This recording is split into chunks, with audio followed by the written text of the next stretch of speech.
Ready for book 7? Okay. Chapter 1. Thought which creates. Man's life, on what or whom does it depend? Why do some become emperors or regimental commanders, while others are obliged to fend for scraps at garbage dumps? One opinion holds that each person's fate is predetermined from birth. That would make man nothing more than an insignificant cog in some mechanized system, and not the highly organized creation of God. According to a different opinion, man is a self-sufficient creation, indulging, without exception, all the diverse energies of the vast universe. But there is in man an energy peculiar to him alone. It is known as the energy of thought. Once man realizes just what kind of energy is in his possession and learns to exploit it to the full, then he will be a ruler of the whole universe. Which of these two mutually exclusive definitions of man is true? Perhaps the following ancient parable, you could call it an antidote, will help us arrive at the answer. A man fed up with his life ran out from into the woods at the edge of town, threw up his hands, clenched his fists, and railed at God. "I can't go on with my life. Your earthly household is filled with nothing but injustice and chaos. Some people go gallivanting around town in expensive cars and dine in fine restaurants, while others fend for scraps at garbage dumps. Me, for instance, why, ain't I got enough money to buy me a new pair o' shoes? If you got or just, then that is, if you exist at all, then make my lottery ticket hit the jackpot." At that moment the clouds parted in the heavens, a warm sunbeam caressed the complainant's face, and a calm, clear voice sounded from above. "Do not worry, my son. I am prepared to fulfill your request." The man was overjoyed. He walked along the street with a smile on his face, happily peering into shop windows and imagining what kind of goods his lottery winning might buy. A year passed. The man won nothing. He concluded God had let him down. Now the man, who by this time was really fed up, went back to the same place in the woods where he had heard God's promise and cried, "You didn't keep your promise to me, God. You let me down. Here I've been waiting for a whole year now. I've been dreaming about the things I'll buy with the money I win. But a whole year's gone by and I ain't got no winnings yet."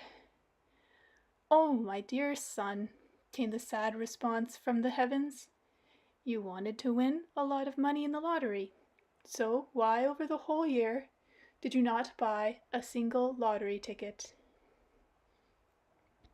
This little parable or antidote has been making the rounds lately. People tend to laugh at the loser. How come he didn't catch on that for his dream to come true, he first had to buy at least one lottery ticket? They ask, but this chap didn't even take the most obvious first step. It's not the parable itself that's important here, or whether the situation ever actually happened. What is important is how people relate to the chain of events recounted in this story. In fact, that people laugh at the unfortunate dimwit tells us that they intuitively, perhaps subconsciously, realize that their own future life depends not only on some kind of higher power of divine design, but on themselves, too. And now everybody can try and analyze their own life situations. Have they done everything they possibly can on their own to make their dreams come true? I dare say, and not without some justification, that any dream, even one that seems to be unreal and utterly fantastical, will come true if only the individual wanting it to come true takes simple and consistent actions towards his goal. This statement could be illustrated with a whole range of examples. Here is one of them. Chapter 2. A Bride for an English Lord. One day at the local market in the city of Vladimir, I happened to witness an incident between a young salesgirl and an inebriated male customer. The girl was selling cigarettes. She was evidently new on the job and hadn't yet boned up very well on her merchandise. Well, that's a strange way to put it. She was getting the brand names of the cigarettes mixed up and took a long time to wait on each customer. A small queue had formed about 3 people. The last person in line, a drunken male, shouted out at the salesgirl, "Hey, Couldn't you move a little faster, bird brain? The girl's cheek blushed bright red. Several passer-by stopped to stare at the helpless girl. The drunk continued shouting out his unflattering remarks. He wanted to buy 2 packs of Primas, but when his turn came, the girl refused to serve him. Flushed with embarrassment and clearly having a hard time holding back her tears, she declared to the customer, "You are being insulting, and I refuse to serve you." At first the man was dumbfounded at his unexpected turn of events. Then he faced the growing crowd of gawkers, and launched into an even more insulting tirade. "Will you just look at this stupid jackass?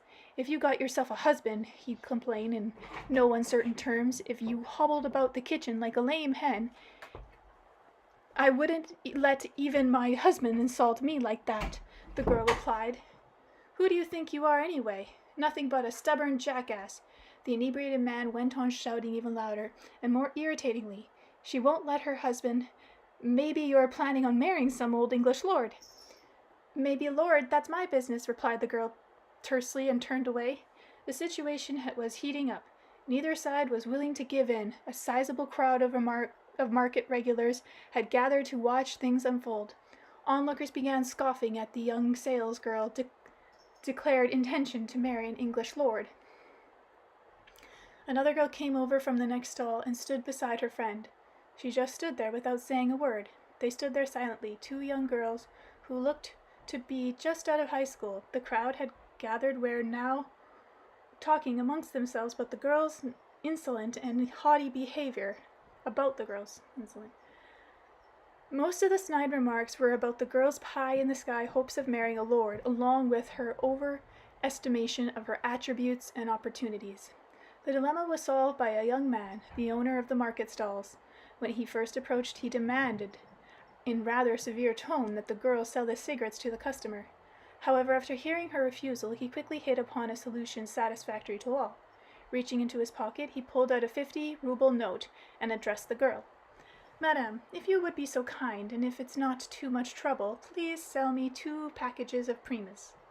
"Of course," responded the girl, handing him the cigarettes. The young man in turn passed the cigarettes to the male customer. The conflict was over, and the crowd dispersed. This story has a sequel, a quite unexpected one at that. Each time I went to the market thereafter, I couldn't help paying attention to these 2 young salesgirls. They worked just as deftly as their senior fellow workers, but at the same time significantly distinguishing themselves from them. They were slender of figure, modestly but neatly dressed, makeup not overdone, and their movements were far more elegant than the others. The girls continued working at the market for almost a year, and then both disappeared at the same time. It was about 6 months later, in the summertime, at the same market, that I noticed an elegant young woman walking beside the fruit stalls. She stood out from the crowd by her proud bearing and fashionable, expensive attire. This striking young woman was accompanied by a dapper-looking gentleman carrying a basket filled with a variety of appetizing fruits.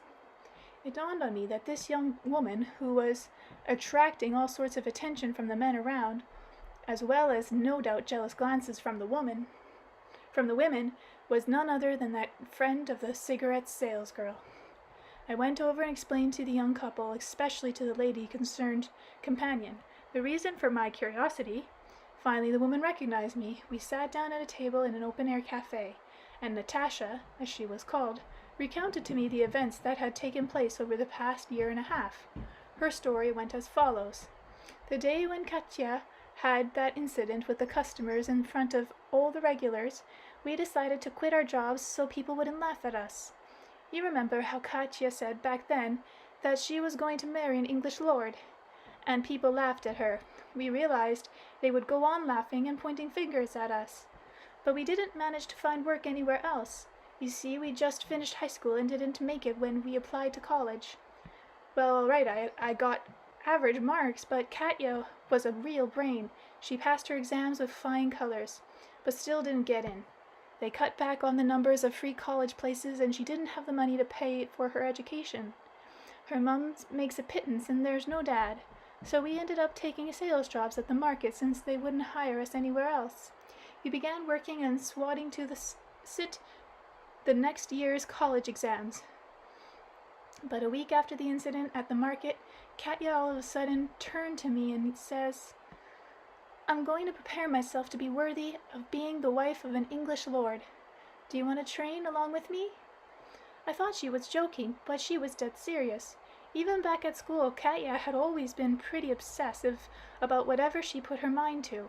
She went to the library and found the syllables of seminary for young ladies, which she adopted to modern times, and we started training like crazy according to Katya's syllabus. We did dancing and aerobics. Aerobics. We did dancing and aerobics. We studied English and English history, along with the rules of etiquette, I can't read, and good manners. We watched political discussions on TV so we could hold conversations with intelligent people. Even while we were at work in our stall, we tried to behave as though we were at a high society gathering so that our manners would acquire a natural feel. We earned money but didn't spend it on ourselves. We didn't even buy makeup so we could save.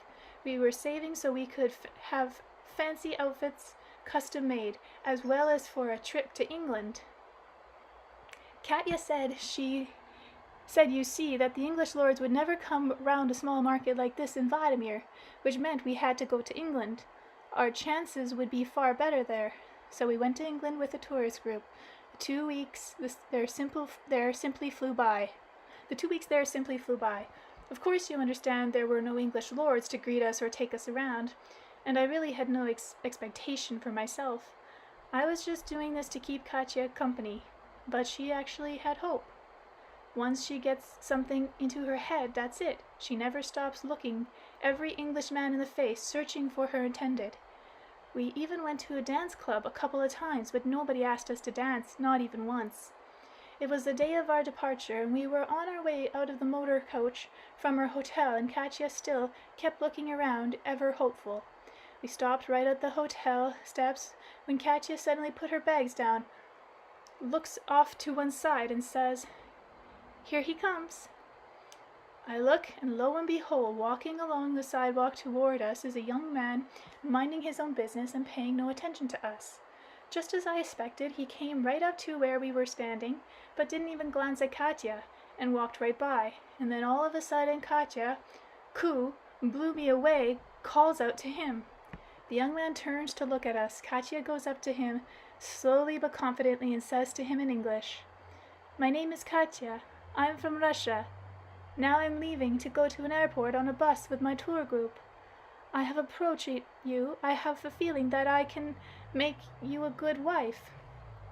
I do not yet love you, but I shall be able to love you, and you will love me. We shall have good children together, a little boy and a little girl, and we shall be happy together. And now, if you wish, you can accompany me to say goodbye at an airport." The young man just stood there staring intently at Katya without saying a word. He was dumbfounded, no doubt, from the shock. Then he said he had an important business meeting, wished her bon voyage, and walked off. The whole way at the airport, Katya sat staring out the window. We didn't say a word to each other, but Katya and I felt awkward in front of all the tourists who saw the scene in the front of the hotel.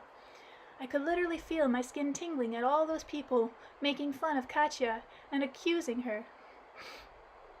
But when we arrived at the airport and were getting off the coach, right there was none other than the same young Englishman greeting Katya with a huge bouquet of flowers in his hand. She put her bag down. She simply let it fall to the pavement. She didn't take the bouquet, but buried her head in his chest and began crying. He dropped the bouquet, and the flowers scattered all over. I helped the other tourists gather them up, while they just stood there, and the Englishman was stroking Katya's head, and as though there were nobody else around, he kept telling her what a fool he was for almost letting fate slip through his fingers, how if he didn't catch up with her, he would suffer too for it his whole life, and he kept on thanking Katya for finding him. Meanwhile, as it turned out, the plane's departure was delayed. I shan't tell you how, but I was the one who managed to delay it. Her Englishman turned out to be from a family of British diplomats, and he himself was about to be posted to some embassy. As soon as we got back to Russia, he started ringing up Katya every day. They talked for hours. Katya's now in England and pregnant. I think they really do love each other, and now I begin Now I believe in love at first sight. When Natasha finished telling me her amazing story, she gave a smile to her companion sitting next beside her. I asked whether they had known each other long, and the young man answered, "You see, I was in the same tourist group when the Englishman's flowers got strewn all over. Natasha started picking them up, and I began helping her. Now I carry her fruit basket for her. Who are we, compared to English lords?" Natasha lovingly placed her hand on her companion's shoulder and said with a smile, "And just who are they compared to you, our Russian men?" Then the happy girl turned to me and said, "Andrei and I got married a month ago, and here we are, come to see my parents." After hearing the story of these girls, a lot of people might think, well, they're just lucky, not a typical situation. But if I dare say it, the situation in this case was absolutely typical and entirely normal. More than that, I would affirm that other girls could predict a similar destiny for themselves if they are prepared to follow the pattern set by Katya and Natasha. Of course, there may be certain differences, names and types of suitors, the time frame involved, but similar situations happening with others is already a predetermined fact. Predetermined by whom? By the girls themselves, their way of thinking, and the constant steps they take towards their goal. Think about it. Katya had a dream or a goal to marry an Englishman. What prompted this dream is unimportant. She was probably turned off by the atmosphere of the market, the drunken customers and how rude they were, or maybe the shameful taunts of the customers in question. In any case, a dream was born. What of it? What young girl doesn't dream of a prince driving a white Mercedes and yet still ends up marrying a typical loser? In the vast majority of cases, their dreams do not come true. I conceded that, of course, but the reason they don't come true is simply that their actions, or more precisely, their inaction in respect to their dream, is like the antidote about the lottery ticket. When someone dreams about winning big at the lottery and even asks gods for help, but doesn't take the first elementary step of buying a single ticket. The girls began taking action, and a constant pattern was realized. Dream, thought, action. Try removing just one of these elements from the chain, and the girl's fate would have turned out completely different. Chapter 3. You create your own fate. Man's destiny. Many are wont to think that this is such weird writing, sorry guys. Many are wont to think that man's fate is decided by someone up there, but this someone simply makes available to every man the most powerful energy in the universe, an energy capable of not only shaping its holder's destiny, but of creating whole new galaxies. This energy is called human thought. It is not enough just to know that this is so. One must become consciously aware of this phenomena. One must feel it.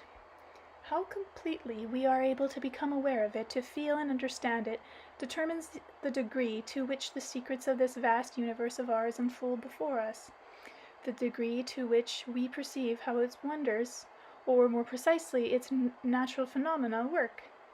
It is only the conscious awareness and acceptance of the energy of thought that will allow us to make our lives and the lives of our loved ones truly happy. And yet it is precisely a happy life that is predestined for man on the earth. And so we are obliged to persuade ourselves of the indisputable the following conclusions. First, man is a thinking being. Second, the power of the energy of thought has no equal in the universe. Everything we see, including ourselves, is created by the energy of thought. We can name off millions of objects from a primitive hammer to a spaceship, yet the appearance of each one of these is preceded by thought. Our imagination builds a material object in space unseen to our eyes. Just because we don't yet glimpse its materialization doesn't mean that the object doesn't exist. It is already constructed in mental space, and this is more significant than its subsequent materialization. A spaceship is constructed by the thought of one or more people. We still didn't see it, we can't touch it, yet at the same time it exists. It exists in a dimension invisible to us. But later it materializes, taking on a form we can see with our ordinary sight. Which is more important in the construction of a spaceship, the craftsmanship of the worker executing the details according to the blueprints presented to him, or the thought of the designer and builder. Of course, the physical labor on any project is absolutely necessary, but nothing can displace the primacy of thought.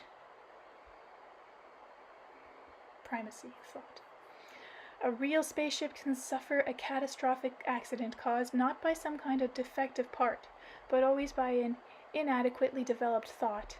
In ordinary parlance, it is known as thoughtlessness. Thought is capable of foreseeing any kind of accident. In thought, there are no unforeseen situations. Yet all sorts of accidents and irregularities do happen. Why? Because of haste in turning the project into material reality, not allowing it to be sufficiently thought through. Anyone who thinks this through on their own can come to the same indisputable conclusion. All objects that have ever been manufactured on the earth are materialized thoughts. Now, it is vitally necessary to realize that absolutely all life situations, including life itself, are formed first of all in thought. The world of living nature which we see, including man himself, was originally formed by God's thought. Just like God, man is capable of forming with his thought not only new objects, but his own life situations as well. If your thought is insufficiently developed or prevented by some cause from freely making use of its inherent energy and speed capabilities, your life situation will be influenced by somebody else's thoughts, possibly the thought of your family, acquaintance, or society in general. But not that even in this case your life situations are determined after time by human thought, and you have only yourselves to blame if you have choked and imprisoned your own thinking, thereby subjecting yourself to the will of another person's thought, meaning that your success or failure in life are already dependent on this other person or persons.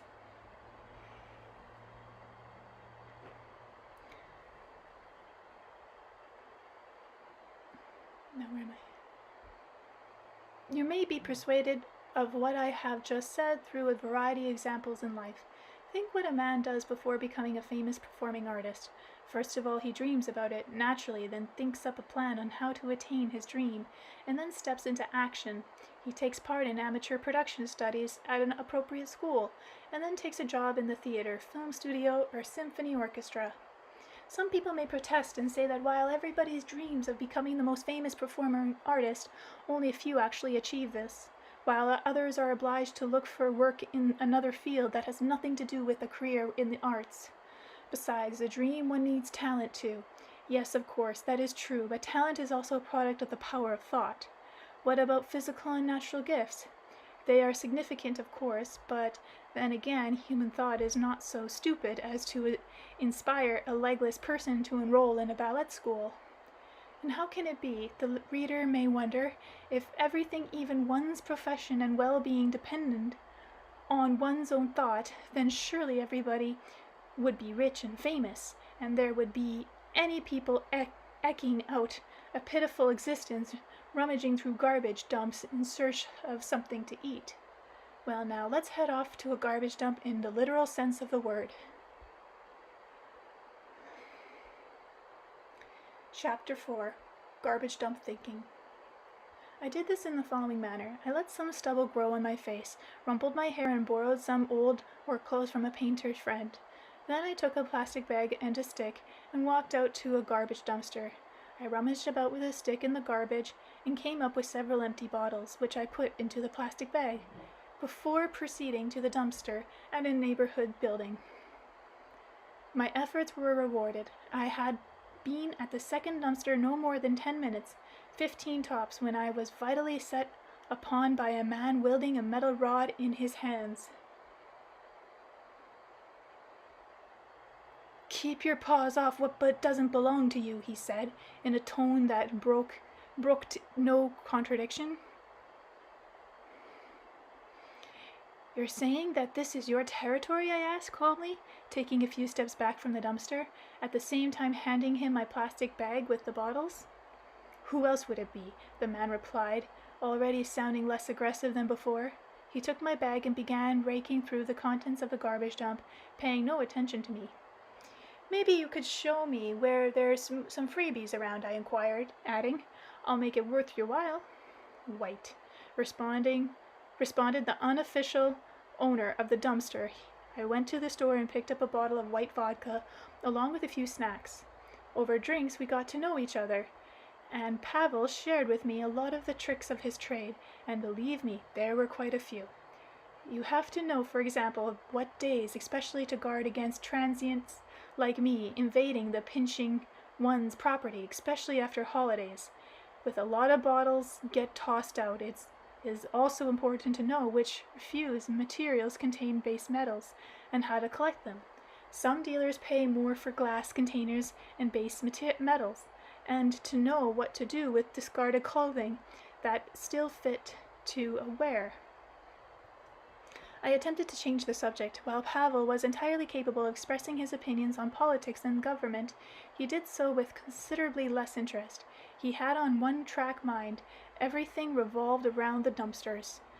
As a final conclusive test, I suggested the following to him.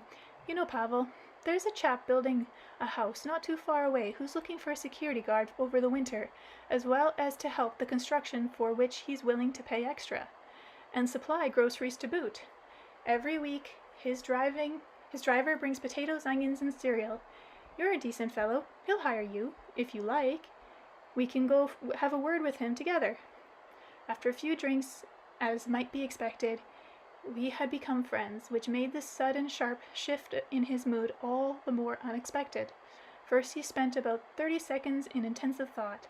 Then, after staring at me another 30 seconds in a kind of standoffish silence, he finally came out with what was on his mind. You think I've been drinking and not realized what's going on? What's all this business creep about me being hired as a guard just so you can take over my dumpsters? He didn't even ask what kind of wage a security guard might earn, or what kind of accommodations might be included, or what kind of work specifically he might have to do for extra pay. His thought was completely concentrated on his dumpsters, working out the best way to take care of them and protect them from competitors. So it turns out that this man predetermined the course of his thought, deciding the question of his existence on the basis of garbage dumpsters, and then following the direction of his thought.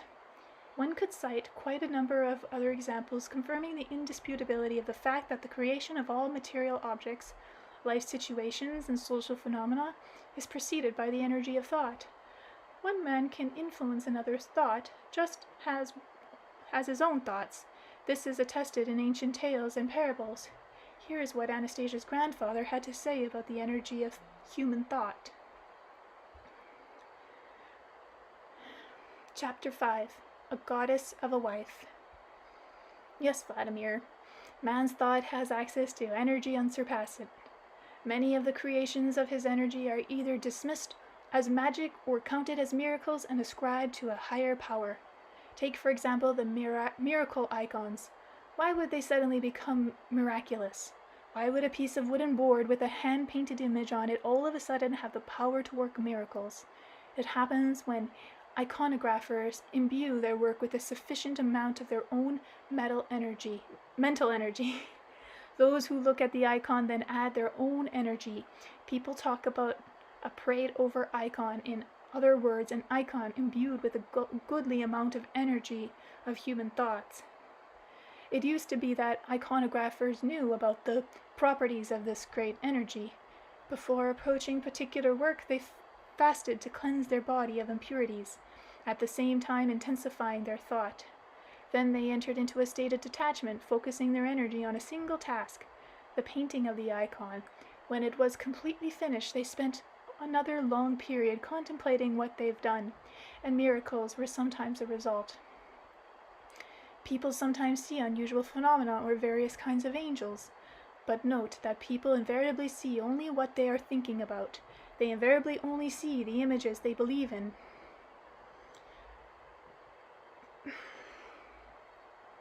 Christians, for example, can only see their own saints. Muslims only see theirs. That is because they are beholding the projections of their own or their general collective thought. Back only 1500 years ago, there were people who understood the power and properties of the energy of human thought. There are parables about this. Would you like to hear one? Yes, I would. I shall translate it from its ancient tongue into contemporary language and change the setting to modern terms to make it more understandable. But tell me first, how does a man who has been married to a beautiful young woman for a long time behave? What does he do when he comes home? Well, a lot of husbands, as long as they don't habitually reach for the bottle, will sit down in front of the television set and either read a paper or watch TV. They might take out the garbage if their wife asks them to. And what about the women? There's no question about that. They get supper ready in the kitchen and afterwards wash the dishes. Fine, that will help me translate the ancient parable into modern terms. Once upon a time there lived an ordinary husband and wife. The wife's name was Elena. Her husband was Ivan. Every day the husband would come home with work. And he would come home from work and sit down in his favorite chair by the television set and begin reading the newspaper. His wife Elena would get supper ready. As she gave Ivan his supper, she would nag him that he never did anything useful around the place, and was not earning enough money. Ivan got irritated by his wife's nagging, but instead of giving her some kind of gruff response, he simply thought to himself, "She herself's a dirty slut, and she's telling me what to do?" But when he got married, she was totally different. She was beautiful. She was tender.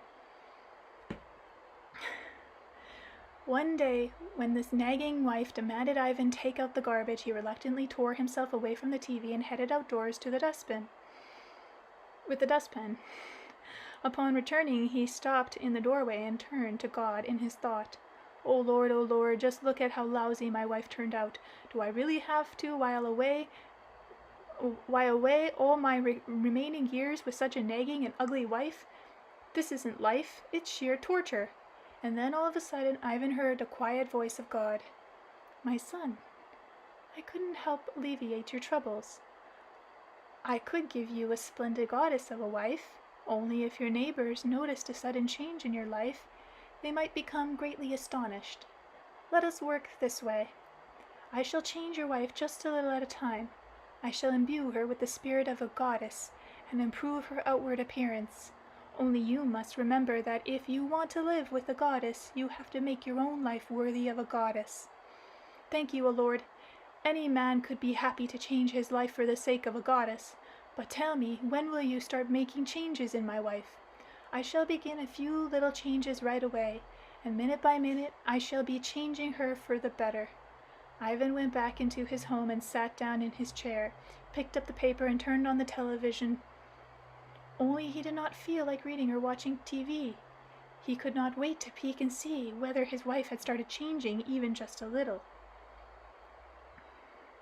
He got up and opened the kitchen door. Leaning against the post, he began watching his wife intently.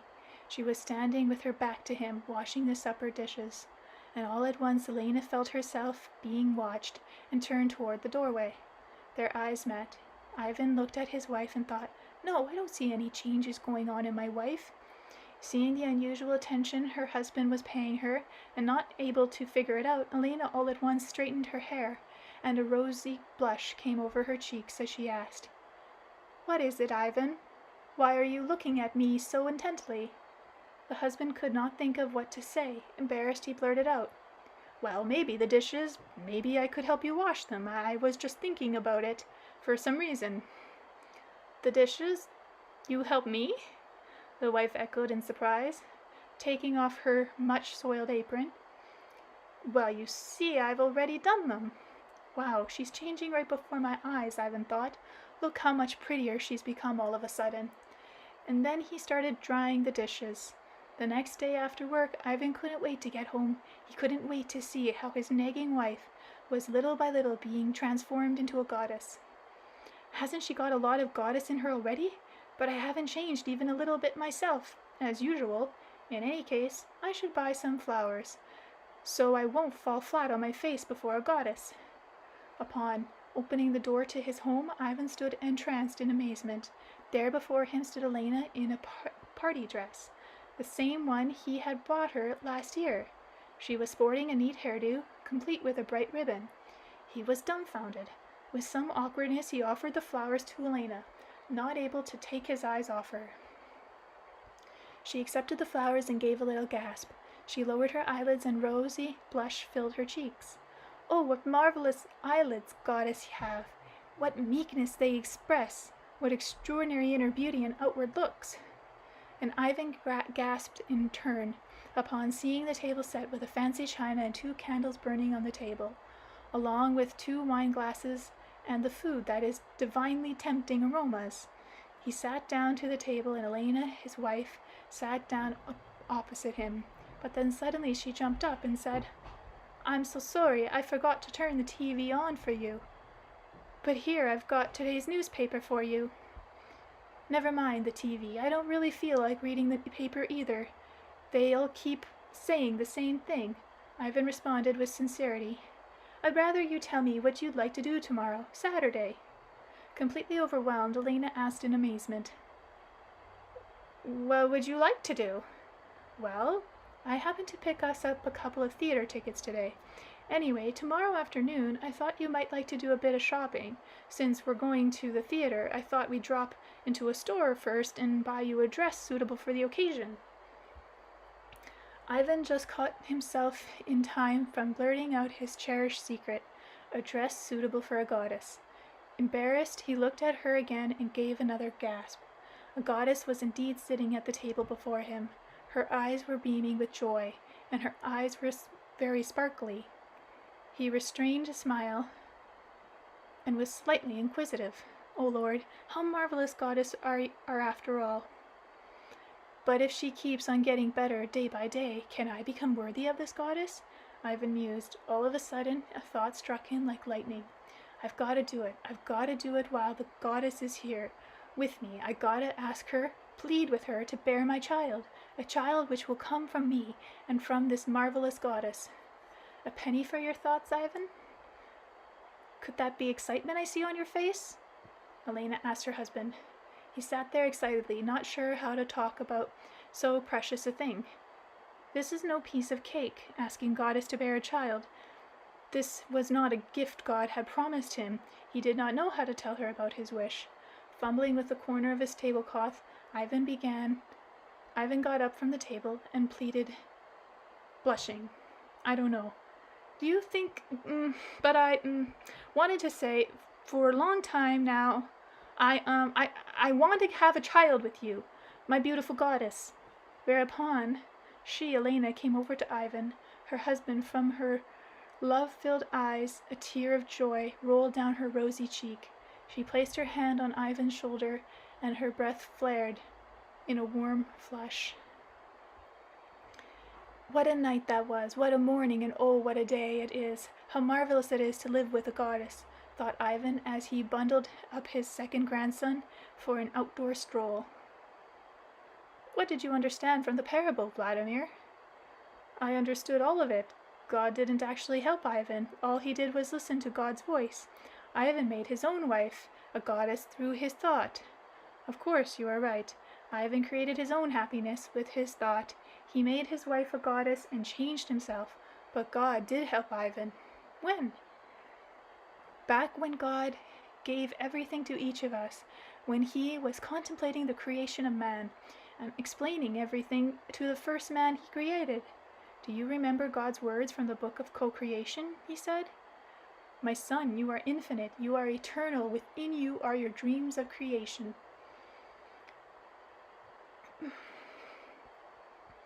These words, Vladimir, are still true today.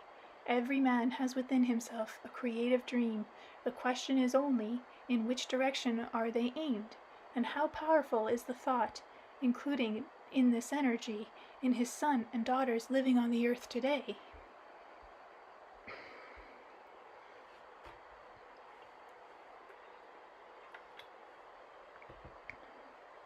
Chapter 6.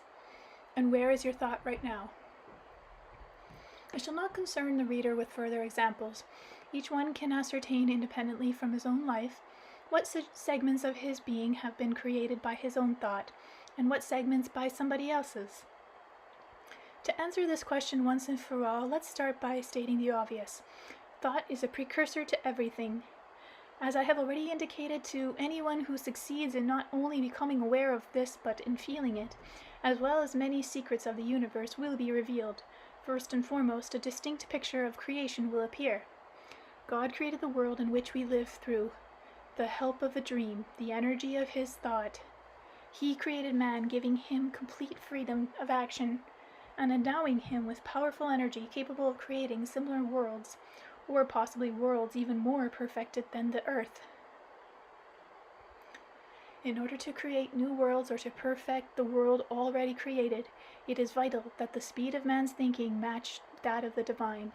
However, one glance at the world created by human society shows clearly that it is not only imperfect but poses an ever-increasing danger to existence. Consequently, a degradation of consciousness is clearly taking place, or more precisely, man's speed of thinking is diminishing. The very first people possessed a speed of thinking equal to the divine. It could not have been otherwise, since, like any parent, creator, God could not even think of creating his child less perfect than himself. What powers could he have proved capable of influencing human consciousness and aiming it down the path of degradation? If anyone had the power to do so, that means he would be able to surpass the energy of thought of both God and man. But there is no such being, either in the earth or anywhere else. The proof of this statement is simplicity itself. If there exists an entity possessing a greater speed of thinking than man, it would long ago have created his own world, and we would be able to see it. To either redirect or subjugate the energy of human thought is something only human thought itself can do. In other words, one man possessing a great speed of thought than the rest, and wanting to subjugate others, could under certain circumstances do so. In today's situation, human society has been subjugated to the descendants of the Egyptian priests, who preserved the knowledge of the science of imagery and who maintained, with the help of special exercises, the capability of thinking at a much greater speed than the vast majority of people living on the earth. And there are circumstances which confirm this to be the status quo. There is one man who has proved capable of standing up to the priests one-on-one. I am talking, of course, about Siberian recluse Anastasia. And note that she achieves parable results without the help of any kind of army or technical superstructures, but simply by virtue of the power of her thought. This mankind is beginning at the dawn of a new millennium to enter into a divine world of splendor is, to me, personally, an indisputable fact. I should like to share some joyful news with my readers. I have it on reliable authority that several individual groups of scholars have been working independently on each other on a program of national development according to an image created by Anastasia. But not just people with academic degrees, but students too have been involved in these projects. To develop a program like this in detail requires approximately 2 to 3 years of persistent work on the part of a whole army of specialists. But the first glimpses of it you can already catch even now. For example, the internet site anastasia.ru has published a paper by a fourth-year Ukrainian university student outlining a program of development for Ukraine based on Anastasia's ideas of family domains. People all over Russia and the Commonwealth of Independent States have been sending in draft constitutions for future communities. It is not for me to judge the merits of this young woman's paper, but it is already significant simply by virtue of its being the first one published. It is also important to note that these scholars became involved not by dint of somebody's commission, but by the dictates of their own hearts. It won't be long before you get a chance to become acquainted with and discuss their highly important works. I think these projects will set forth for public discussion under the umbrella named The National Idea. I could have included these pages in my previous book following the account of my conversation with Anastasia's grandfather, but I didn't. I thought it would be premature, as it is many people dismiss Anastasia's power as bordering on fantasy or fairy tales. My conversations with her grandfather, however, revealed to me even more extraordinary phenomena than any Anastasia had shown me earlier, and helped me see Anastasia herself in a new light. Now that current event in society have begun to confirm that I heard back in the Siberian taiga, I shall cite part of my conversations with her grandfather. Chapter 7. A Conversation with Anastasia's Grandfather. This took place on the day following her great-grandfather's passing. Usually when loved ones pass from our lives, relatives offer expressions of sympathy.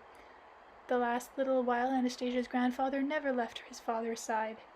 Now that he's all alone, I decided to seek him out and talk with him to take his mind off his sorrow as is customary.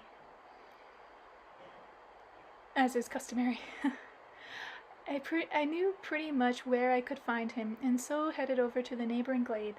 Anastasia's grandfather was standing motionless at the edge of the glade, watching and listening to the nut-cracking birds twitter on the branches. He was wearing a long shirt made out of nettle fibers and some kind of robe belt. He was barefoot. I knew that residents of the taiga took care not to interrupt each other's train of thought, and I began to realize on just how high a level this culture of communication actually was. I speak of the great respect they have for each other's thinking. After some time, Anastasia's grandfather turned and headed over in my direction. As he approached, I could detect no trace of sorrow in his face, which manifested his customary kind-heartedness. "Good day to you," he offered to me, his hand as we exchanged greetings. In our conversation, he always structured his sentence in terms of modern, quite often mundane usage, because it's separated, so it's hard to know when they put a dash.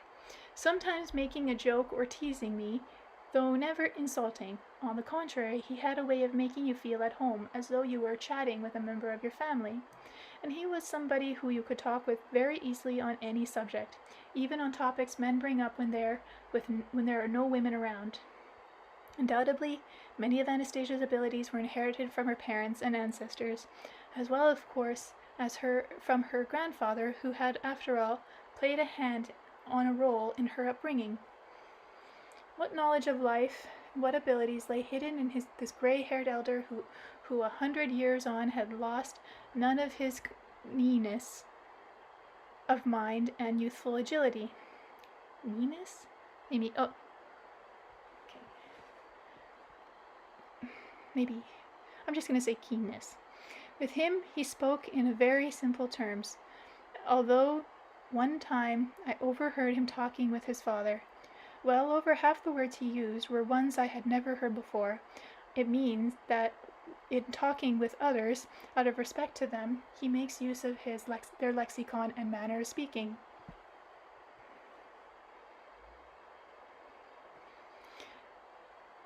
Well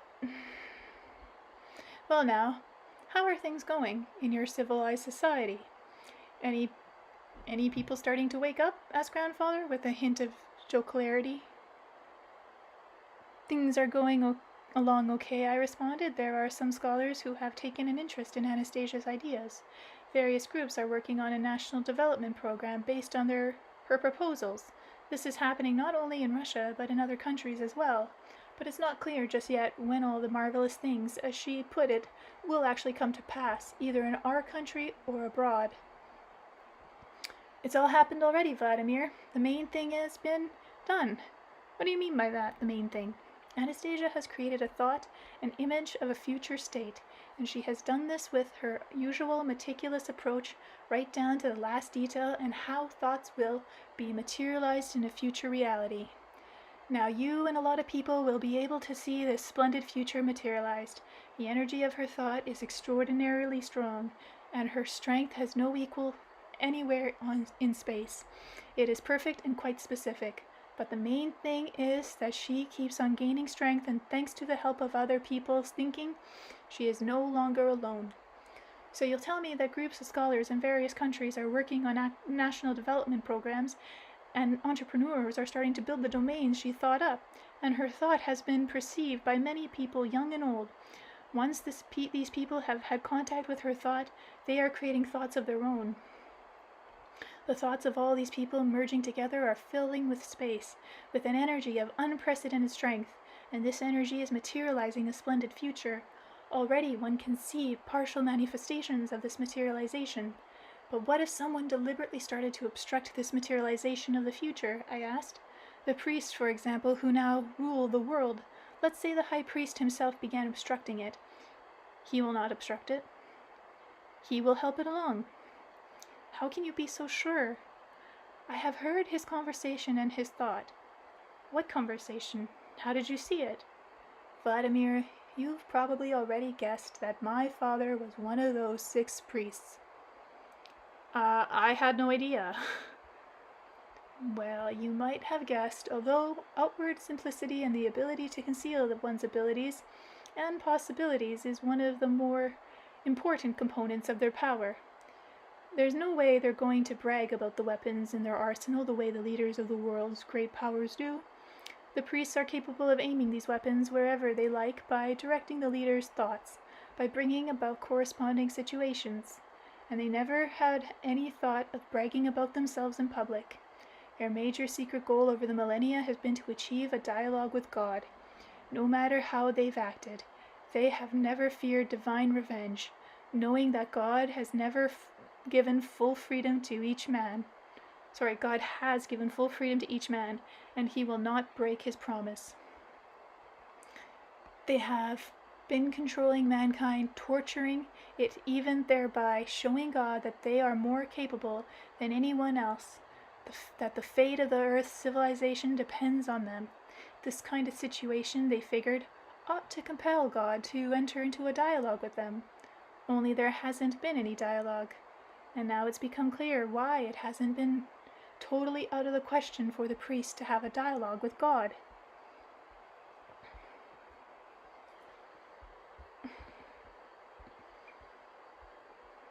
Hang on. It froze. That's fun. Come on. Everything froze. Great.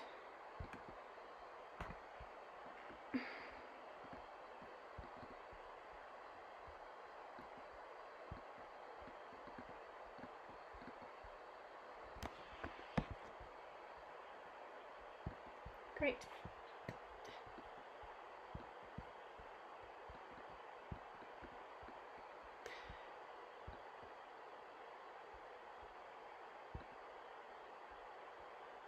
There we go. Okay, I got it back, so just bear with me. Chapter 8. Thank you. Little Anastasia was born, and after this tiny infant who had not yet learned to walk was left all alone without any parents, the fiery sphere began to put in an occasional appearance beside her. My father, along with the other priests, knew about a great many natural phenomena that your scientists today consider mysterious and unexplainable, yet he could still not account for the power of its fiery sphere. Its unfathomable energy could momentarily dissipate in space in the form of tiny sparks, or just as quickly gather itself together into a single whole. A delicate tongue of a fiery light bursting from the sphere could instantaneously pulverize a huge stone or a rock. The same tongue of light was capable of tenderly touching an insect's leg as it crawled along the petal of a flower, without causing any harm. But the main, most inexplicable part of the mystery was how this cluster of tremendous energy reacted to the feelings and desires of little Anastasia. That meant it had feelings and thoughts besides. Thought, in the complete sense of the word, is native only to man, but the fiery sphere was not man. Then who was this? How could it possibly possess feelings which belong only to man? Where did it acquire such tremendous power and might? And I told you, and you described this in your book, how it changed the Earth's gravitational field in a single spot when Anastasia was learning to walk. Thousands of little tongues of light emanated from it, combing the little girl's golden hair. Father had no idea about what kind of forces could have produced this fiery, mighty, and thinking sphere, but he never spoke of it out loud. Supposition requires proof. When Anastasia was a little older, we once overheard her talking with the sphere, or rather, she was the one who did all the talking. The sphere never uttered words, it only reacted to the child's words through its actions. When Father asked Anastasia about the sphere, she gave only a very brief answer. I would call it good. Her answer was insufficient for my father, but he didn't speak with her again about the sphere, not back then, nor over the years since. From that original answer, it was clear that Anastasia had no desire to give a definition either to the fiery sphere itself or to its actions. Most probable she perceived it through her feelings. But my father, for some reason, was anxious to define the phenomenon. For the time the sphere first appeared, Father stopped participating in the priest's affairs and concentrated his attention on solving the mystery. The priest know the mechanism of confirming a hypothesis, of overturning their own hypothesis. To this end, it is necessary to publicize the phenomenon with a highly accurate report and await people's reaction and opinions. Mind you, these people should not be asked or instructed to express their own opinions. Definitions must arise freely on the level of feeling and not just intellect, in order to be as accurate as possible. So, to my father's request, I told you about Anastasia's childhood, including the story of her communication with the mysterious phenomenon. You wrote about this in your book about distorting what you heard, and most significantly, you did not express any opinions of your own. We looked forward with some excitement to hearing your readers' reactions. It came very quickly, expressed not only in the usual things people say, but in emotional bursts of feeling. People said or wrote what my father had supposed for many years, but never spoke aloud, thoughts he had hid from the other priests. You published poetry from readers who wrote not because somebody had asked them to, but straight from the heart. Let me remind you of how one of these poems starts off. On her birthday, God appeared to his beloved little Nestica. Father's guess had been confirmed. The fiery sphere which communicated from time to time with Anastasia is none other than a representation form of God. God has many representative forms. Each blade of grass is a manifestation of his thoughts. But of all the many elements comprising God's representation, the sphere presented itself, if not as the main one, certainly as one of the most majestic and concentrated forms, including even the energy of both intelligence and feelings. And then one day, this happened after you had written your first 5 books, after the publication of her words, or rather dark space was penetrated by what seemed like a fiery sword, the emotional outburst captured in her words. Prepare yourself, all wickedness and evil-mindedness, to leave the earth behind and fall upon me. From Anastasia's lips, these words go far beyond the meaning of just the words. You, Vladimir, along with many others, have had the opportunity a number of times to see that for yourself. And the wickedness began to attack Anastasia with an invisible energy. The white circles started appearing, bleaching the grass all around, and it even happened sometimes that Anastasia would lose consciousness momentarily, and we didn't know how to help her. Our little granddaughter did not ask us for help, and because she didn't ask, that meant unquestionably that this was something she had to work out all on her own.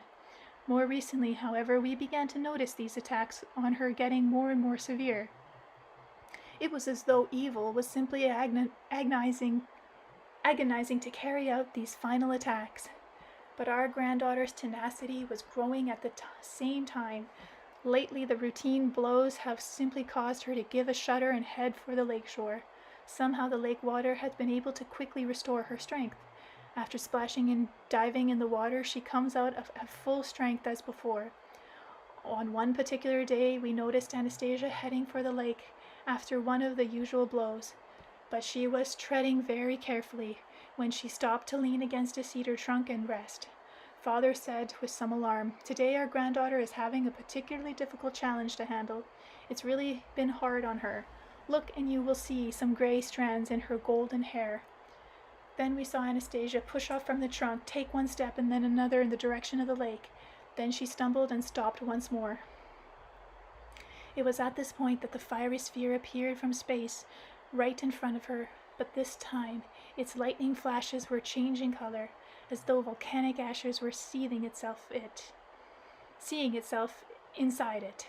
And then all of a sudden it would look as though fiery, fierce arrows were piercing through an invisible protective field. Floods of them dashed out and disappeared in space, but the sphere was not decreasing but increasing in its size, while the diverse energies inside it were condensing and seething with great in even greater intensity. The sphere itself was not suspended in space, but contracted and expanded like a heart. And all at once it fell still, as though trying to make a decision, and thousands of lightning trills of energy dashed out in Anastasia's direction. At just that point, this sinking girl managed to raise her hand. Father, and I failed to detect, even though we were watching the whole event trying not to blink. We knew that this gesture meant. She was shielding herself from the lightning trills directed at her. But why? At that time, we still weren't in the position to understand. But one thing was clear: the fiery sphere, through its energy, was capable of fully restoring its strength. Through its energy, was capable of fully restoring her strength. Not only that, but it could also endow Anastasia with fresh energy, whereupon outward attacks could be no longer hold any terror for our granddaughter. But why did she decide to act on her own? The tongue of fire extended in her direction quivered, but did not touch Anastasia. Standing there with her hand raised, they either disappeared in the sphere, which was still raging with tremendous energy, or dashed out once more, reaching out in her direction, but as before, not touching her. And then all at once, with slow and tender words, she addressed the fiery sphere and its tongue of light. I implore you now to contain the bursts of energy, of your energy. Do not touch me. I can restore my strength in your lake, as before. I just need to make it to the shore. In an instant, the sphere gathered up all its quivering tongues of light from all around and kept pulsating like a heart. It swept upward with a flash. It seemingly cracked asunder and then contracted. Its myriad tongues made a dash for the ground, touching everything on the path leading to the lake from Anastasia's feet. And another vision arose. The path began to sparkle, and millions of pulsating colors of light, making a multicolored rainbow arc over the path leading to the lake from Anastasia's feet. It was a wondrous sight indeed. Anastasia's pathway now lay through a triumphal arc.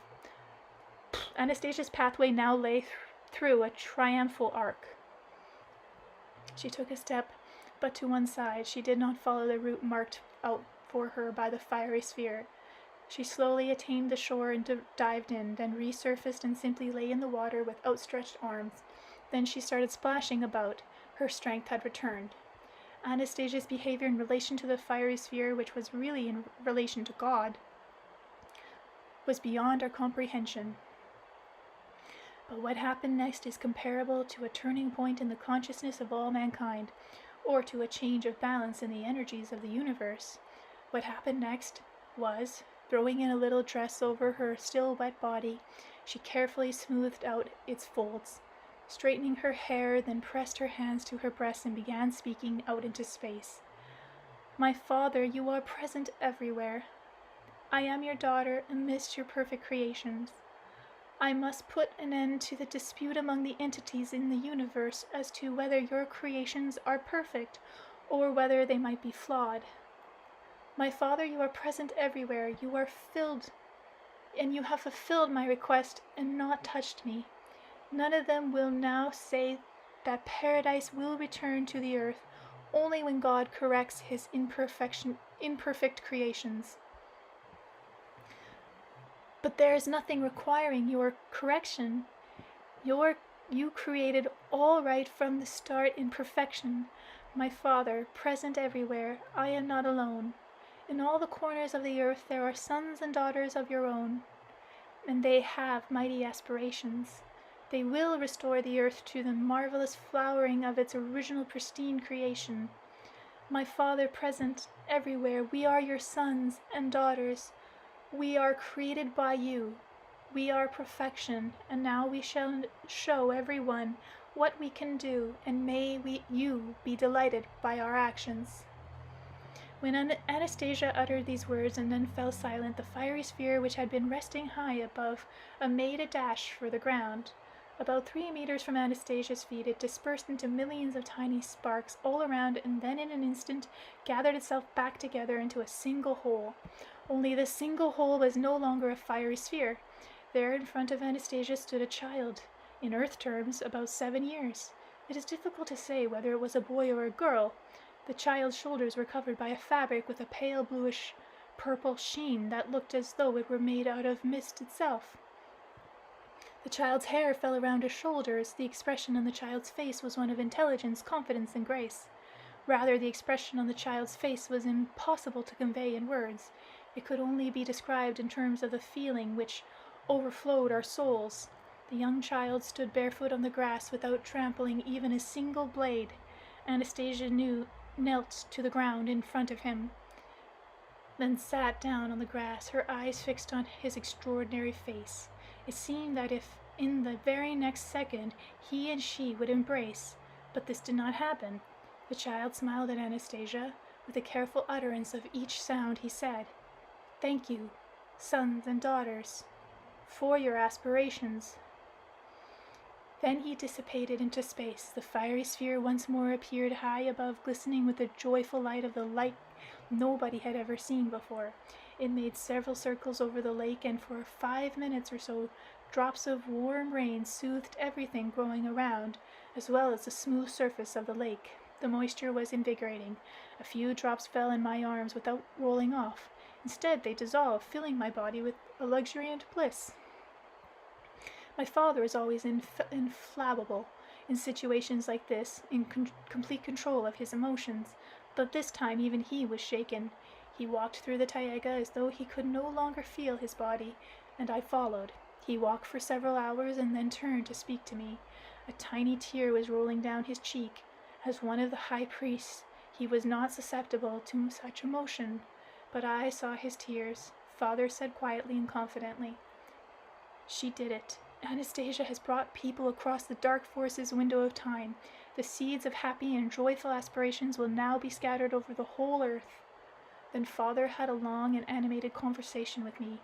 He was not surprised by the actions of the sphere, or by the fact that one of the god's representatives' forms, perhaps, was his main manifestation, had appeared to Anastasia in the person of a child. My father was a priest, and not just a simple priest either. He had the ability to discern what was important in visible occurrences. It wasn't at all the vision itself that interested him. The most important thing was the appearance of a thought in space. The thought produced by Anastasia had not been heard since the time of creation, nor reflected in a single religious or scientific treatise. Utterly simple and yet at the same time extraordinary, exalted, it has turned and the treatise we know into naive musings, which had nothing in common with the divine essence. Anastasia had imbued human consciousness with the concept of God, which man had been missing all these years. What does it consist of? Chapter 9. Divine Faith. You know that the earth and everything growing on it, as well as all its functions, rain, snow, wind, were thought up by him right from the very start. Our Creator, the great mind, created his great creation in an impulse of inspiration, and he created man in his own image as an accumulation of his creation. But ever since the time of creation, it turned out that many beings have been plagued with doubt as to whether man was really created by God as a creation unsurpassed in the universe. It is really true that God said about man not being just like any other creature, but being equal with God. God himself said, "My image and likeness he is. I have given him everything that is mine, and will furthermore give him for his own all that may be thought at a future time." God wanted to see his own creation, man, in the likeness of himself. Now take a look at mankind today. Many people talk about God. They talk about the strength of their love for the Creator. But with that, they are lying to themselves, for it is impossible to love someone without seeing, feeling, or understanding him. Many will say, "I believe in God," but what exactly do they believe in? Do they believe in God's existence? But surely that indicates a very primitive level of consciousness. A man who says, "I believe God exists," is admitting in effect that he neither feels nor understands God, but simply believes in his existence. If by faith in God they mean that God is an almighty, kind, and loving parent, then what do they do for God apart from uttering words? They destroy his creation and isolate themselves behind the stone walls of monasteries for the world created by their Father. From the world created by their Father, they spend their time thinking up and churning out all sorts of treaties. And everywhere it's the same. The treaties say that God must be worshipped, but people worship they know not what. And now, Vladimir, just imagine how God feels when he looks down and sees all this corruption. You can picture it if you try. After all, God possesses all man's feelings. Only with him they are stronger, sharper, and purer. But even with the feeling we have today, our human and parental feelings, we can still picture how our parents, our Creator, must feel. Here he is looking down on his children, but all they can do is cry. We love you, only give us more of your goodness. We are your servants. We are powerless and ignorant. We are stupid. Help us, O Lord. Is it really possible for creation in God's likeness to conduct themselves this way? What could be more painful for a parent than the helpless moaning of his children? This is how doubts about the perfection of God's creation arose among the elemental beings of the universe. But who could make such a fool of man this way? How, when the only one who could make a fool of a man is someone possessing equal power of thought? In other words, man himself. The priests were the ones who launched mankind down the path of degradation. They took it upon themselves to prove to God that they were capable of controlling all mankind on the premise that humanity's moanings and torments would force God to enter into a dialogue with them. They counted on this because they knew that God never talks with anyone, never interferes in human destiny, that all destinies are determined by the paths human beings themselves have chosen. But if mankind were to be brought to the brink of total destruction, God might enter into negotiations with those leading mankind to that brink, with those influencing people's minds in order to head off on an utter collapse. The premise was that God would do this for the sake of all humanity. Millennia went by, but God did not enter into a dialogue with the priests and did not bring about any new miracles to bring people to their senses. First my father, and later I myself understood why. He had done this if God had interfered in human affairs.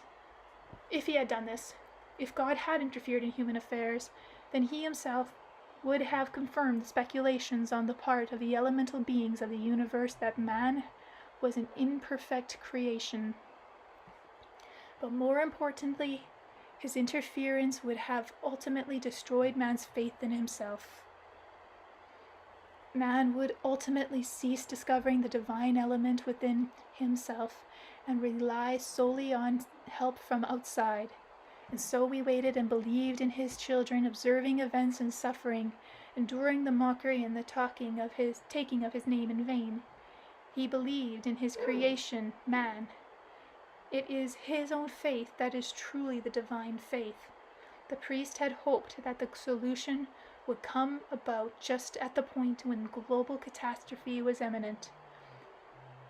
They had hoped the scenario they had thought up would come to pass. Not one of them imagined that a single man, a young woman, in the space of a few short years, would thwart their plans and efforts they had been making over the course of a millennia and turn mankind back to its divine, pristine origins. But Anastasia did produce this most extraordinary turnabout. She demonstrated to the whole universe the power of God's creation. She demonstrated the divine wisdom. And quite possibly for the very first time, just imagine, Vladimir, the majesty and significance of that event, for the first time since a moment of the creation of the earth, our Father heard talk of the perfection of his creation. The marvelous future visualized by Anastasia is already alive in space and being concretized moment by moment by a whole lot of people who are beginning to understand their own essence and purpose in life. Materialization will inevitably follow. But when will it follow? The priests, after all, are also capable of acting and interfering, but not the high priest. The challenge now is to abort the program created by the priests. My father spoke with one of them before his departure. The priests never met amongst themselves. They are located in various parts of the globe, but can communicate at a distance by feeling each other's thoughts.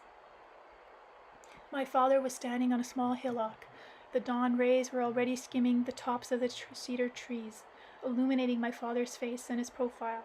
I heard his dialogue take place silently in space. I am Moisey, descendant of a dynasty that has been controlling the destinies of people for thousands of years. I am the descendant and forebearer. I appeal to you, self-appointed high priest, but not on bended knee. Do not waste your efforts trying to counteract Anastasia. My granddaughter's aspirations do not correspond in any way, shape, or manner to the plans we have thought up. This lack of correspondence is pleasing to me. It strikes a chord in my soul. I am Moisey. I am a priest, and we are equal in power. I shall yield and shield my granddaughter with my own self.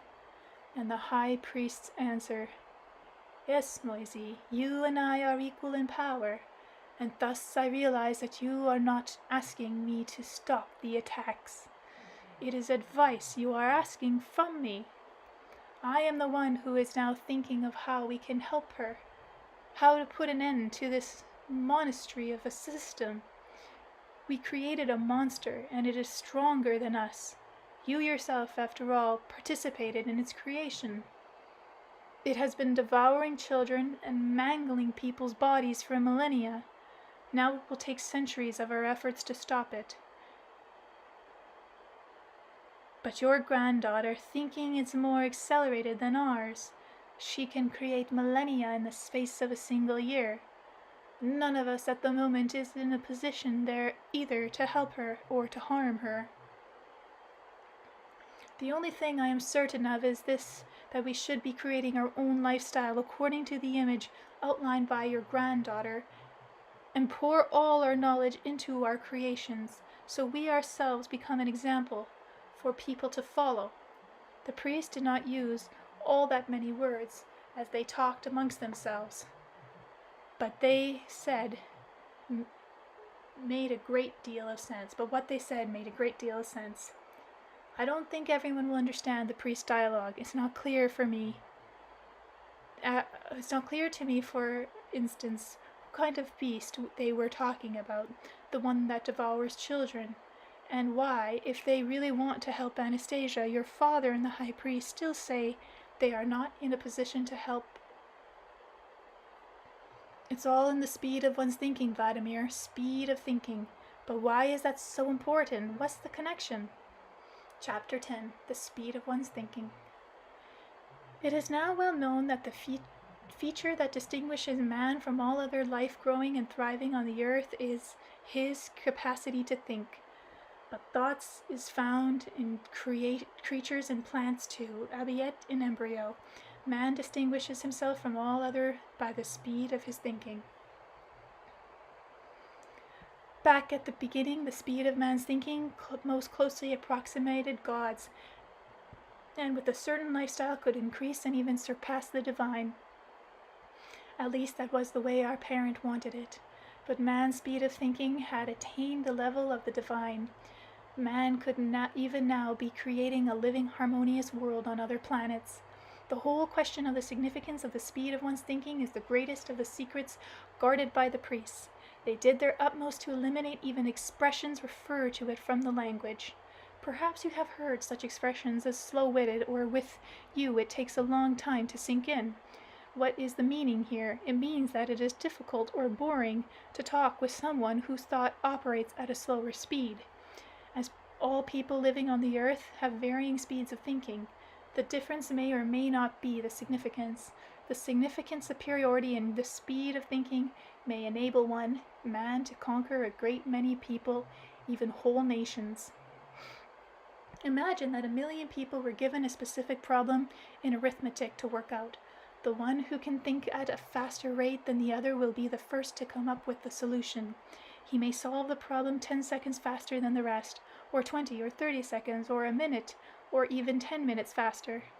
We learn from this simple example that one person may know the answer 10 minutes earlier than the rest, 10 minutes before the other 999. He will learn something new, acquire knowledge faster than the rest.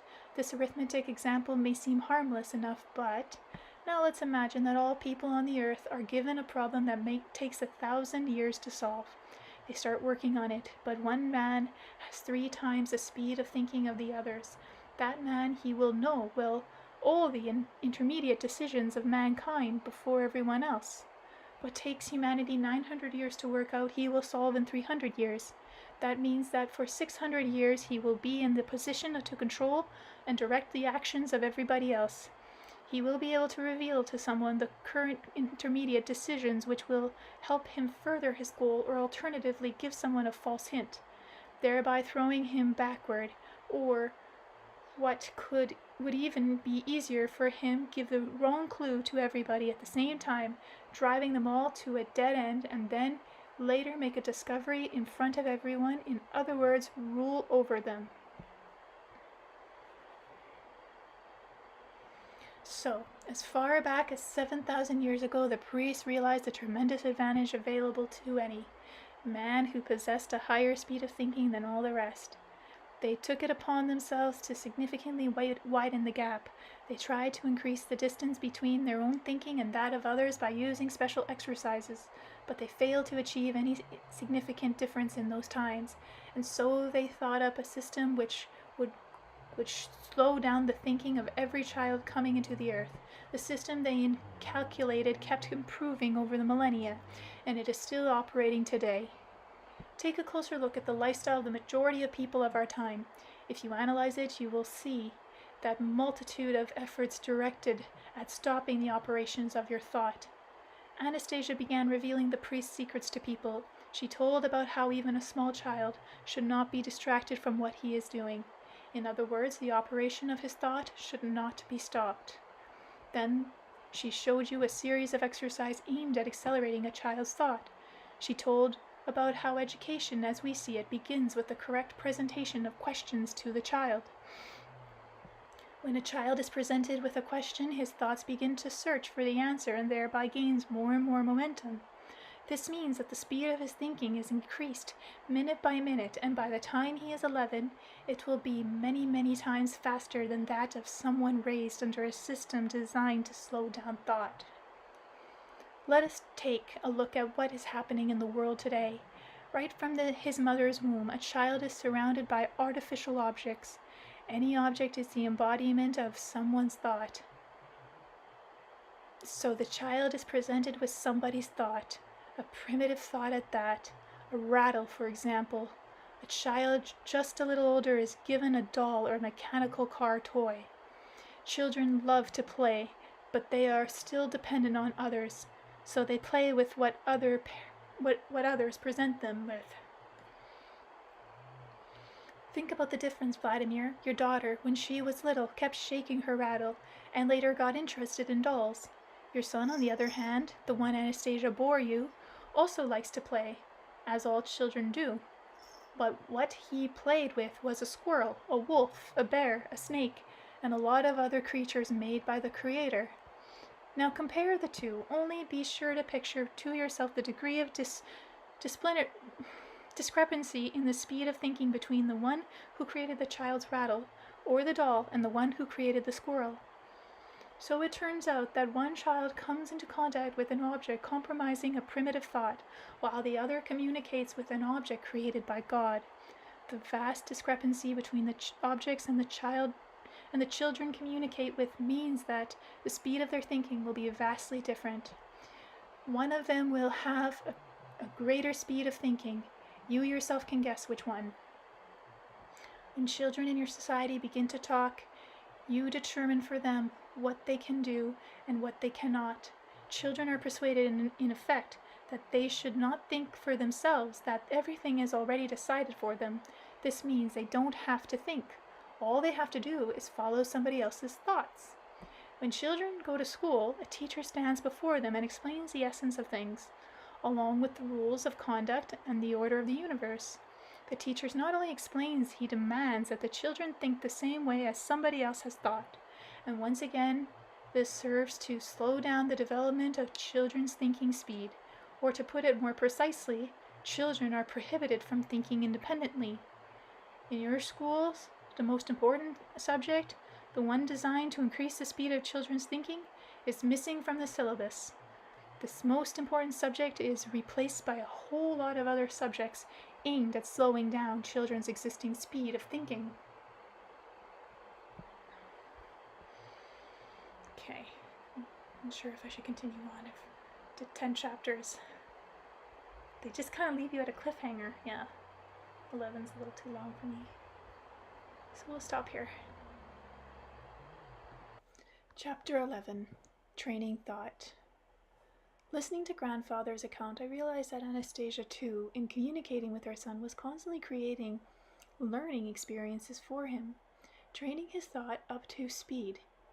Outwardly, this looks like play, but thought is all the while being trained, even when the child, through what looks like play, is developing purely physical abilities.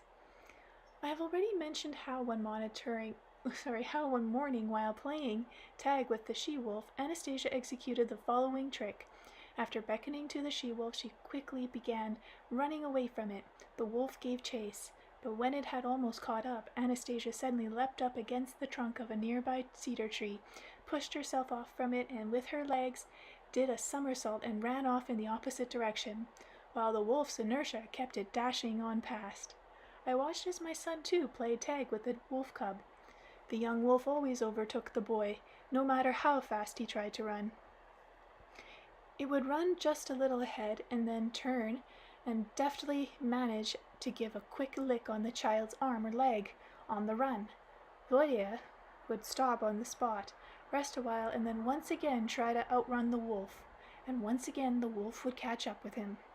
When Anastasia showed our son the tricks of leaping against the cedar tree to sharply change his direction, he really liked the idea and tried to repeat it himself. He leapt up against the tree from a run, but was unable to do a somersault and head off in the opposite direction. When he tried pushing off from the tree trunk the first time, Volodya landed on all fours, falling again on his second attempt. He looked inquiringly at his mother. Anastasia told him, "Before jumping up against the tree, Volodya, you should work out your next moves in your head." "I did do that, Mama. I saw how you did it. You saw how my body did it, but you did not conceive or feel how your body should do it, or what it should be governed by. You first need to train it with your thought." How one could execute a physical exercise in one's thinking was something quite incomprehensible. However, the boy walked up to the tree trunk and stood by it for some time, either with his eyes closed or making instinctive movements with his arms and legs. Then he stepped back and made a run into the cedar trunk. This time he ran faster than usual. I was even a bit afraid something might happen to him, that he might hit something against the trunk and get hurt. But he came through with flying colors. He pushed himself off and executed the somersault. After tumbling just a little on landing, he was able to start running back at once. He repeated the exercise several times, getting it more technically perfect each time. "Good exercise," I thought. "It develops all the muscles," I told Anastasia. "Yes," she replied. "It develops the muscles and, more importantly, accelerates the thinking." I wasn't about to ask how a purely physical exercise could accelerate one's thinking, but it wasn't long before I realized that this was precisely the goal Anastasia had in mind in showing Volodya that particular trick. It happened like this. Volodya summoned his playmate, the wolf, and they started off racing. The wolf had almost caught up to the boy when Volodya did his somersault and ran back in the opposite direction. Not anticipating this turn of events, the creature kept dashing on past the cedar. While the wolf stopped and tried to figure out what had happened, Volodya was already running headlong the other way in triumph. He was laughing and waving his arms, leaping into the air, making the most of his victory. The however, proved an exceptionally astute and clever rival. As Volodya was trying this trick for the 5th time at the very moment he was approaching the tree, the wolf suddenly slowed its pace and stopped just a little space shy of the tree trunk. When Volodya completed his somersault and was about to run off in the other direction, the wolf easily got in a lick as he landed, leapt in the air, and wagged his tail. Now it was the creature's turn to triumph, while Volodya could only stare at it distractedly in amazement. Anastasia and I sat nearby and watched the whole scene unfold. Once again, Volodya attempted to outwit the creature, but once again he failed. On each occasion, the clever wolf stopped just in time, waited for the boy to land, and managed to get a lick, sometimes more than one. Volodya began pondering the situation. His expression turned serious, even to the point of frowning, but apparently nothing came to him. Still pondering, he headed over to us and looked at us inquiringly in the eye. Anastasia at once said, "Now, Volodya, you will have to take into consideration not only your own thought, but also the thought of the wolf." And once more the boy went off to think. I also began contemplating the situation, and I reached a firm conclusion. Once the wolf had figured out the boy's maneuver, there was nothing more that could be done. The wolf would anticipate his actions, and while he was executing them, it would simply wait for him. Even if Volodya did the trick twice as fast, the wolf would still succeed in getting in its lick, and no amount of thought would help. When I discerned from the boy's face as he approached us that he had come to the same conclusion, I said to Anastasia, "Why are you tormenting the child like that? It's clear that he's never going to outrun the wolf now, and neither will you.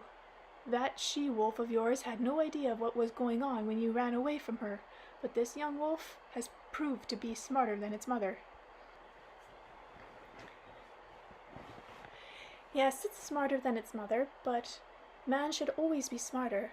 I am not tormenting our son. I am simply suggesting he think about it, take the wolf's thought into account, and come to his own solution. But it's absolutely clear there's no solution here. If there is, then show me. It's hard for me to see my son with such a sad expression on his face." Anastasia got up and beckoned to the wolf, which came to her delightedly, at once wagging its tail. Anastasia gave it a cuff on the shoulder and ran off, signaling the wolf to follow. Volodya and I watched how fast and easily Anastasia ran. The amazingly spirited and fluid movement of this already mature mother were impressive in their beauty and forthrightness. Yet still the young wolf's pace was just that much faster. Several times Anastasia was able to dodge it by sharply changing directions. The wolf momentarily lagged behind a bit, but was soon well on his way to catching up. There was no doubt about that, but that it would overtake her in the long run. Then Anastasia made a headlong dash from the same cedar trunk Volodya had used to push himself off from. A few meters before reaching the tree, the wolf slowed his pace, and upon seeing Anastasia leap into the air, he sat down, preparing to lick her arm or leg the moment she landed. But she did indeed make her leap, but did not push off from the tree. Her body passed within a centimeter or two of the trunk. She kept on running, getting further and further away, while the astonished wolf went on sitting at the ready, trying to make some sense of what had happened. Volodya jumped up and down, clapping his hands and shouting with glee. "I have got it, Papa! I have got it! I have to think quickly for both myself and the wolf. I have to think quickly for myself and manage to think for the wolf more quickly than it thinks for itself, and put it all into action and on time. I now know how to do it." When Anastasia came over, he said to her, "Thank you, Mama. The wolf will never catch me now." The next time he raced the wolf, Volodya first tried twisting and turning as Anastasia had done, but then he went through a whole cavalcade of all sorts of tricks. He would grasp hold of a small tree trunk on the run and use it to change direction faster than the pursuing creature, or leaping over a thick branch that had been broken by the wind, he would run up to it a second time, only this time jumping just on the spot while the wolf made a headlong dash forward. This is just one example, and there are a great many more, but the important thing is not the number of examples, but understanding the principle of the exercise. Chapter 12. The Ultimate Taboo. Not only for our children, but for grown-ups living today too. The system pours forth floods of apparently meaningful information, but in reality, particularly all communications are calculated to draw man away from information. Take, for example, the TV you watch regularly. Every news broadcast tells about how one official is meeting with some other official, or how one leader meets with another leader. Their meetings are served up as news, but if you stop to think about it, you'll realize that there is absolutely nothing new here at all. Officials have been meeting together for thousands of years now, hour by hour. Summit negotiations between various countries have also been taking place for thousands of years, but nothing ever comes from these negotiations, and nothing of substance ever changes as a result. It does not change because they never talk about the most important thing. They never discuss the true cause of war. They only talk about effects. Yet the media led you astray by serving up every summit meeting as news. Just think about it. The ultimate taboo subject in the whole world is the path of mankind's development. Can you just imagine the passengers of an airplane in flight who couldn't give a care in the world as to where the plane is heading or whether it was even able to land? You may think that passengers like that don't exist. Everyone boarding a plane has an idea of how long the flight will last and the destination to the city. But ask 1 or 2 or 1,000 people living on planet Earth, ask a million even, and nobody will be able to tell you just where mankind is heading. The system created by the priests has blocked up human thought. Modern man, with his extremely slow rate of thinking, is not in a position to determine whether mankind or even a single nation state is on the right path of development. He is not in position to visualize even his own life. In reality, all the leaders on the earth are in control of nothing, absolutely nothing.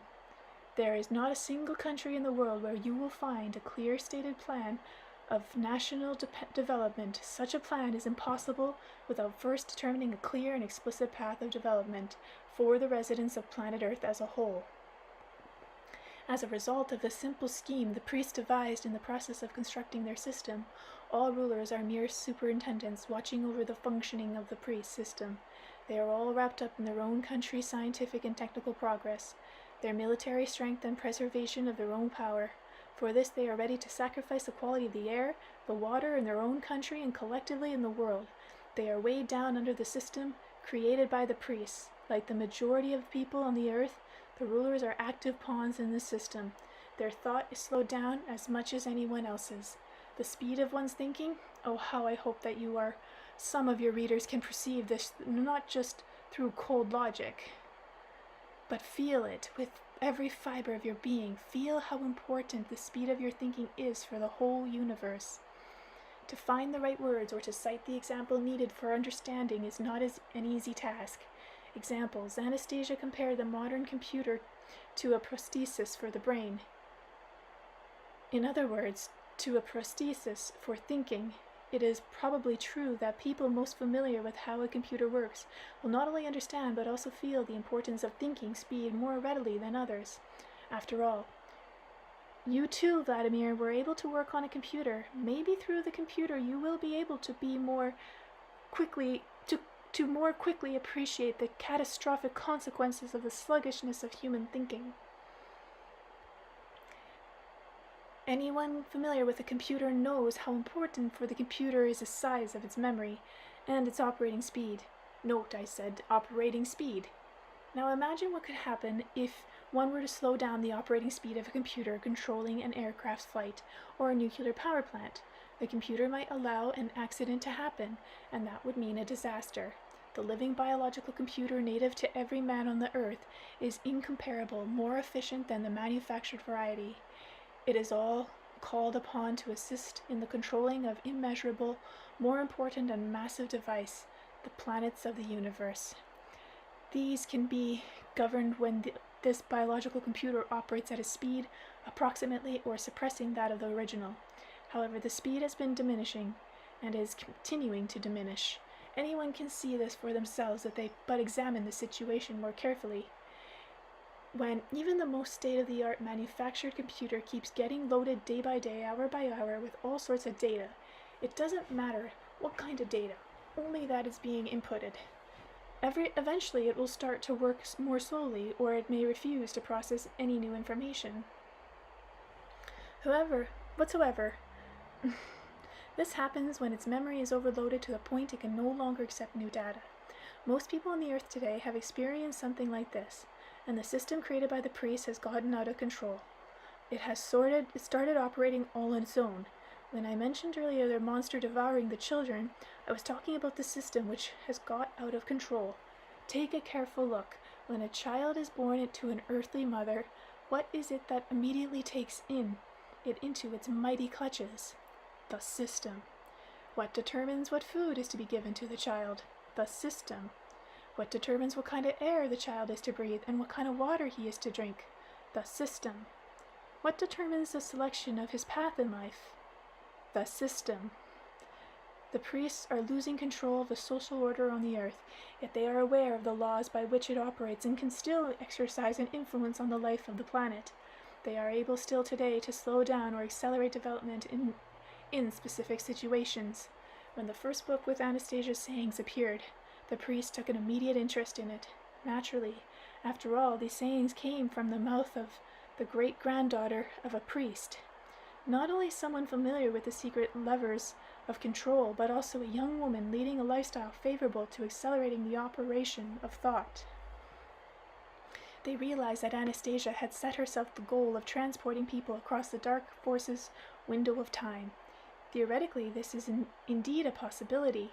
Transporting across time constitutes a change in consciousness, and it is possible to do something like this with a single individual. Substantially changing the collective consciousness of mankind is a process extending over millennia, requiring the participation of many generations. But a process extending over millennia cannot be called transporting people across a window of time. Transporting people across a window of time means changing the consciousness of people already living on the earth today, changing it to a consciousness which was or will be inherent in them under the conditions of a divine paradisical existence. The priests tried to figure out the plan by which Anastasia was going to operate. They did work it out and deemed it to be naive, containing a plethora of questionable decisions. The means of distributing information through a book alone they regarded as clearly insufficient.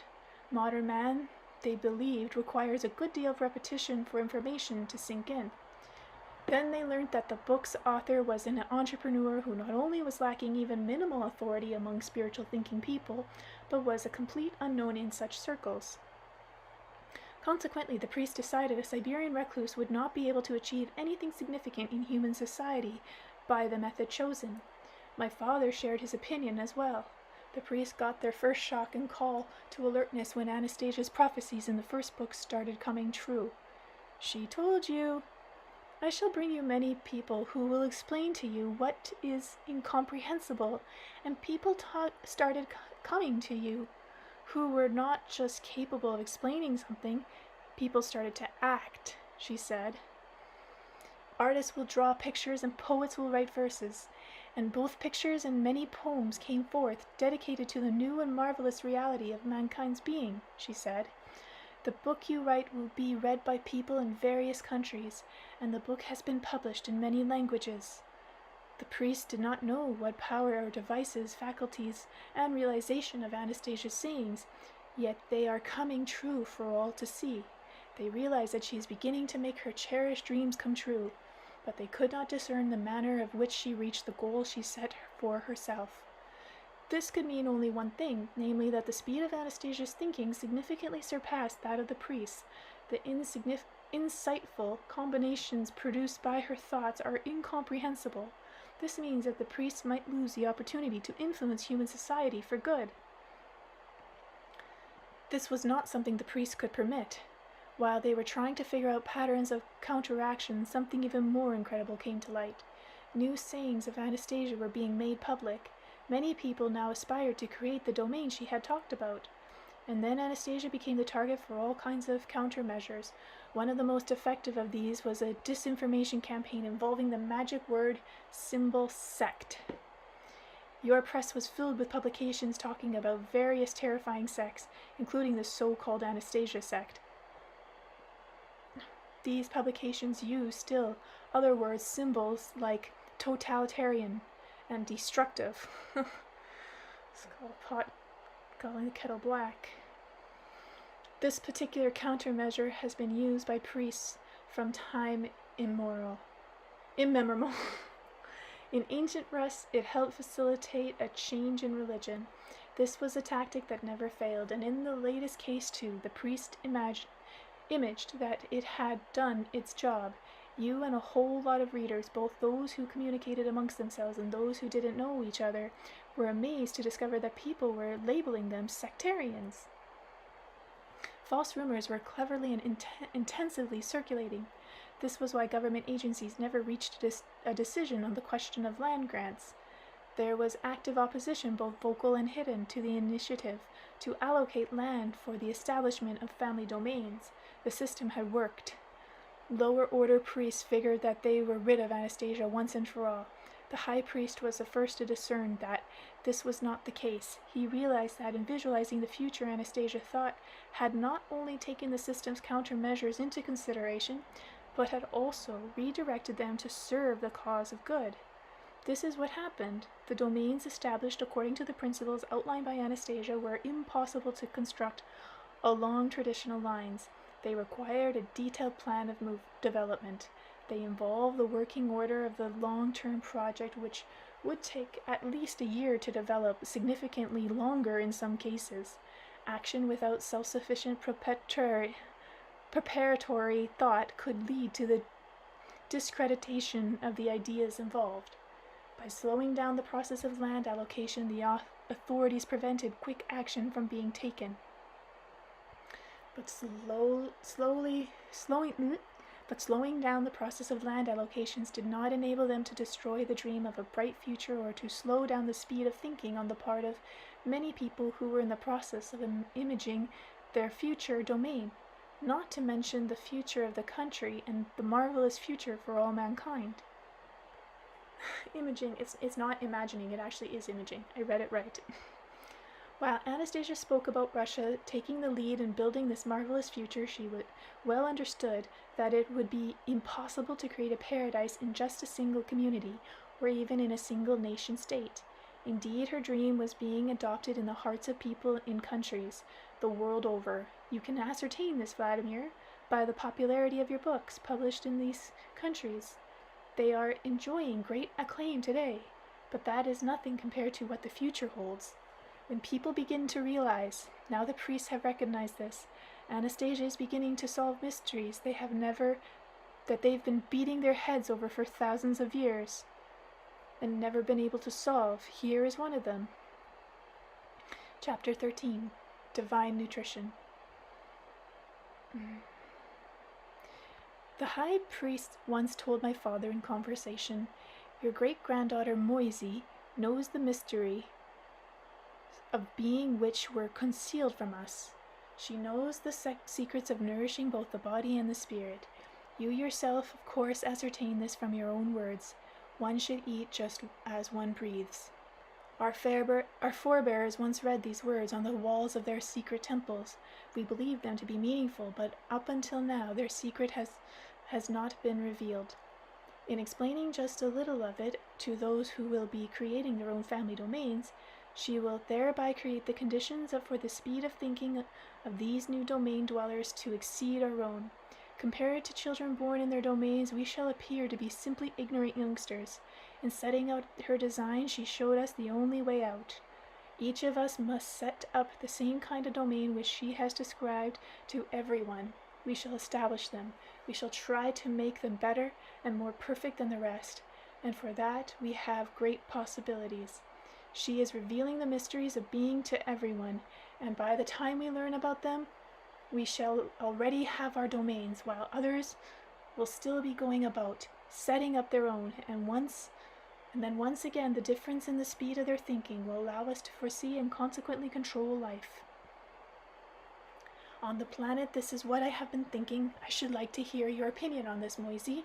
And my father replied, "You want to hear my opinion because you have your doubts. You want to foresee what situation Anastasia will be visualizing in case the priests and you have appointed yourself to the highest position, are the first to set up the domains which will draw you closer to the divine being. You want to know whether her thoughts have taken such a scenario into account. I'm convinced she has, the high priest replied to Father, and she herself does not conceal the fact, but I should like to hear your opinion on why she is openly daring us to be by giving us the opportunity to reassert our control over the world. All because my father, answered the high priest, my great-granddaughter Anastasia is not about to enter into a confrontation with you. When the priests as the rulers of the earth begin creating their own domains, their thoughts will be transformed. Their souls will become radiant with light. Thank you, Moisey. Our thoughts have come together as one, and I applaud the prospect of living in another reality, possibly to one in which each of us can talk with God. I bow before your great-granddaughter's thought, Moisey.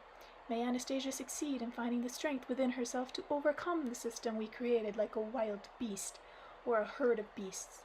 Help her if you can, Moisey. Try to help her yourself. I can't keep up with her more youthful thought. I used to think her actions were illogical, and I shall not be able to either, Moisey. She eats just as she breathes. You have been soiling our flesh. I have not the strength to nourish my spirit the way she nourishes hers. I can only guess at what is helping her. In the times of our pristine origins, people's way of life was quite different from today's. They not only knew nature, they controlled it. Through the sounds of nature and the power of the light of the heavenly bodies, they had access to the database of the universe. They received information not just through their mind, but through their feelings too. The speed of their thinking was many times greater than that of people today. The early priesthood realized that absolute control over mankind was possible only if they could achieve a considerably greater speed of thinking than other people. But how to achieve this goal? One of the ancient priests once said in a secret conversation with the high priest, "We cannot accelerate our thought to achieve sufficient superiority over everybody else, but we can use our special devices to slow down the thinking of all mankind." You said all mankind? Does that include your own thought? The high priest responded. Yes, in the final analysis it does, but to a much lesser extent. The discrepancy will be tremendous. The advantage will be on our side. Since you are talking about it, that means you have already found a way of slowing down the thought of all mankind. Tell me about it. It is simple. We need to conceal from people the existing divine method of nutrition. We need to have them consume food that does not accelerate, but rather slows thought down. This is the main condition. The rest is a chain reaction. The degradation of thought will bring a number of factors into play which will influence the speed of their thinking. Compared to us, everybody else will be inferior. How can we conceal what God offers to everyone? We promote the necessity of giving gratitude to God for what He offers. I have it. You have come up with the monstrous plan, but it is perfect. People will agree to give gratitude to the Creator and will not see anything wrong with it. We shall think up rituals to draw people away from God's first-hand creations.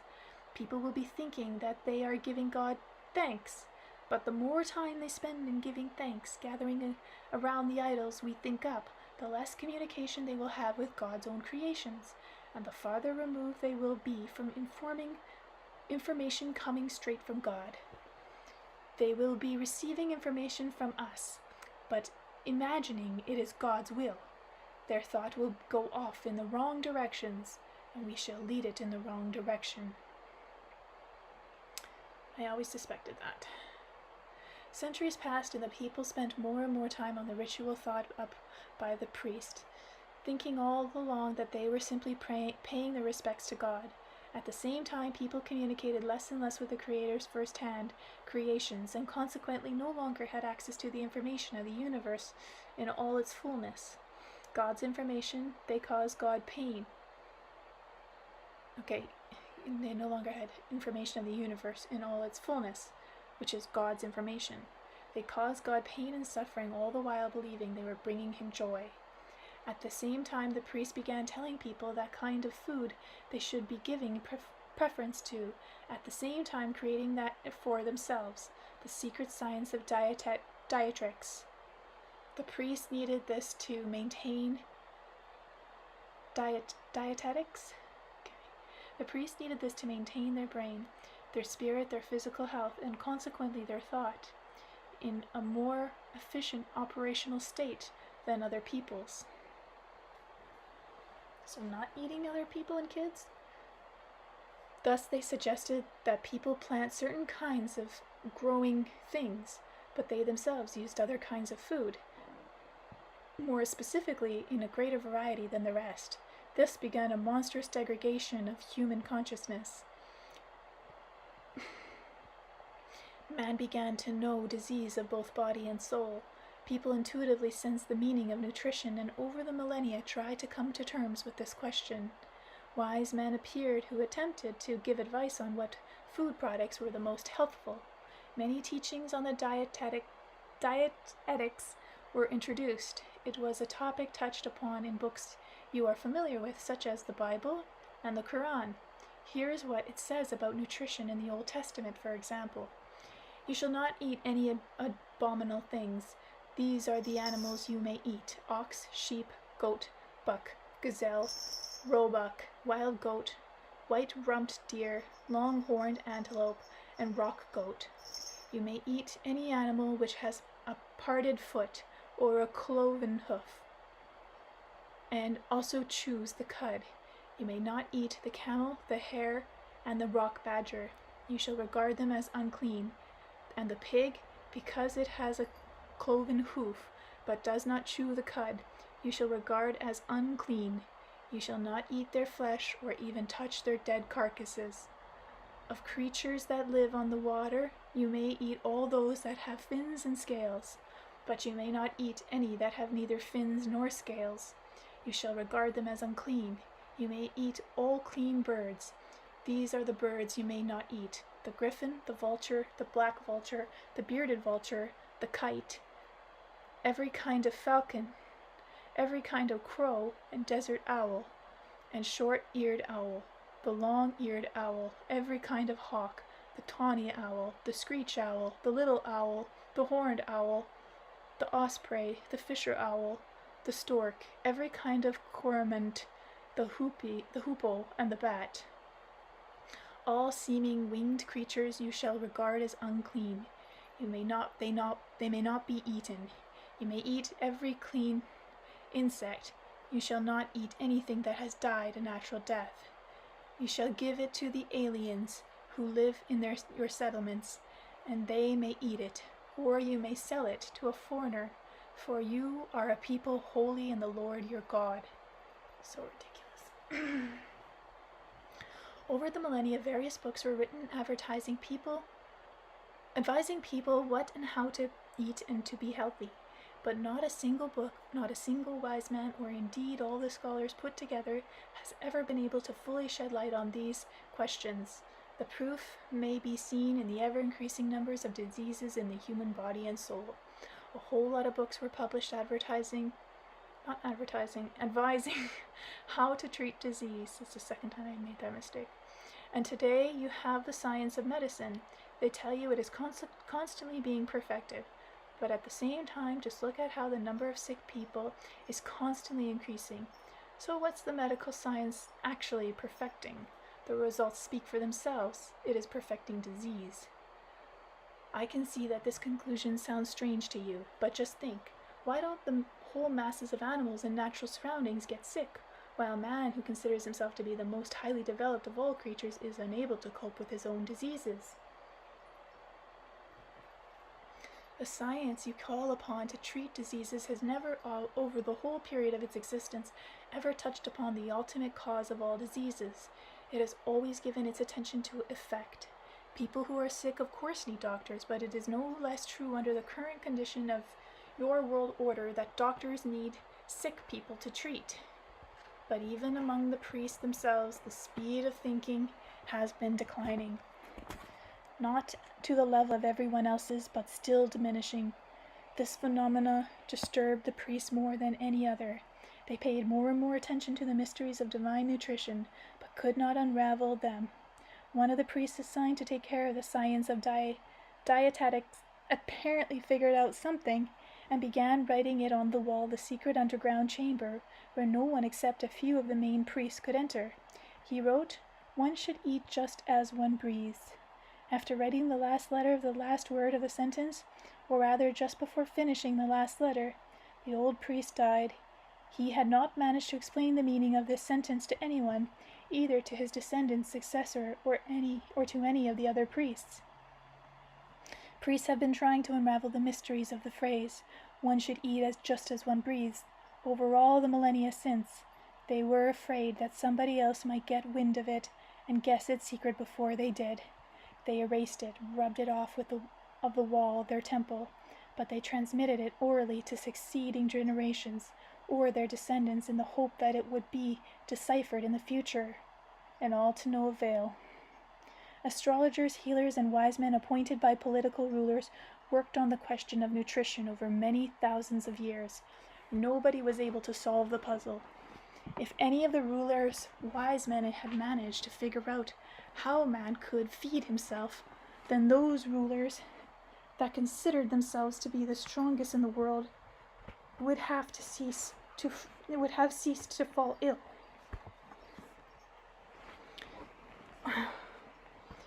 And their longevity could have increased. If any of the earthly rulers had known that kind of food he should take in, he could have become the supreme ruler of the earth. The speed of his thinking could have surpassed that of the priests. But all the rulers of the earth get sick and die. Their longevity is no greater than that of an ordinary people, even though they may have the best healers and wise men right at hand, and so the degradation of human society continues. It seems to be just in passing that Anastasia uttered that sentence to you, "One should eat just as one breathes." You published it in the book. You published it in the context of your experience with her, and didn't give it any of its special thought. But for the priests living today, the publication of that sentence, the one that had been erased from all the walls of their temples more than 5,000 years ago, became a cause for very great concern.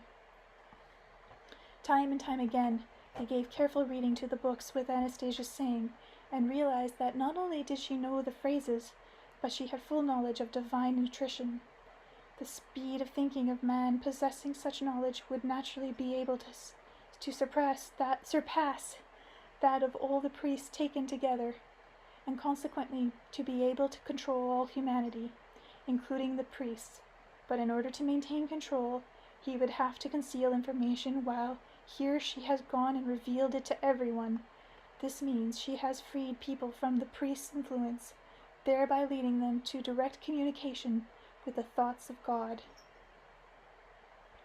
This was something they realized after seeing how Anastasia slipped in among her sayings information on nourishment of Adam. In co-creation, you cited Anastasia's words about how people were nourished back in the time of their pristine origins. All around him were a multitude of fruits with a variety of tasty berries and edible grasses. But during those first days, Adam felt no sense of hunger.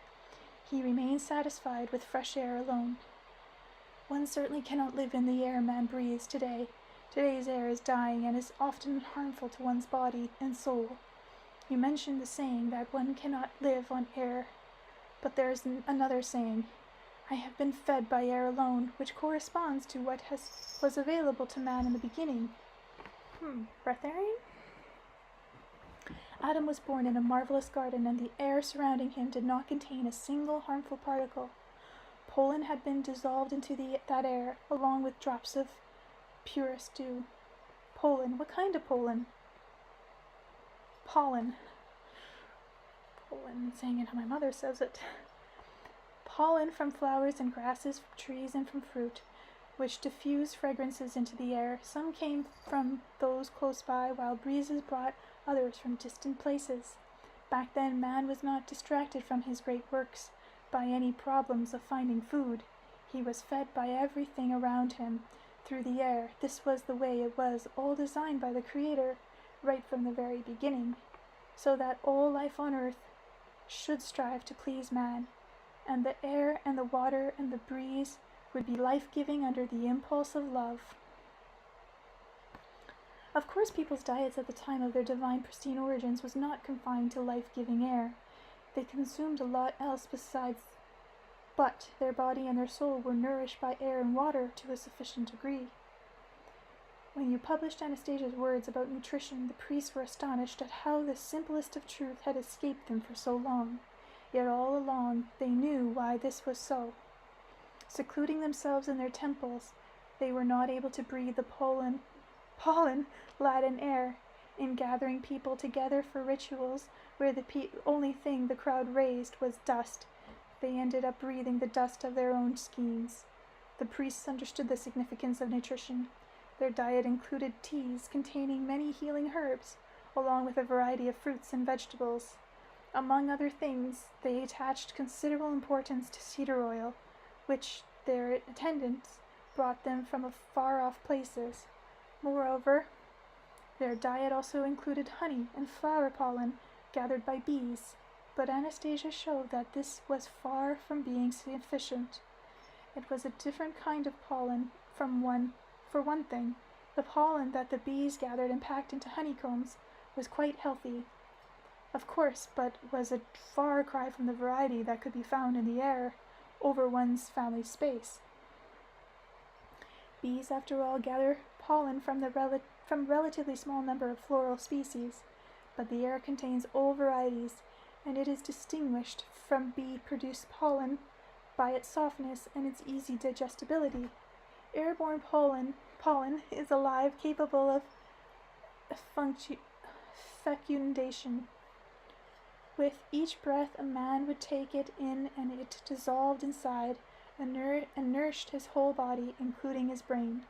When the priest saw Anastasia talking about family domains, a hectare of one's motherland for each family, they realized she was taking people back to a way of life that was part and parcel of their pristine origins.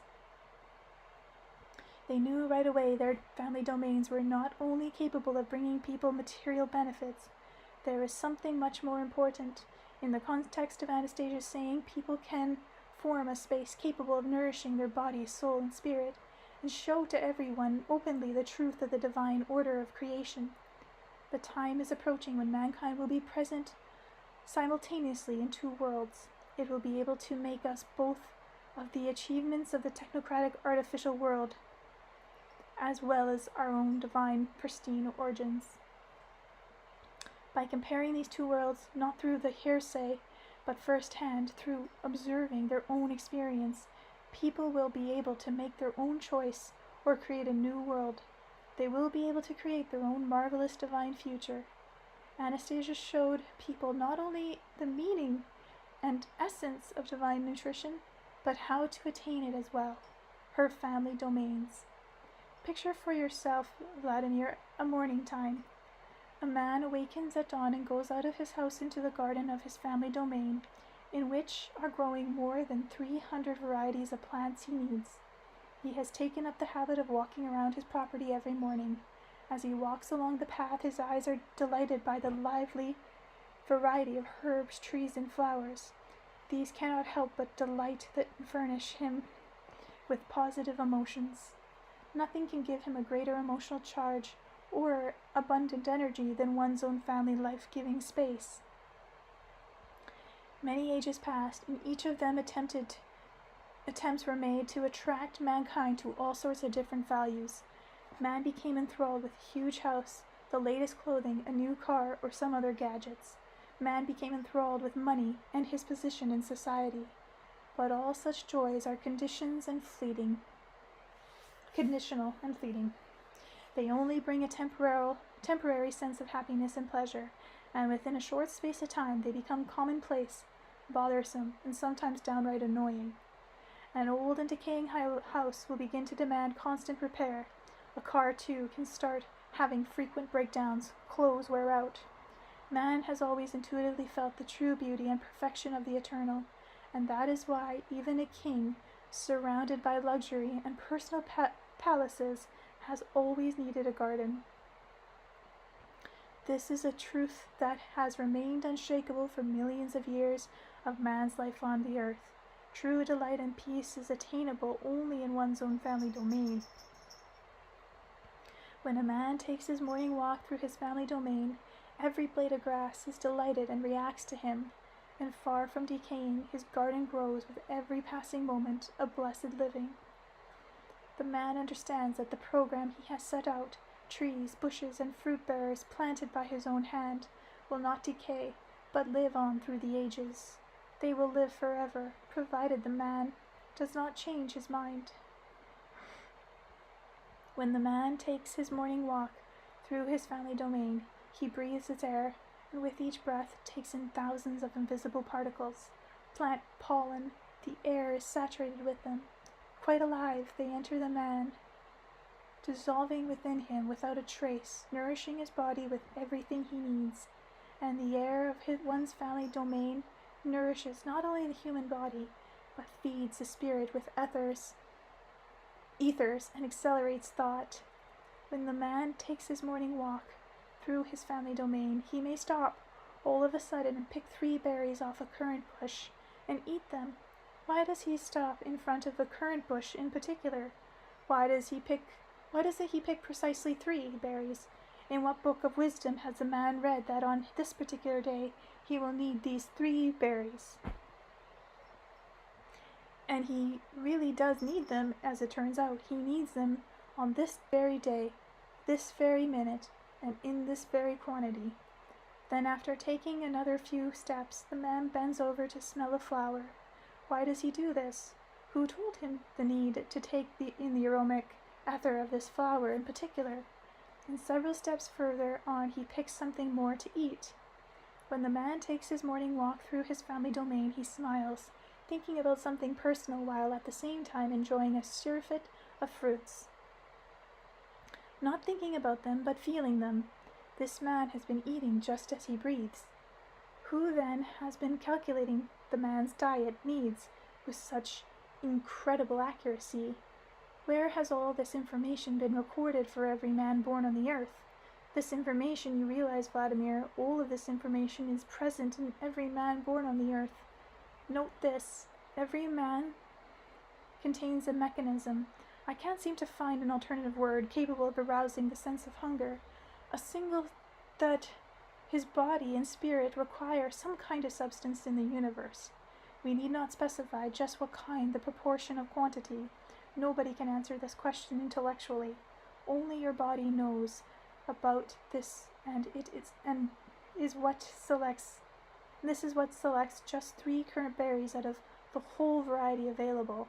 But in order to afford the opportunity for the right choice, your body must have all the information available about them, and it is only in one's own family domain that such information is accessible. Let's say you go into a store where there are a whole lot of fruits spread out in the counters. You want an apple. You see a whole huge variety of apples. Which kind to choose? An exact choice is impossible, since your body, which is capable of making an exact choice, does not have any information about the apples on the counters. It hasn't tried them. It doesn't know the taste and correlation of substances. Neither does it know when the apples were picked, which is very important as well. As a result, the apples you purchase at the store may turn out to be beneficial, but their benefit will not be nearly so great as when your body is appraised of all the information about the product you are making it digest. The product you ingest may even turn out to be harmful to your body, in which case diseases make its appearance. Such a thing could not happen in your family domain, since you know for absolute certain which tree produces the sweeter or more sour apples when they are ready for you. Your body receives all the information about all the fruits in your family domain. It receives all the information about them back when you were still in your mother's womb, and afterwards when you drank milk from your mom's breast. Your mum, after all, just delighted in the very same fruits, and they contributed to the consistency of her milk. And now as a grown man, when a man is in his space of his kin's domain, he tastes the fruit and berries, everything that went into the consistency of his mother's milk. There is another concept in your civilization. It's healthful for a man to consume fresh produce. But what exactly is fresh produce? Not frozen, dried, tinned, or sealed in barrels like you thought, but produce that comes to you in its natural state. And you have cultivated a huge assortment of hybrid varieties that can be preserved many days with the appearance of fresh produce. Believe me, the appearance of freshness is deceptive and harmful. Now see if you can make sense of what I've just said and test it out for yourself. Almost all berries can be considered fresh for no more than a few minutes. Cherries, both sweet and wild, and apples will last an hour tops. But still they change, with every minute that goes by mutating into something else. Pick a cherry and leave it just overnight. Then take it back to the tree where it came from and eat it. Then pick other cherries from the same branch and taste it. See, you will sense the difference, which cherry is fresher and tastier, even with your eyes closed. As for raspberries, you'll notice the difference after only an hour, while some other kind of fruit might take 24 hours, and you will see that anyone who does not have a family domain, no matter how rich or important he may be, cannot take in fresh food. That means he is not as capable of quick thinking as he might otherwise be. Even back in the ancient treaties, wise men attempted to set forth their perceptions as to what produce was the most healthy for man in any given season. And this is very important, but among all these there is only one treatise which remains infallible, and that is the one which God himself prepared for each individual man. Look for yourself and see how gradually, starting in the spring, the early plants bring forth their fruits. Others appear later in the summer, as it begins or ends, while the autumn gives rise to a variety of other plants. What is there to write about here, when it has been so obviously set forth that one should eat and when, and not just in the broad terms of months or seasons? The choice is hinted at moment by moment. You need only think about it, Vladimir, to understand it as though the Creator is ready to spoon-feed any man with his own hand. Just think how perfect and exact his program is. There is a particular season of the year when any given species of fruit ripens. At the same time, the planets are in a particular arrangement, and that is the most favorable season for man to take in that fruit. It was at that very moment, the most important moment as indicated by God, that man decided to take in the fruit, as his body suddenly felt desired for it. There is no question of man's working all this out through calculation. Man did not make a problem out of what to ingest and when.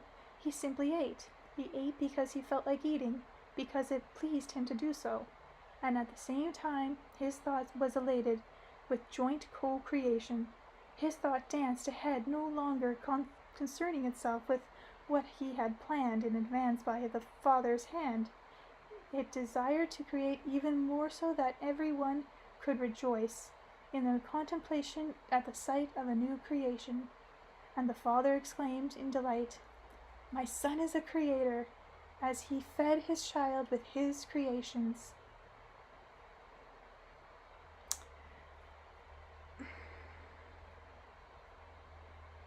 Okay, I think I'll stop there at chapter 14.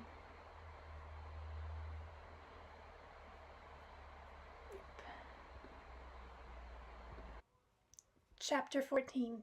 A Society of Schizophrenics? ? In listening to Anastasia's grandfather's account of what men should eat and how, I couldn't help comparing what he said with the dietary regimes of people today, even rich people living in so-called civilized countries. A rather puzzling situation unfolded. Let's work it out together once and for all. If I'm breathing funny, it's because I did a really long walk today. To begin with, We all know that it is healthful for man to consume fresh and ecologically clean produce. We all know that in nature there are plants capable of treating all types of diseases in the body. Hold on, we need to be more precise. In nature there are plants capable of preventing diseases of the body.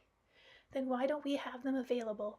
Why and under whose influence have we chosen a way of life which destroys not only our bodies but our minds too? Someone out there must be simply laughing at us, be fooling us into calling this way of life civilized. Besides, yeah, like civil war. How can war be civilized? If we use terms like civilized country, civilized society, meaning by this a society of people which has achieved a certain, and of course correct, level of development, then this development should also be reflected in, among other things, questions pertaining to diet, and not just among other things, but first and foremost. Now let's pay a visit together to a typical food store or supermarket, the kind you find in any so-called civilized country. It could be either in the West or here in Russia. If we're talking about major cities, the difference in variety of produce isn't all that great. We find that the majority of produce available is nicely packaged and has a long shelf life. We find a whole lot of dried, frozen, and concentrated produce and products, which can hardly be termed fresh produce. At the supermarket, we can also find so-called fresh vegetables, beautiful to look at, tomatoes, cucumbers, and so forth. But lately, it has come to light that these are hybrids, specially cultivated varieties, capable of preserving their good looks for a long time, but considerably inferior in quality to the normal natural variety. Just about any adult resident of any European country is aware of this.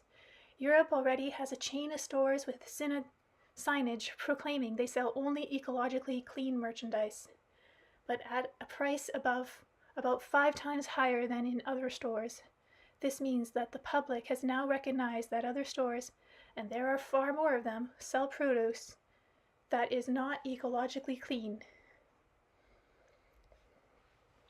But let us call a spade a spade. The public has recognized that a majority of their number have been consuming produce that is harmful to their health.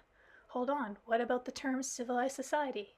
It is possible for people in civilized society to consume food of inferior quality, which is harmful to their health.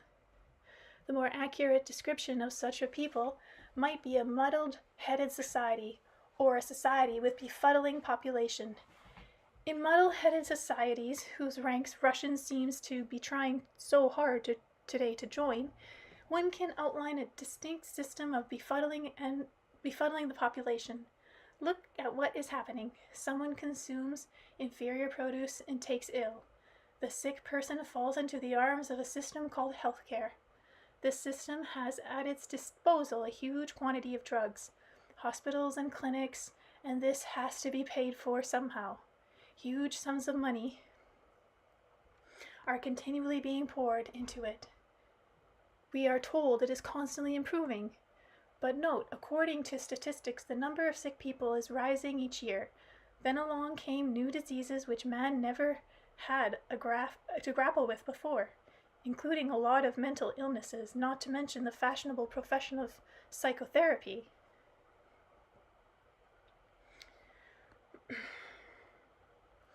And the question resounds loud and clear: what is behind the degradation of the overall health of these civilized societies? Isn't the healthcare system itself at least partly to blame? By comparing data from various sources, anyone who wishes to can determine that the overall degradation of human health, yes, talking about physical well-being, but mental health is even more dangerous factor. We have only but to turn away about the obtrusive, monotonous flood of information that does not allow man to think about what is really going on. We begin to doubt, to put it mildly, the normality of the majority of the population of the so-called civilized societies. We begin to look upon these societies' chosen lifestyles as indicative of a schizophrenia disorder. Judge for yourselves. Let's say a man living in his family domain wanted to eat an apple, for example. What does he do? He goes out into his picks fresh picks fresh fruit from a tree and eats it. Then let's take a look at the actions of another man who lives in a city apartment in a developed society, who also wants to eat an apple. He takes some money, goes to the store, and buys an apple, which is no longer fresh. He buys an apple which another person grew and packed in a crate.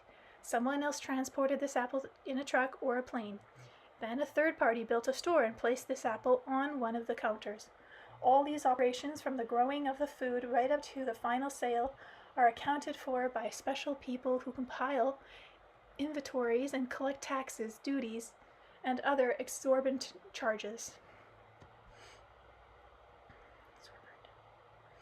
Thus, we have a whole chain of procedures whereby people are involved in the supposedly useful business of offering a fellow human being the opportunity to taste the fruit of an apple tree. And the one who tastes this fruit must first find work somewhere to earn the paper money and pay for this whole thought-up chain of intermediaries standing between the apple tree's branch and man. Yet our society considers this normal. A befuddled society has no inkling that someone very much wanted to lead people away from their true purpose and have their attention occupied in senseless pursuits. The process of drawing people into such absurdities has been a long one. That's not something you could do quickly. If you tried to do it quickly, even the most feeble-minded individual would be able to see the stupidity of what was happening. Just think what a paradox it all is. One fine day you decide as usual to go out of your apple tree and pick some fruit. You no sooner step off your front porch and start heading for the tree than you catch sight of a whole queue of people. "Who are you?" you ask the fellow standing closest to you. "I'm an apple dealer," he answers. "And who are these people behind you?" You continue to wonder and hear in reply, "Behind me is a person who trucks the apples to my store. Behind him is the one who picks them from the tree, and around each one of us you see an entourage of people in fresh, clean suits. They are the ones who record the quantity of apples that pass through our hands. But really, what are you chaps? Don't tell me you're a bunch of schizos," you blurt out in a fluster. "What's with all the meaningless red tape? Who's going to thank for instance as this?" The reply comes, "You will thank us. You will pay all of us money. With that money, we too shall buy apples." "And what am I going to get all that money to pay? And where am I going to get all that money to pay you?" "Go see our trees. There's a job open for a record clerk. You can become a pear tree record clerk, earn money, pay us, and eat apples whenever you like." How absurd! You're thinking, no doubt. Of course it's absurd. Of course it's schizophrenia. But this is just the kind of thing that's going on right now with each of us in our society. The conditions of a healthy lifestyle, and really, they're all obvious, in the trees. Well, 1. Miniature treaty. Point 1. Every man living on the earth should have his own domain, his own space to guarantee for himself a supply of high-quality food. Point 2. In his own space, man should grow, preferably his own hand fruit-bearing plants that he considers tasty and healthful. Say, for example, someone knows ahead of time that he doesn't like red currants.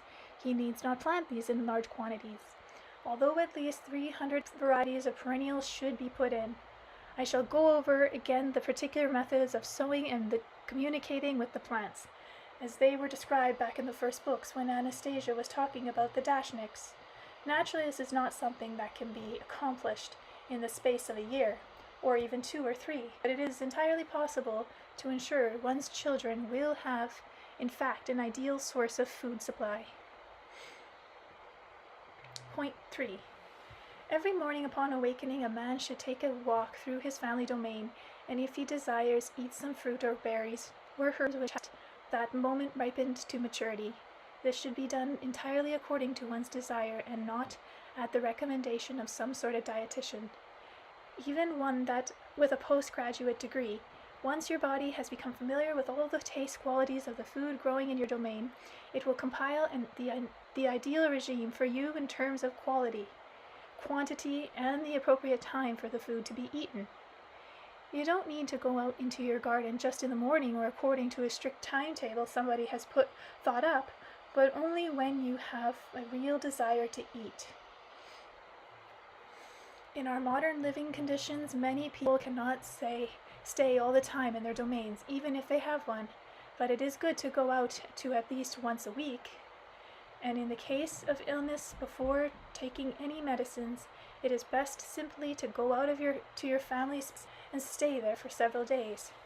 If you have already established your own space, and if your body can access information about the plants growing in that space, it will be able to determine with absolute certainty what is necessary for recovering your health. According to Anastasia affirmation, there are no diseases of the human flesh which cannot be overcome by the space of love you have created. Of course, we're not talking about the space of a city flat, but a domain established according to the principles she has set forth. After formulating these rules on a pad of paper, I read them to Anastasia's grandfather and asked, "Have I left out anything?" "If you simply want to jot down a summary, this will do to start with, only you really must say something about the neighbors." "What have neighbors got to do with it?" I didn't understand at first. "What do you mean, what have they got to do with it?" Grandfather was taken aback by my query. "Think about it. If just one on the other side of the fence from your domain there's a factory spewing forth deadly fumes, and the wind carries these fumes into the space of your domain, what kind of air are you going to be breathing?" "Nobody would build their domain next to a factory," I protested, but said no more. Then I remembered, in the city of Novosburg, there are dacha plots located barely half a kilometer from a tin smelter, and in Germany there are farmer fields right next to an autobahn with 8 lanes of traffic.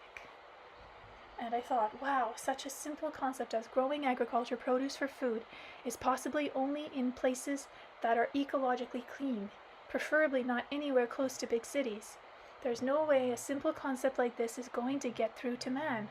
So I've really got to add one more point. Point 4. Your domain should be located in an ecologically clean zone. It should be surrounded by the domains of those who share your vision of creating family oasis or paradise. One breeze will carry life-giving pollen from your domain to your neighbors, while another breeze from their direction will bring you life-giving air. Have a drink.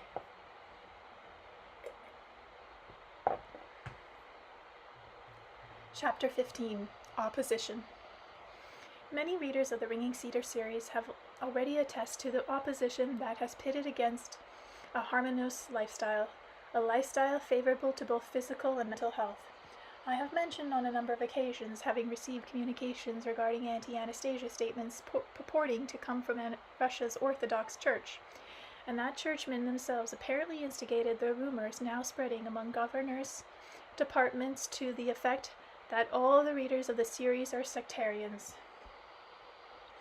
At first I found it hard to believe that such communications were serious, but shortly afterwards, members of Novosburg Readers Club told me church representatives had paid a visit to the local concert hall where a readers' conference was to take place, asking management to forbid the event.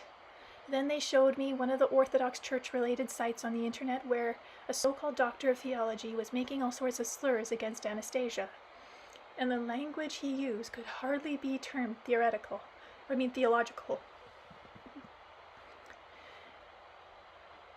My readers protested in an effort to show that Anastasia's ideas were indeed positive, but apparently the doctor of theology was not able to discuss this point, preferring instead to focus on the questions of whether Megre was my real name or a pen name.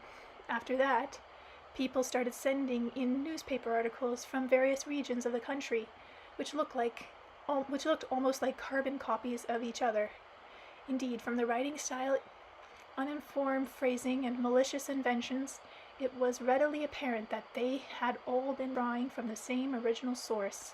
Finally, there was something quite extraordinary in connection with the St. Petersburg Drama Company performance of a play called Anastasia, based on the Ringing Cedar series, on the 23rd of July, 2002.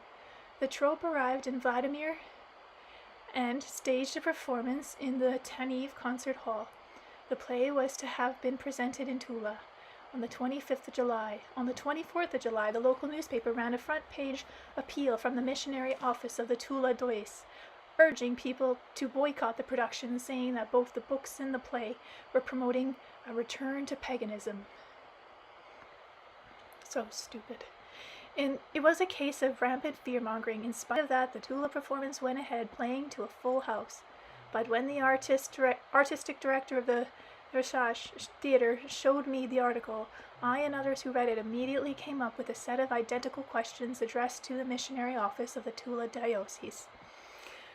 How can you criticize a play you haven't seen? The only performance before Tula had been in Vladimir only a couple of days before. To all intents and purposes, Tula was the premiere. In St. Petersburg, however, Orthodox priests came to see it, and afterward thanked the actors for a most spiritually inspired production.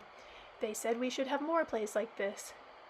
The conclusion is inescapable. A phenomenon like Anastasia is constantly under the watchful eye of some kind of opposing power.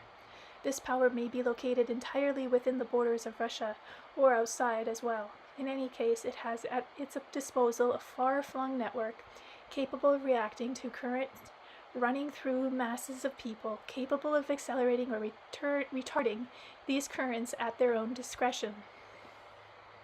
The stories about the priest told by Anastasia and her grandfathers are taking on increasingly real and specific shape.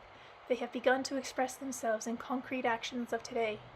Her grandfather said that the high priest who formed the ideology of the whole people has stopped opposing Anastasia, but the system created by the priest will carry on the opposition for centuries to come, and this has also been confirmed by real-life events. The zealots who implement the opposition on a local level have proved themselves incapable of figuring out what is really going on. They seem to be acting as though they had been pre-programmed, making sweeping and completely unfounded accusations against Anastasia. For example, in response to the question, should we all go live in the forest?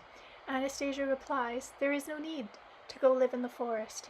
You need to clean up the place you have been polluting first. The press, however, has been putting out statements to the effect that Anastasia is urging people to abandon their city dwellings and children and go off to live in the forest. So one can draw the conclusion that some kind of agencies are actively endeavoring to hinder the promotion of Anastasia's ideas, namely that each Russian family should be granted a hectare of land to establish a kin's domain. Naturally, Anastasia's opponents try not to mention this idea, preferring instead to scare people with their fictitious inventions. Naturally, I wanted to defend both the idea itself and the readers of my books from slander and from other obstacles standing in the way of reaching this high goal. Defend them, but how? And from whom, specifically? After all, even the slanders must have real names. They have their own masters and interests, but Anastasia supporters have their own research centers. I don't know all these names personally, but by a long shot, there are ideas and conclusions are quite fascinating. For example, the counteraction is aimed not directly at Anastasia so much as a national idea currently taking root in Russia. It arises from an intermediary source, as though local followers each receive a cue to action independently of each other. These followers are to be found in various social strata, including the clergy.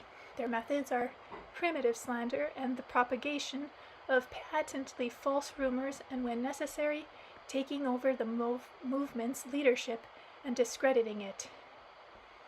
The research center managed to establish who it was that stole a computer containing the manuscripts for one of my forthcoming books, and found out about a secret plan for taking over the Anastasia website.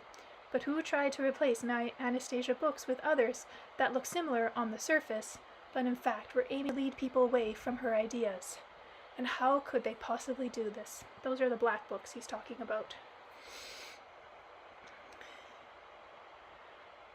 I was also told that the same forces were organizing a smear campaign, using the same method in each case against Anastasia, academic Schneeten's school, and the singer Nikolia Baskov.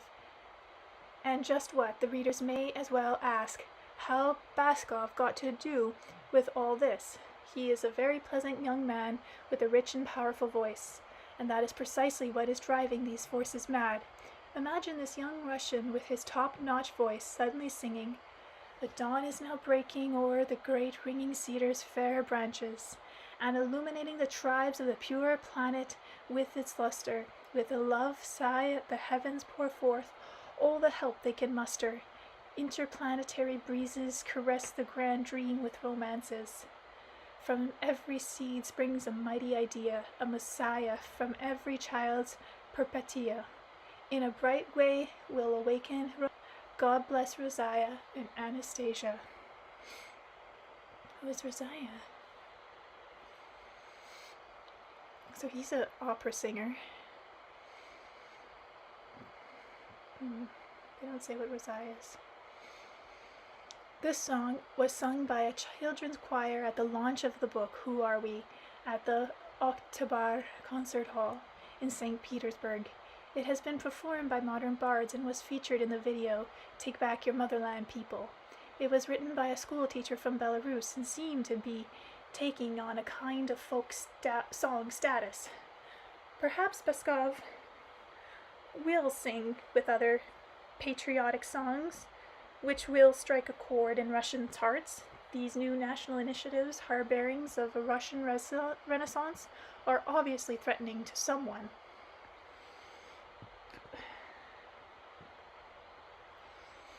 I was told there was no need for concern and asked not to speak about what was going on.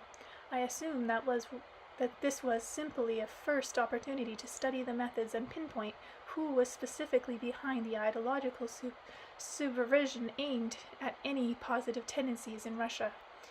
And I would have gone along with that. Let it be dealt with me by the competent authorities. However, you must excuse me for this. There is one subject on which I cannot remain silent despite my promise to the contrary. If I did not speak out on this, I would forever lose my self-respect.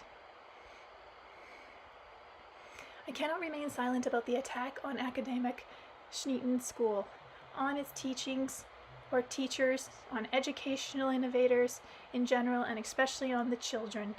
The pupils of Schneeton School, along with their teachers, have decided to build a second school, this time in the Belgorod region. Under an agreement that the local organization, they began refitting the interior of an allotted accommodation to suit their needs. Accustomed to hard work and experience in design construction, they quickly brought their task to completion. They wanted to afford their other children, too, the opportunity to study in a real school. Only they were forced to abandon the premise they had just refitted. Why? Because their provocateurs were on the alert. From the same source that instigated the rumors about all the Anastasia readers being sectarians came exactly the same kind of accusations of Schneeton School being a totalitarian sect. As in the case of Anastasia, seemingly on cue, a number of Russian so-called Orthodox priests began to confirm that what had been said. Again, the same uniform phrasing, the sweeping accusations without any factual confirmation. According to a certain Father Alexei, the pupils at the Schneeton School have absolutely no experience in handling money. That's a lie, chaps. They do have experience, only they are not fixated on money the way you are. At Schneeton School, they make use of sentence circles, where the perpetrators appear in person in front of a whole group of people who are predisposed to react negatively towards him and express their censure. That's quite an accusation. But haven't Cossacks brought their own violators to sentencing circles? They have indeed, and not just to censure, but to punish with whips. And haven't our political parties, either communist or democratic, not used similar methods? Does not the Russian Orthodox Church summon its violators to a circle before defrocking them? The Church used to do worse than that. It used to burn them at the stake. And here we are, simply talking about censures. What is censures? Perhaps the writer who described this as in a negative light had in mind a circle consisting of his own persona, but that would no longer be a circle, but real totalitarianism. Again, some articles complain that Schneeton School is protected by Cossack, and free access to its grounds is not always permitted. But today, ladies and gentlemen, many schools are under security protection, and not only in our own country anyway. What business might you have at Schneeton School? Be God-fearing and take care of your own health. Aren't you the ones, after all, who are horrified at the fact that the pupils of this school don't drink or smoke? That they are constructing new school buildings themselves and are good students? You no doubt get a thrill of sublime pleasures when you find drugs and foul language in schools. I am not going to list all the nonsensical drivel written about this marvelous school. The writers have come under condemnation, even from their colleagues. An article by Alexander Adamski is of particular interest here. Here are some excerpts. Okay, can I move? Just give me a second. Okay. On Saturday, the 1st of April, at the ATV Creativity Channel, they showed a pre-taped episode of the program Press Club devoted to what people refer to today as controversial press coverage surrounding Mikhail Petrovich, Schneeton School near the village of Tekos in the province of Kozinar. The Press Club producers decided to invite journalists, writers, and writing on educational topics, as well as educators themselves, to discuss the whole question. Both professionally and from the global perspective, the unique characters of Schneeton's system provokes controversy in modern educational circles. But there are what Alexander Radov terms educational killers, whose arguments vastly differ from those of people who question Schneeton's views on particular matters of substance. Such killers do not argue. Their aim is to destroy. As long as education has existed, as long as anyone can remember, right from the time of Socrates, up-and-coming philosopher teachers have been censored and beaten down for confusing young minds and not teaching according to conventional norms. So yet another round of programs directed at Schneeton is not coincidental. As Alexander Radov said during the Press Club discussion, even as in times past such attacks were organized by bureaucrats, today they are initiated by innocent-looking journalists. So it turns out that these nice boys and girls faced with something that does not fit into. Indeed, that is quite contrary to their perceived opinions as to what a school should be, what an educator should be, or how an educational system should be constructed. Find themselves quite incapable of accepting the existence of something their consciousness can neither fathom or even make room for. In other words, what I don't understand is no right to exist, has no right to exist, such as the killers simply put dead logically. In other words, what I don't understand has no right to exist, such as the killer's simple but deadly logic. What we have here is the old world flushing out the dredges on the bottom, the last clotted sediments of totalitarianism, which has been so aggressive and unshakable in its hatred towards anything unlike itself. The old world where there is no room for tolerance, where children must fit into a uniform mold, and as teachers are obliged to teach them the same thing. The opening remarks on a press club retelling one of Schneeton's attackers said they were grounds for censure. But first, we wanted to hear the arguments for.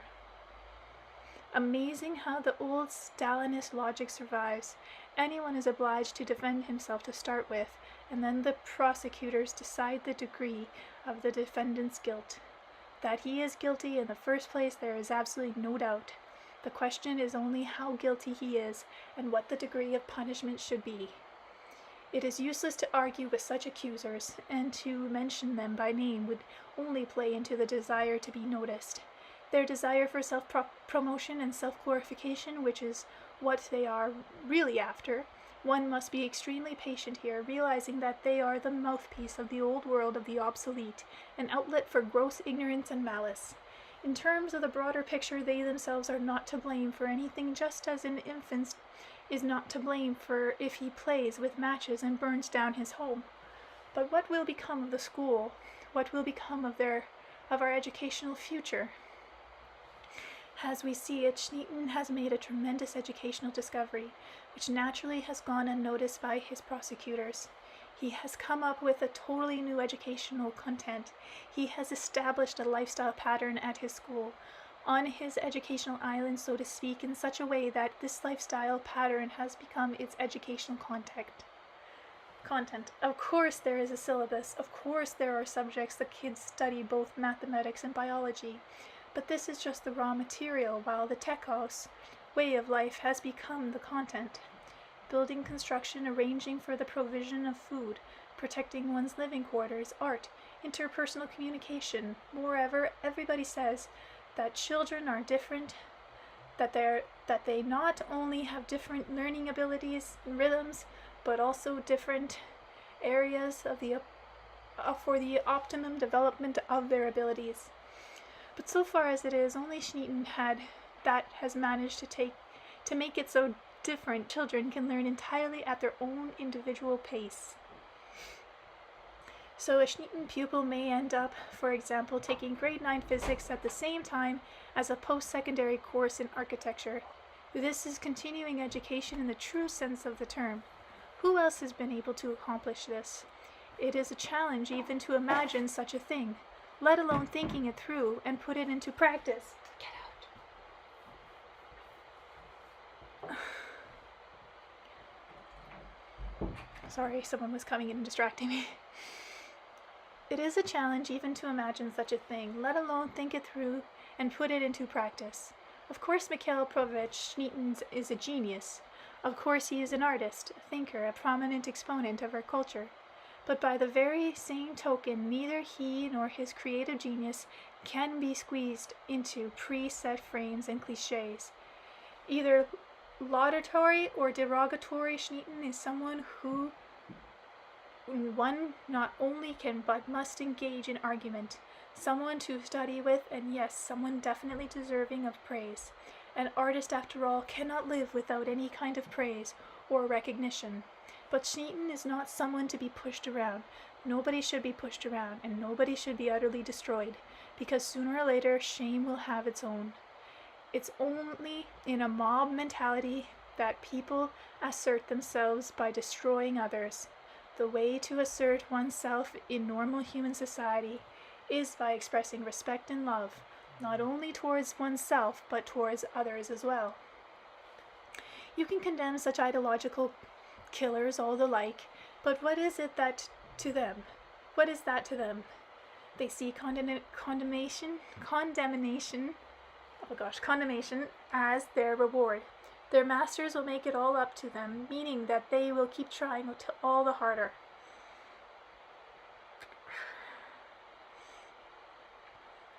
And they'll always get away with it. How can they be punished anyway? People have simply expressed their own opinions. They have simply made a mistake, and no punishment has been decreed for mistaken opinions. Yet they are not mistaken. In labeling the school to a totalitarian sect, they have merely been pursuing a specific goal, namely stopping the public authorities from extending helping hand to the new marvelous beginnings in Russia. Very few government officials, after all, will bother going to the school itself to ascertain the real status of things firsthand. They will most certainly try to keep as far away as possible from any contacts. What if there really should be something wrong with the school? They might ask something, hence the school is put in a defenseless position, an easy target for the killers, who are just waiting to deal their well-calculated blows.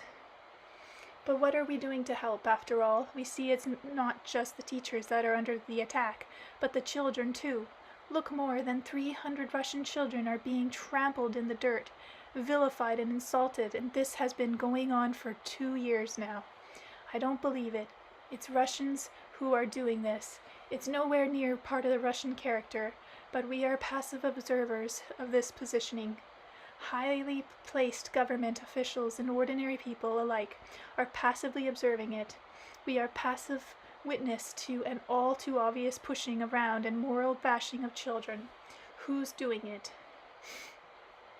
Maybe Russian special service officers can say, but God forbid will have to tell our grandchildren that we once lived in a time when Academia and Schnitten School still existed in Tekos, home of 300 children who dreamt about a marvelous Russia. We ought to be able to tell our grandchildren living in their Russian domains that we were around when this school you are so happy to go to now got off the ground. We saw it through during this difficult time. All that will come later, but right now, Mikhail Petrovich, Tekos teachers, educational innovators, it's a challenge for you, of course, but you know very well that you cannot creep your way to the truth. And your children too, children of the Tekos school, forgive me, young Russians, if I don't manage to do everything I'm supposed to do, but I shall be able to. So will many other people. What's the weather like there at the moment? Nice and warm, eh? That's good if it's nice and warm. May the sun shine over you more often and warm up the dream within each of you. Hoping to get some advice on how best to proceed, I described the situation to Anastasia's grandfather. The elder fellow stood there leaning on his walking stick or staff as he listened intently to what I had to say. After hearing me out, including my request for advice, the old fellow stood silent for a while. His facial expressions betrayed intense thought. Finally, he lifted up his head and squinted his eyes as though scanning space, began speaking. Neither my father nor I myself, not even the high priest, was able to guess how our granddaughter Anastasia would have any access in deciphering the secret of all secrets, and answering the question as to why the earth has begun mourning itself into such a stinky mess. The tribulations of the flesh and the agitations of human souls are something man has brought upon himself. If Earth's earlier civilizations are supposed to be the smartest, why did they not preserve a happy lifestyle for their children? Everything today can at least be returned to the original world of God's creation. Nobody had any idea how to preserve it and to avoid repeating mistakes of the past. And then, if you please, she created the unthinkable combination all by herself, with her own thought, and immediately translated it into reality. All questions will now be answered. Events that took millennia to unfold, Anastasia has compressed into a single age. She is repeating them. Now everyone can experience the history of the earth, the history of your country, for himself. They can evaluate, draw a conclusion, and write what conclusions down in their own book of kin. Man will be able to learn for himself, with his feelings and his soul, the events of a whole series of millennia. You see, just as Anastasia is now being denigrated, your ancestors are denigrated by ancient Rus as their culture was devastated. They accuse the paganism and Vedism of ancient Rus of being frightfully barbaric and a cultural wasteland. How can you make people feel and fully appreciate what things were really like back then? All on her own, our own granddaughter revealed the aspirations of her Russian ancestors and took upon herself the harsh blows of her attackers, themselves the descendants of those who slander our ancestors in front of their contemporaries, in front of their children and grandchildren. It is as though she were inviting everyone living on the earth today to choose themselves a role in a historical play, then act out this role and observe the situation from the sidelines, and even those who start observing the whole scenario are spectators will be playing the role of spectators and thereby experiencing them and appreciating the events taking place, and they themselves will be drawn into the action. I've got a bit ahead of myself. You wanted to know who is responsible for the insults and hindrance. I'll give you an answer. After all, that's not hard for a priest. It is people that have been responsible for obstructing anyone who has understood and been inspired by the ideas expressed by our granddaughter Anastasia. But not just any people. These people are biorobots controlled by a tiny sect which arose a long time ago and far away from Russia. But I observed one of the clippings I have of a signed newspaper article. It states that the missionary office of the Tula diocese has come out against Anastasia. I've read reports from people in various parts of the country on the unkindly attitude in the part of individual Christian congregations to youth Do they, too, include, as you say, biorobots controlled by some kind of sect? The human biorobots themselves are unaware of this control. They were simply pre-programmed a long time ago. The programmers had not foreseen anything in the order of Anastasia, and so the program experienced a major malfunction, pointing it down the road of self-annihilation. I can't put together detail like that in my head. Where can I find confirmation? If you can't put them together in your head, then put them all together according to your own sense of logic. Anyone capable of thinking will find it in their own sense of logic. Put it together logically. Yes, simple facts everybody knows.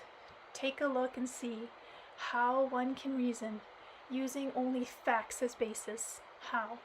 First of all, get a clear determination for yourself, or just what Anastasia's recommended everyone should do.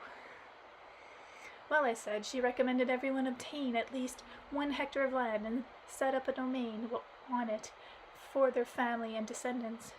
As she says, if every family creates this little corner of paradise for themselves, the whole earth will be transformed into a paradise.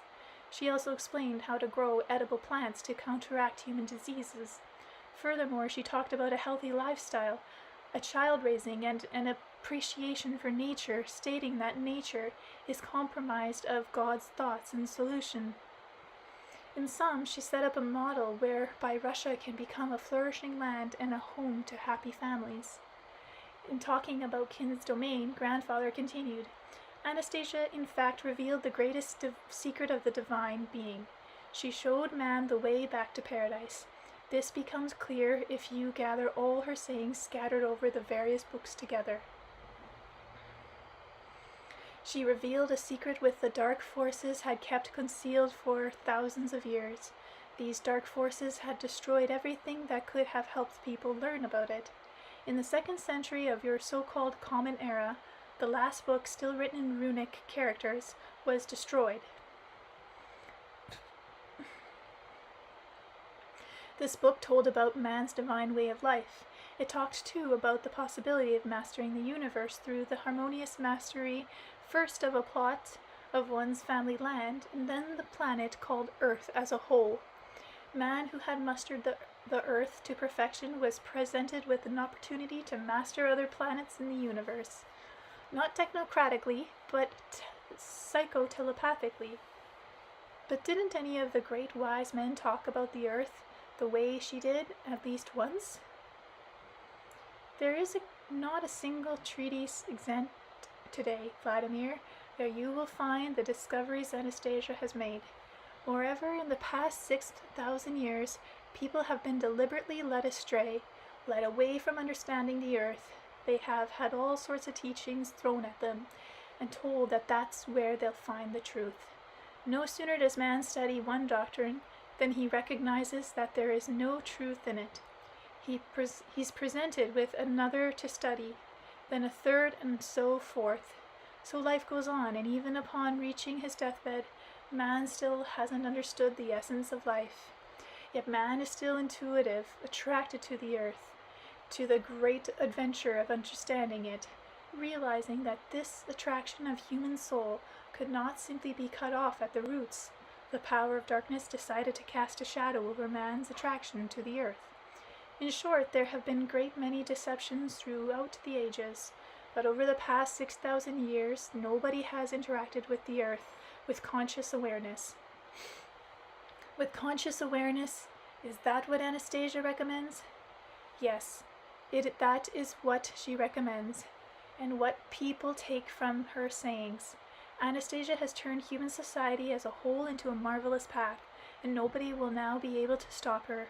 After all, a whole lot of people are already carrying her dream in their hearts. But still the hindering and slandering of both Anastasia and her readers has not stopped. If they only realize they can't stop her, they didn't give up their slandering. At the moment, Vladimir, through the efforts of the slanderers, the higher echelons of power are attempting to thwart the dawn of a new era here in Russia. In the near future, they will try to present the idea in a distorted form in some other country, and they will try to discredit the idea. Anastasia was able to foresee all this ahead of time, her course of action carefully thought through in advance. Impressed even the high priest, she realized that once she had revealed the essence of man and the earth, a lot of people would be able to help and to hold themselves back from direct interactions with the earth. Too hasty an action could be dangerous. After all, people would first need to create their space in their thoughts. In Russia, the slanderers are now trying to set up obstacles, but people are still not betraying their dream and are mentally creating their space without letting up. Of course the system is strong, but you can't just go accusing everyone indiscriminately. Church people are divided over Anastasia. I know, I said. I have met with a number of clerics who understand and support Anastasia. You and your readers must be aware of just who in the world might be disadvantaged by information surfaced in Russia today. I would say there are many self-proclaimed developed nations that would not want to see another, even more developed country on the horizon. Yes, that's logical, but each country has a lot of people. What do you think? Are all of them up on what's happening here? Do they follow and analyze events taking place in Russia? Not all of them, of course, but there are certain interested parties. Who, for example? For instance, companies that deal in medicine and supply them to Russia in large quantities. They would be disadvantaged if Russians stopped getting sick. And beyond that, there are a great many foodstuff that we import from abroad today. If Anastasia plans were to be implemented, it would be the other way around. Russia would export foodstuff to many countries, and in that she would have no competition. Which means Anastasia plans would turn out to be unprofitable. Okay. Not for the population of these various countries, but to certain classes of people, and these might be located in just about any country, including Russia itself. Do you agree? Yes, in general I do. Now tell me, this class of people who possess enormous capital, might they not have their own intelligence service following global development trends? Of course, all major companies have such services. If they didn't, they would go bankrupt. There are even schools set up to train such people.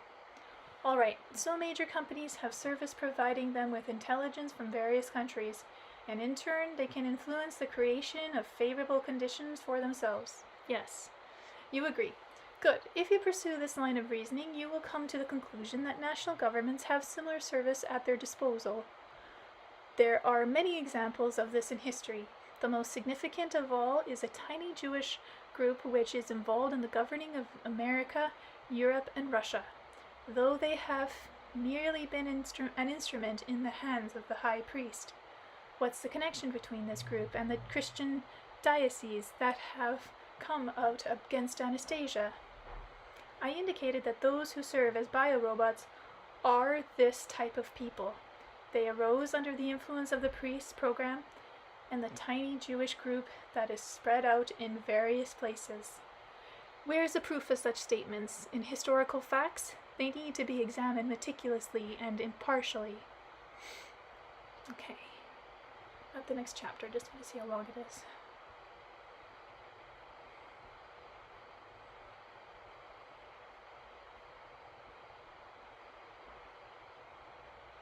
Pages. Okay, I'm gonna do it.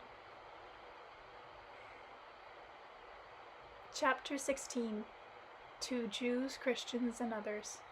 In appealing to Jews and Christians, I'm counting on the understanding of at least some adherents to these two mutually exclusive ideologies. I realize not everyone is aware of the reason I felt compelled to touch upon this topic. The mere mention of the subject in my previous books touched off a chain of hurt feelings, even though the essence of Anastasia's saying has only one aim, namely to shed light on the causes of conflict between people, the same conflicts that have been going on increasingly over the past 5 millennia. As I was working on the present volume, common sense dictated that it would be better to avoid the theme of Jews and Christianity altogether. Why stir up a good part of my readership and cause them to become disposed against me? Nevertheless, in the views of the information in my possession, I do not feel I have a right to withhold it, no matter how distasteful it may seem to some people. In presenting descriptions of the Jewish pogroms, which have been going on for millennia, I simply cited historical facts, trying my best not to offer personal commentary on the events described or to treat them too subjectively. My only goal here is to try to prevent yet another large-scale pogrom against Jews, which could take place simultaneously in several countries. Such a pogrom, what is a pogrom? Could conceivably be significantly greater in scope than that unleashed during the era of Nazi Germany. In fact, it's almost inevitable.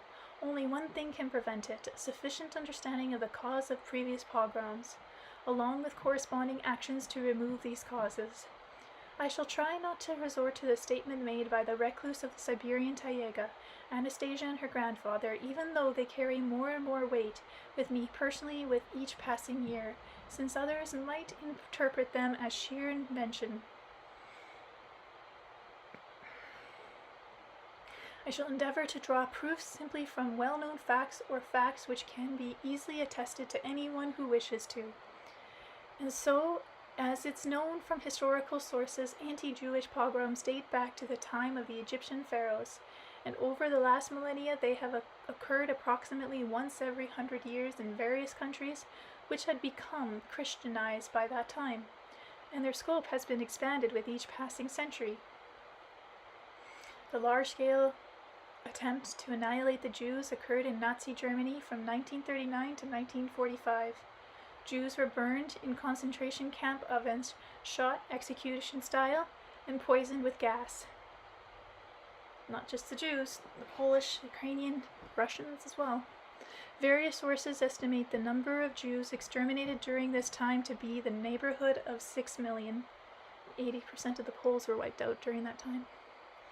The regularity of recurring events connected with the extermination of the Jewish population of various countries over more than 1 million clearly and convincingly attest to the existence of certain causes behind these events. At the same time, somebody has been attempting to carefully conceal the true causes. The mass media of press, radio, and TV have been painstakingly trying to avoid the most continuous issue. It only takes a single mention in the media to provoke accusation of inciting racial hatred. In actual fact, racism can be incited more readily by remaining silent about the sensitive and controversial issues facing society today.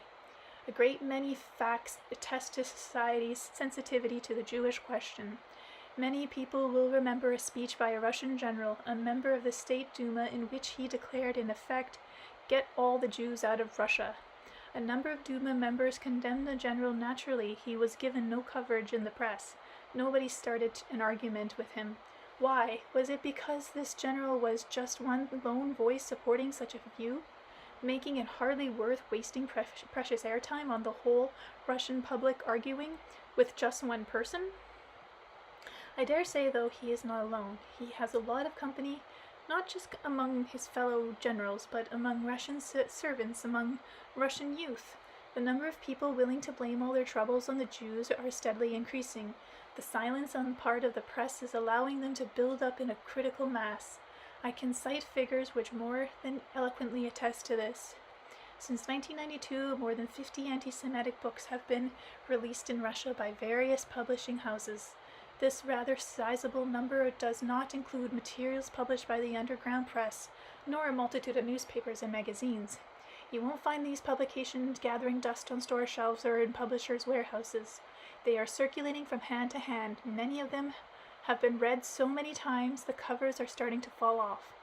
There are publications in demand, and their readers tend to dismiss the absence of any discussion of the issue in the press by simply saying, "The whole press is in the hands of the Jews." Their arguments are so well developed that anyone without a thought grounding in the subject will find it a challenge to counteract them. I was sitting in my train compartment on my way back to Moscow from St. Petersburg, when in walked 2 men and a girl. The men wore dark-colored shirts and a wide army of officer belts. They looked very much as though they had been exhausted by some rather strenuous activity, and immediately lay down on the upper bunks. I struck up a conversation with the girl, who, like the men, was dressed rather severely. It turned out they were on their way home from a convention of, as she put it, the patriotic forces of Russia. And what issues were discussed at our convention? I asked her. The struggle with world Jewry, she reported proudly. How can you, being here in Russia, struggle with someone who is, let's say, in Europe or America? We've got our supporters in Europe and in America too. We haven't contacted them all, but we know of many movements that share our views. Patriots in various countries are soon going to unite against the world Jewry. The girl was talkative, chatting on audaciously, either by instruction or at her own initiative. She was taking on the role of agitator for her, as she was convinced, patriotic movement. I asked the girl, "Tell me, have the Jews harmed you personally in any way?" "Sure they have. Because of them I'm forced to live in a poor and filthy country which keeps kowtowing to the West and licking up its crumbs." "But what makes you think the Jews are the cause of the failures in our country?" "'Cause they've got this special plan of action. They deceive and plunder one country than another, then third, and no sooner does the first go back on its feet, they then start cleaning it out again. They don't even consider us human beings. Just look at what's written here, this copy of several pages here from the Talmud." Handing me a slim pamphlet, she opened it up in a particular place and began reading. I shan't reproduce the citations here, as back then, during our conversation, it was hard for me to tell how much they actually correspond to the Talmud. I was already aware that according to the Old Testament, the Jews considered themselves to be the chosen people, but that's not the point. I was so struck by this young girl's rampant aggressiveness that I felt it was high time to get the truth of the matter. The root cause of the incessant conflicts within many countries lies in the existence within one and the same society at one and the same time of two mutually exclusive religious ideologies. Let us examine the question of just what is religion. First and foremost, it is an ideology which shapes a particular class of man, plugging him into a particular program of action. Religion, in this case, the religion of the Jews, defined the Jewish people as exclusively chosen by God, and even contrasizes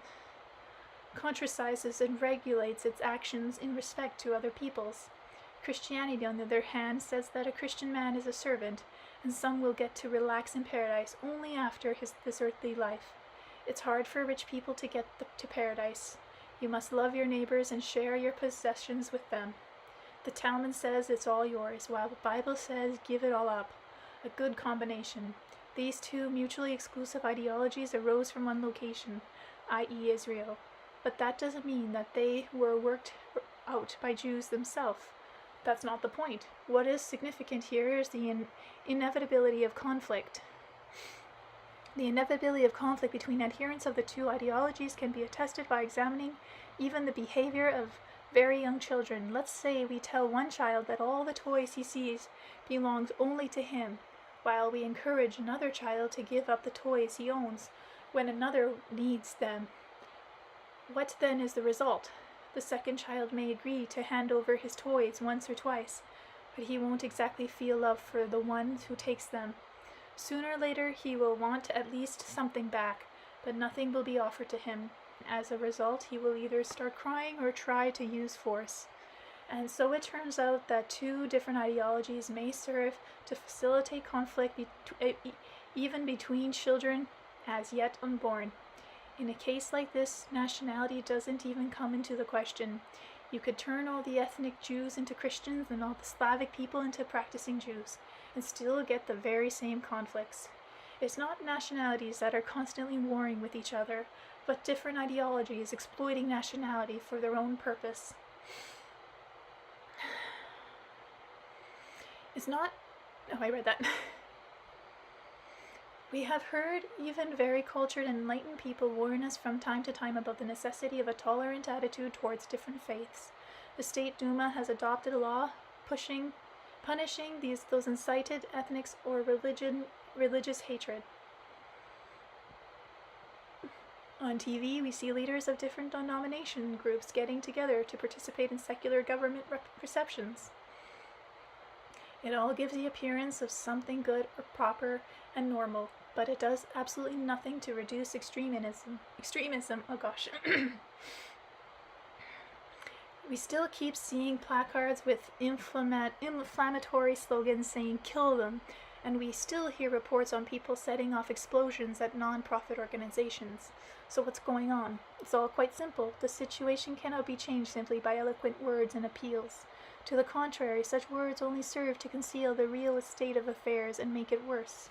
It remains concealed, waiting for a 0 hour to explode and destroy the state. Let's show a tolerant attitude towards all faiths. Let's indeed, myself, like many others, I think, have nothing against a tolerant attitude. But what then happens with the faiths themselves? This is what happens. Each of them tries with all their might to become as strong as possible and attract to their ranks the greatest possible number of followers.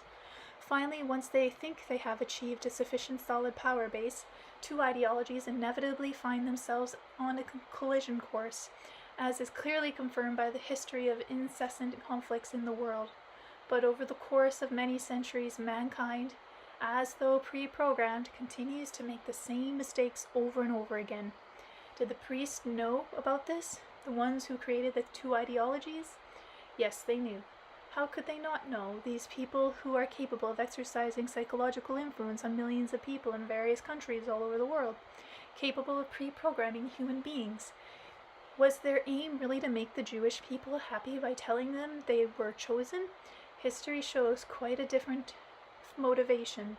Over the centuries, the Jewish people have been used as a throwaway card or scapegoat, serving as a shield to divert people's attention from those who are playing their own little game, using Jews and Christians as pawns in a simple chess match. This kind of pre-programming causes many suffering to both parties. You can see for yourselves where all this is leading today. The world is witnessing an even greater accumulation of aggressive energy. Conflict continues between Israel and Palestine.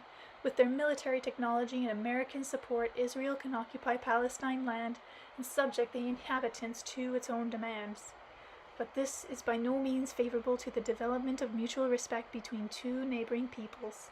Quite the opposite. The amount of aggressive energy directed at the Jews is sharply rising throughout the Muslim world.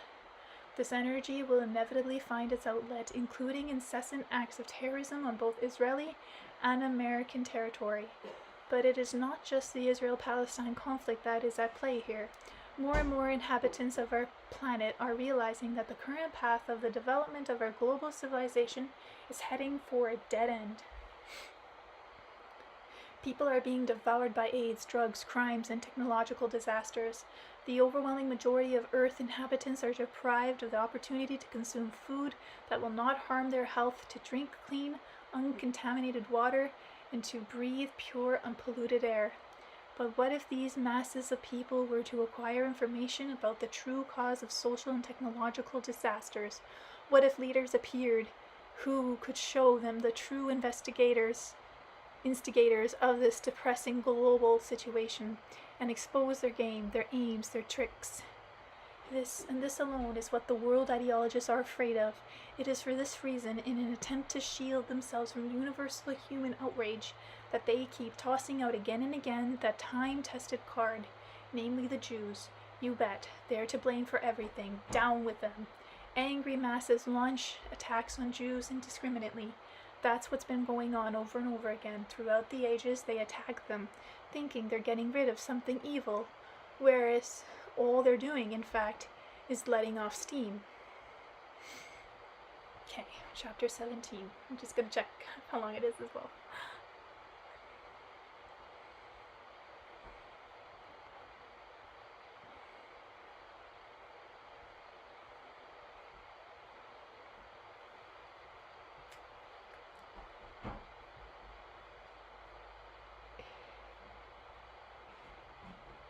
Okay, it's about 15 pages.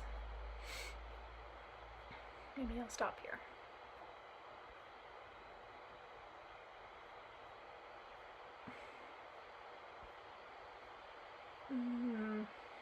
Thinking about it. Yeah, stop. Chapter 17. Going Deep into History. The account told to me by Anastasia's grandfather struck me as being quite extraordinary, and yet quite simple in its proof of the extraordinary. Subsequently, I began comparing his arguments with those from other sources and was amazed at how closely the details coincided. These were facts which nudged logical thinking to certain conclusions, and now I shall try reconciling the conclusion drawn by Anastasia's grandfather with those of other sources. Back during the years 30 to 100 of our Common Era small groups of believing Jews and dissidents living in Israel-Palestine or in other parts of the Roman Empire began to merge into an independent movement within Judaism. This resulted in the formation of a small Christian community compromising people who earnestly believed in the precepts of Christ Jesus and his imminent resurrection. An account attested in a great number of historical monographs, including the Bible. In a word, there is no question that the mighty Christian doctrine began with the gathering of a small Jewish community. But now, let us try to determine how the teachings of this small community suddenly found its way into not only the Roman Empire, but also the territories of present-day Europe and Russia. How did people in so many countries come to hear of it, given that so few people knew about it even in Israel itself? According to Anastasia's grandfather, the priest who controlled the Jews of that period realized that by tinkering with, or rather reworking, the Christian teachings in a certain way, these teachings could shape a type of slave mentality which would be very easy to control. This mentality either partially or most completely rules out independent logical thinking, and man begins to believe what he is told by the clergy or by someone else. More precisely, one ends up with biorobotic people, subject to whatever programming has been instilled in them. A biorobotic man is a man who consents, not entirely of his own free will, of course, but under the influence of special occult programming, to believe in an unreal world. And given that this unreal world has been constructed by someone for a specific purpose, this someone claims that he knows the laws of the unreal world and demands that man subject himself to them, whereas in fact he is subjecting the man personally to himself. I gotta get more comfortable. I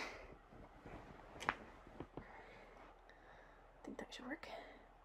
Judaism, who at the time had not just the knowledge but also the practical experience of inculcating self-serving teachings into masses of people, trained hundreds of preachers from Christian ranks, gave them money, and sent them off to various countries to instill the priests' own self-serving teachings into a local populations. An incidental proof of this may be seen in the following. At the end of the 2nd century of our Common Era, a number of Jewish Christian communities suddenly launched a comprehensive missionary campaign in various countries. This campaign was preceded by a period of intensified evangelization, the publication and copying of the Christian Hebrew Bible. Everybody knows perfectly well that even today publishing books requires money. In ancient times, the production of each book required not just money, but big money.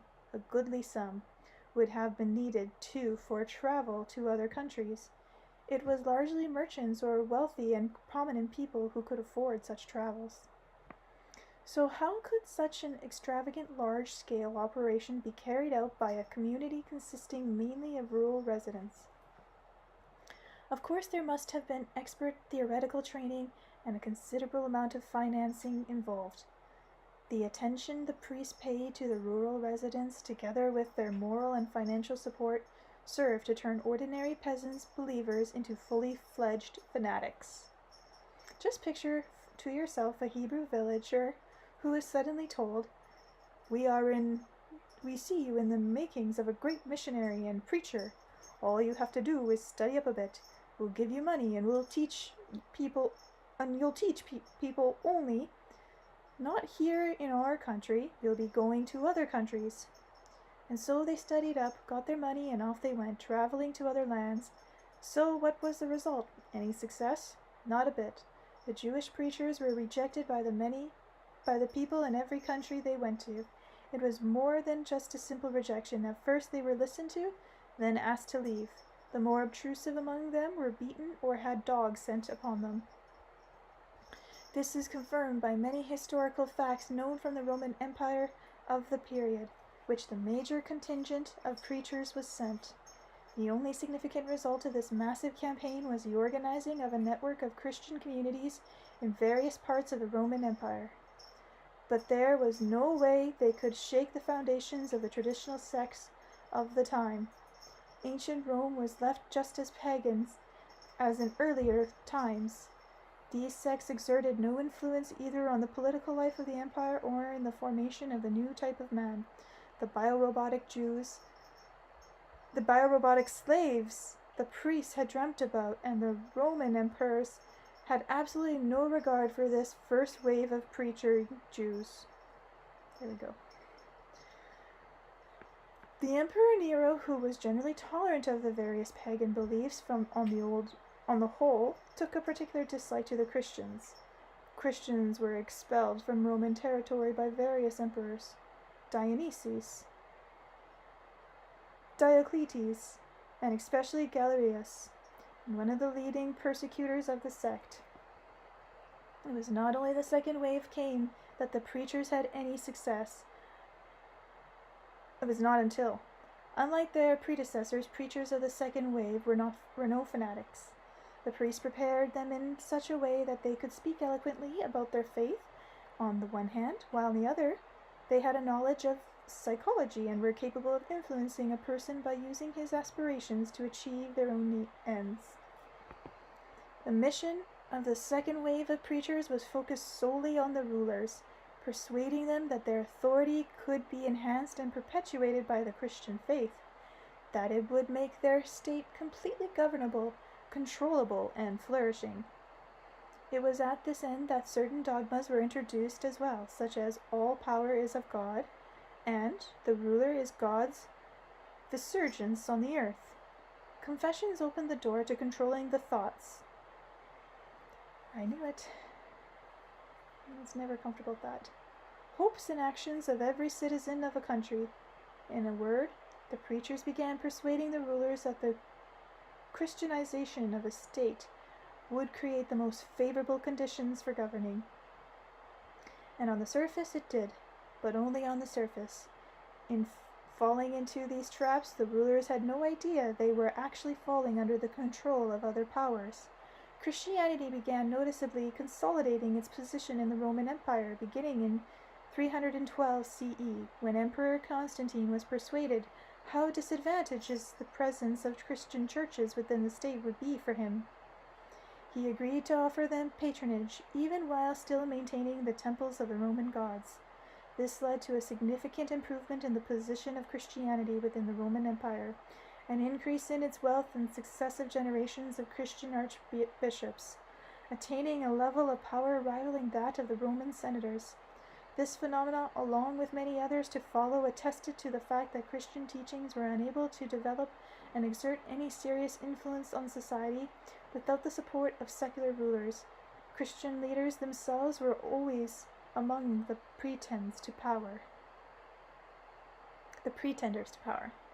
While the Roman Church continues to enjoy great power even today, the Roman Empire disappeared. A coincidence? An exception to the rule or a predictable pattern? This question can be answered by examining the history of nation-states in the ensuing centuries right up to the present day. There is not a single state on our planet anybody could name which began flourishing with the arrival of Christianity. On the other hand, one can name off a whole list of states which succumbed to the same sad fate as the Roman Empire. And one more interesting historical fact, in every single country where Christianity was officially adopted, it wasn't long before non-Christian Jews began to appear and start engaging in rather strange activities. They became wealthy with extraordinary ease. In every Christian country, they pursued their activities on such a large scale that they couldn't help but be noticed by both the citizenry and the governments of these countries. And when they reached a certain level in a particular land, the people started reacting violently toward them, and the government began expelling them abroad. We have access to a whole lot of reports of anti-Jewish pogroms in various Christian countries dating back to the beginning of the 11th century. In 1096, dozens of Jewish communities were plundered on the Rhine and their residents exiled. In 1290, Jews were expelled from England. At the end of the 14th century, more than 100,000 Jews were exterminated in Spain. Granted, sometime later, Jews quietly began coming back to these countries. This list of historical facts could all too easily be added to, but no need. It is already absolutely clear that these situations, so similar to each other and constantly repeating themselves over many centuries, are the result of pre-programming. And since losses have been suffered by both the members of the Christian world and the Jews themselves, there must be a third party involved which remains free from loss. For this third party, both types of man, the Christian and the Jew, are reduced to the status of mere bio-robots, easily manipulable. You know what I meant, status, right? Who is this third party? Historical researchers attempting to dig out the roots and discover the essence of the lawlessness that has been taking place constantly in the world over the millennia have always pointed only to the Jews. They are to blame for everything, or so the claim goes. But if there exists a third power, both the Jews and the Christians turn out to be nothing but puppets, bio-robots in the hands of this third power. But is it possible to determine and prove its existence today? Of course it is. By what means? By means of historical facts and logical thinking. You can judge for yourself. Within the Jewish society, there is one tribe in particular, or layer, ethnic division, caste. You can call it what you like. The name doesn't really matter. For brevity's sakes, let's call them Levites. Some historical sources say that the Levites are descendants of Egyptian priests. Other more familiar sources, in particular, the Old Testament, gives us understanding that the Levites occupied a special position among the Jews. For example, according to Hebrew law, they were exempt from participation in military action. They were not compelled to pay taxes or tributes to anyone. The Levites were not included in the Hebrew census described in the Old Testament. When the Hebrews were on the march and the time came to make camp, the tribes of Israel, numbering anywhere from 50,000 to 150,000, pitched their tents in a circle, each one in a pre-designed spot. There were indications of the north, south, east, and west coordinates, as well as the locations where guarded were to be posted. The Levites invariably occupied the center. Hence, protection of the Levites fell within the duties of all other Hebrew tribes. And just what did the number of these classes of Levites do? It was their duty to appoint from among their ranks officials to conduct services and enforce Jewish laws, which, among other things, regulated what to eat, what to do with apostates, and where to go. The laws were strict and specific. They covered all one's waking hours from morning till night. They showed what lands people could occupy, also whom they should fight. Thus the Levites were the de facto rulers of the Jewish people, and all things considered, most definitely qualified for the job. It is hard to tell whether the Levites were actually Jews themselves, for few of the laws every Jew was supposed to abide by extended to them. For example, while universal Jewish law required circumcision of a child on the 8th day after birth, the Levites were exempt. Thus, with their knowledge of the secret science of the Egyptian priests and their capacity to do experiments and engage in observation and contemplation free from military duties and the work routine everybody else was so accustomed to, they have been in the position of constantly perfect their knowledge with the generation to generation right up to the present day. Now, how could that be? Up to the present day, people may wonder why we haven't heard about the ethnic group or social class known as the Levites, the English, Russian, and French, for example. Everybody knows about them, but why do so few people know about the most intelligent people of all, the Levites, especially since they are the ones governing everybody? The reason is that just like the Egyptian priests, they too must remain in the shadows. In case anything happens, full responsibility will fall on the Jews, the ones who carry out their will. Jews have been persecuted for centuries in various countries of the world. Persecuted for what?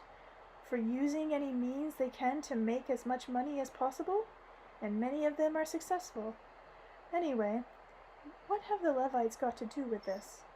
What benefits or interests would it be to them if Jews in England, Spain, or Russia went about their politicking and transferred a major part of public or private funds to their own bank accounts? In other words, pocket the money for themselves. Wouldn't both the rulers and the people of some country or other catch sight of this ugly phenomenon and start a violent reaction against Jews and mistreat them? Something like that could go all the way up to the Levites, hence the impression of illogicality in the actions of the wise Levites. And what point would there be in the Levites helping the Jews with sound advice, or in coming up with clever intrigues for them, manipulating whole nation states at a time? Well, as it turns out, there is a point, a matter of simple, direct, and specific interest: money. Wealthy Jews, no matter what country they find themselves in, are obliged to pay a part of their profits to the Levites. Proof. Take a look. According to the Old Testament, the Hebrews are obliged to give a 10th part of their income to the Levites. Here is the exact wording from the Bible. All the contributions from holy gifts which the Israelites set aside for the Lord, I give to you and to your sons and daughters, with you as a due in perpetuity. This is perpetual covenant of salt before the Lord, with you and your descendants also. The Lord said to Aaron, you shall have no patrimony in the land of Israel, no holding among them. I am your holding in Israel. I am your patrimony. To the Levites, I give every tithe in Israel to be their patrimony. In return for their service, they render in maintaining the tent of the presence, in order that the Israelites may not henceforth approach the tent and thus incur the penalty of death. The Levites alone shall perform the service of the tent, and they shall accept the full responsibility for it. This rule is binding on your descendants for all time. They shall have no patrimony among the Israelites, because I give them as their patrimony the tithe which the Israelites set aside as a contribution to the Lord. Therefore I say unto them, you shall have no patrimony among the Israelites. Quick little break.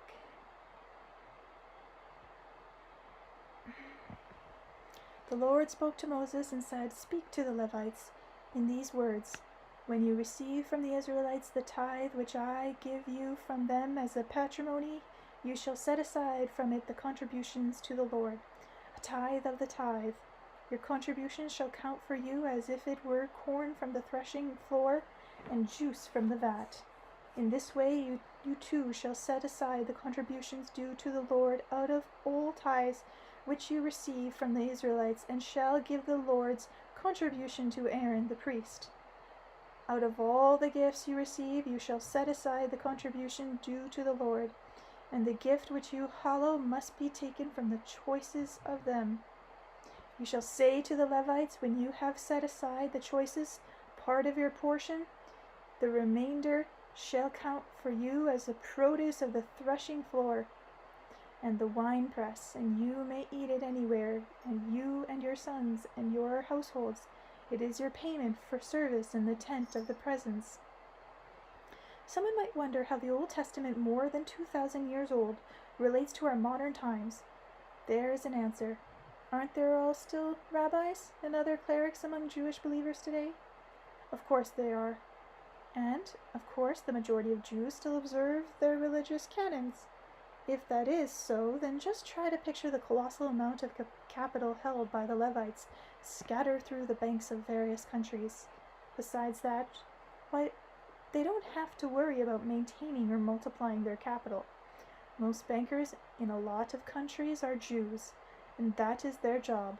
Of course, at the right moment, the Levites can drop a hint as to where their capital should be invested.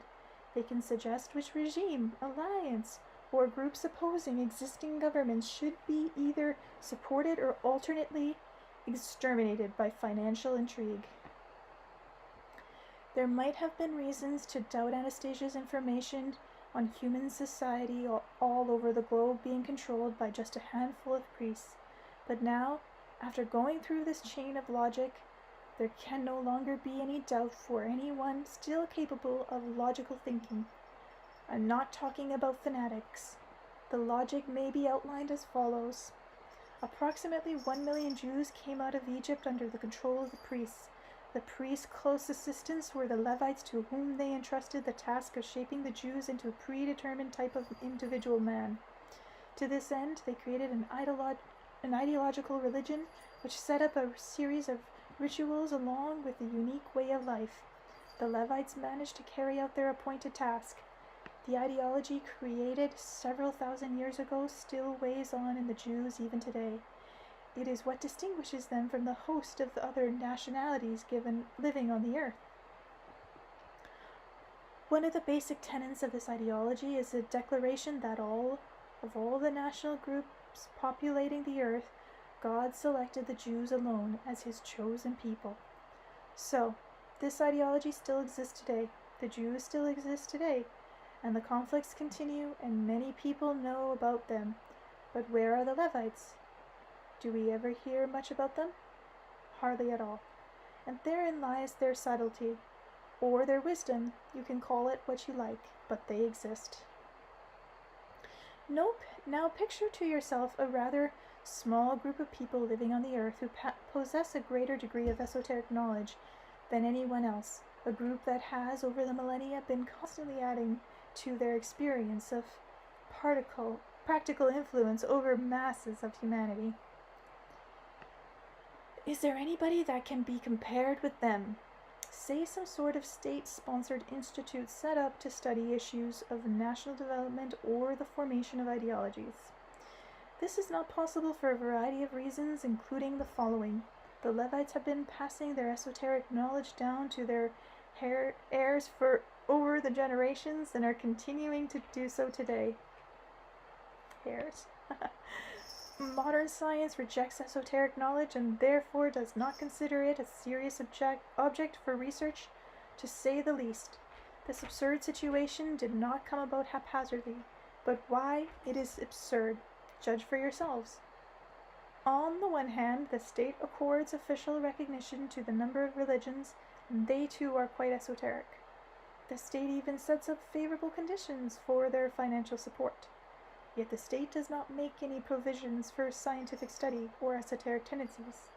This means, in effect, that within the territory of the state, there are legalized structures capable of influencing the mentality of its citizenry.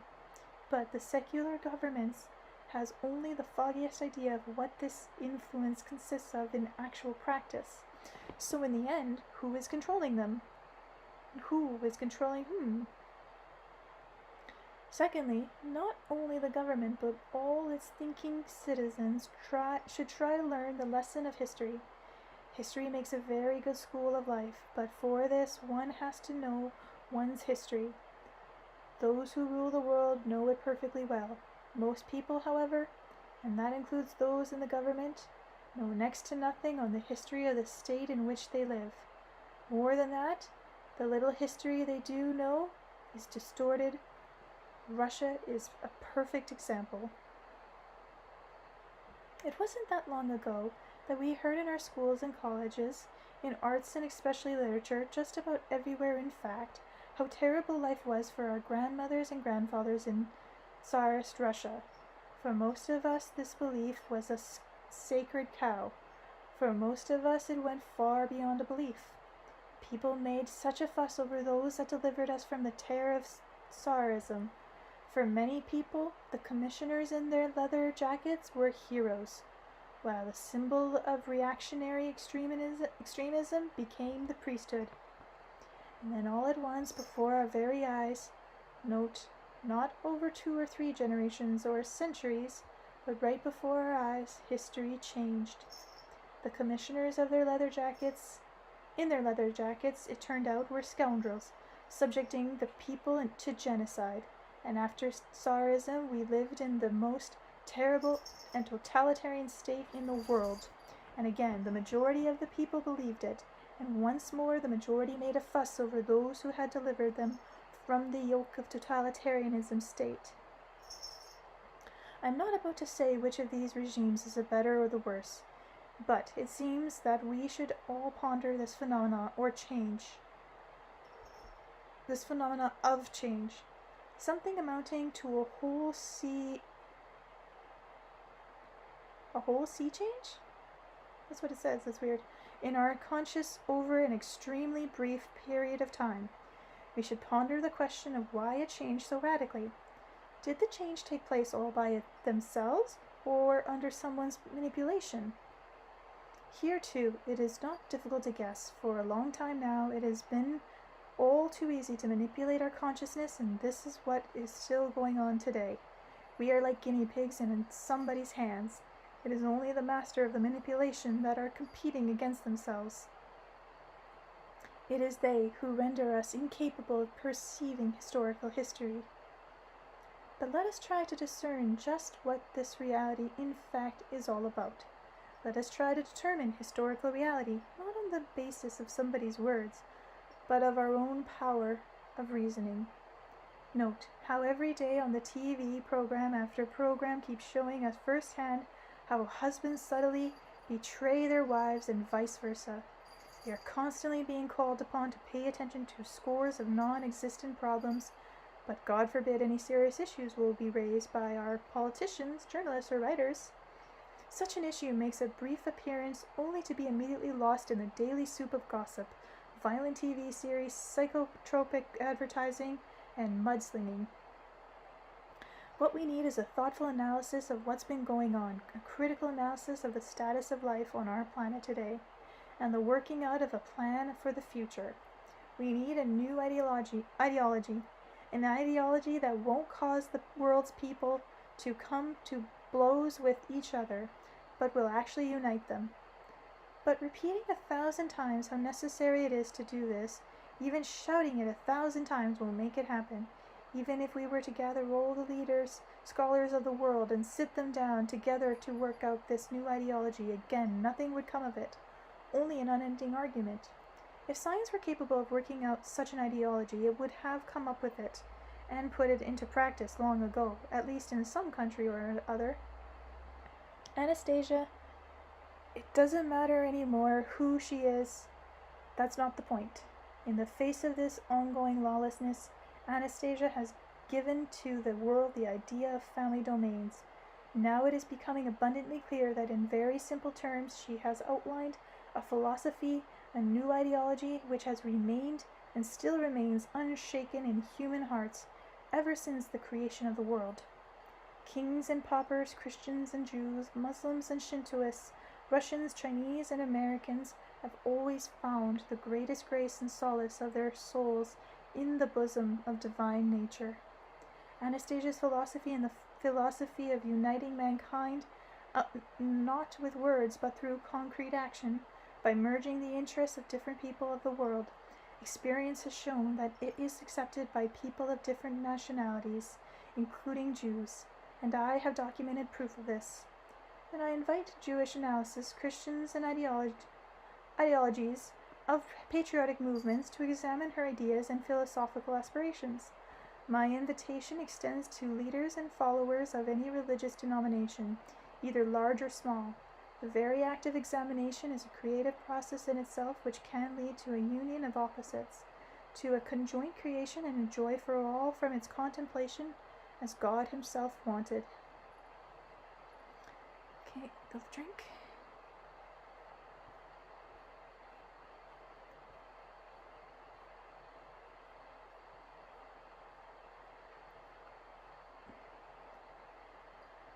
Chapter 18. Take down Jesus Christ from the cross. I'll say this right off. One must be careful not to confuse the teachings of Jesus Christ, the selfless deeds of Russian church elders, with the occult set of rituals we are confronted with today. It is quite possible for the most beautiful teachings to be neutralized by occult devices. As you must realize yourself, Christ Jesus has nothing to do with them. Moreover, he himself continues to hang on the cross to this day, thanks to the efforts of the occultists and our own ignorance. I have deliberately devoted a number of chapters to the power of the energy of human thought through which people are able to create images. If this is understandable, then tell me which is the clearest image of Christ Jesus prevailing in your thought, in the thoughts of the majority of believers. A straw poll points to a crucifix, the image of Jesus Christ crucified on the cross. You will find crucifix in every Catholic and Orthodox church. Who thought up an occult device like this, and for what purpose? Did Christ Jesus himself want this particular image to be front and center, predominating over all others? Of course not. But we continue to project the image of the crucifixion. Note, not the resurrection, but the crucifixion, through the power of our own thoughts. And the image we kiss is not of the resurrection, but of the crucifixion. And that is how we still keep him on the cross. This simple occult device uses the energy of collective human thought in shaping an image, and Jesus Christ will remain hanging on the cross until we realize this and take him down from it with our thoughts, until we stop giving it to occult machinations. Right from the start, in shaping the various religions, the priests tried to imbue them with their occult rituals and teachings. Any religion, even the very brightest one, which summoned people to kindness and noble deeds, if interwoven with the priest's nuances, can be a powerful device in their hands. This device has enabled them to subjugate whole entire nations and set them at odds with each other to the point of utter self-annihilation. That's the way it has been and still is today. Many contemporary religions still today involve occult rituals and teachings whose meaning and degree of influence in humankind is known only to the priests. The projection of Christ Jesus' crucifixion by a great many people's thoughts is due to the particular occult rituals. But the people themselves involved in this projection, or rather their souls, will be crucified over and over again as long as they project this image. The collective thought of the crucifixion is so strong that it can penetrate right through the flesh of people today. Jesus' bleeding wounds periodically appears on the bodies of certain believers. This is known as the stigma mystery. Many scholars believe that the stigma or bleeding wounds are a symptom of mental illness. I would add that this is not a disease affecting a single individual, but rather a whole segment of society, and that its roots cause is an occult ritual observance induced by the priests. However, instead of making a thorough investigation of this phenomenon, some enterprising people have exploited it for commercial purposes. Take, for example, the city of San Nicolas in Argentina, home to the stigmatic Gladys Mota. All around her house are signs of a brisk trade in everything directly or indirectly connected to her. Anastasia's grandfather put it this way: people murder each other along with what that you call terrorism is rooted in the teachings of the priests, which they have infused into many religious denominations, both large and small. They are the ones who came up with the doctrine that man's true divine life is not on the earth, but somewhere in another dimension. They are the ones who invented the image of a paradise apart from the earth God himself created. It is because of this doctrine that so many religious fanatics manifest an attitude of neglect toward life on the earth. It takes but a small amount of pressure exerted on their mind to induce them to kill either themselves or others. Anastasia has tried to bring this information to our attention through many different words and phrases, but not everybody will grasp what she says. Not everyone will understand my words. You, Vladimir, along with your reader, should give careful thought to what we have said, and cite your own examples and proofs. A number of different voices blended into a single whole, we will be able to bring liberation. Look carefully at the root cause of the war and terrorism today, and you will clearly see the influence of this monstrous teaching. The Siberian elder went on at some length on this subject. He appeared to be just a little excited, sometimes pausing to stroke the cedar pendant hanging around his neck. Before returning to the topic of how we ourselves need to be more aware of the manifestation of occult rituals and teachings, no spiritual teachers will be able to save people from these doctrines if the people don't start thinking for themselves and learning to recognize them. Grandfather said, believing that I had grasped the significance of this statement, I set about investigating the phenomenon of terrorism in our lives. In the future, this is something we shall have to do all together. I shall merely start the ball rolling. Okay, give me a moment.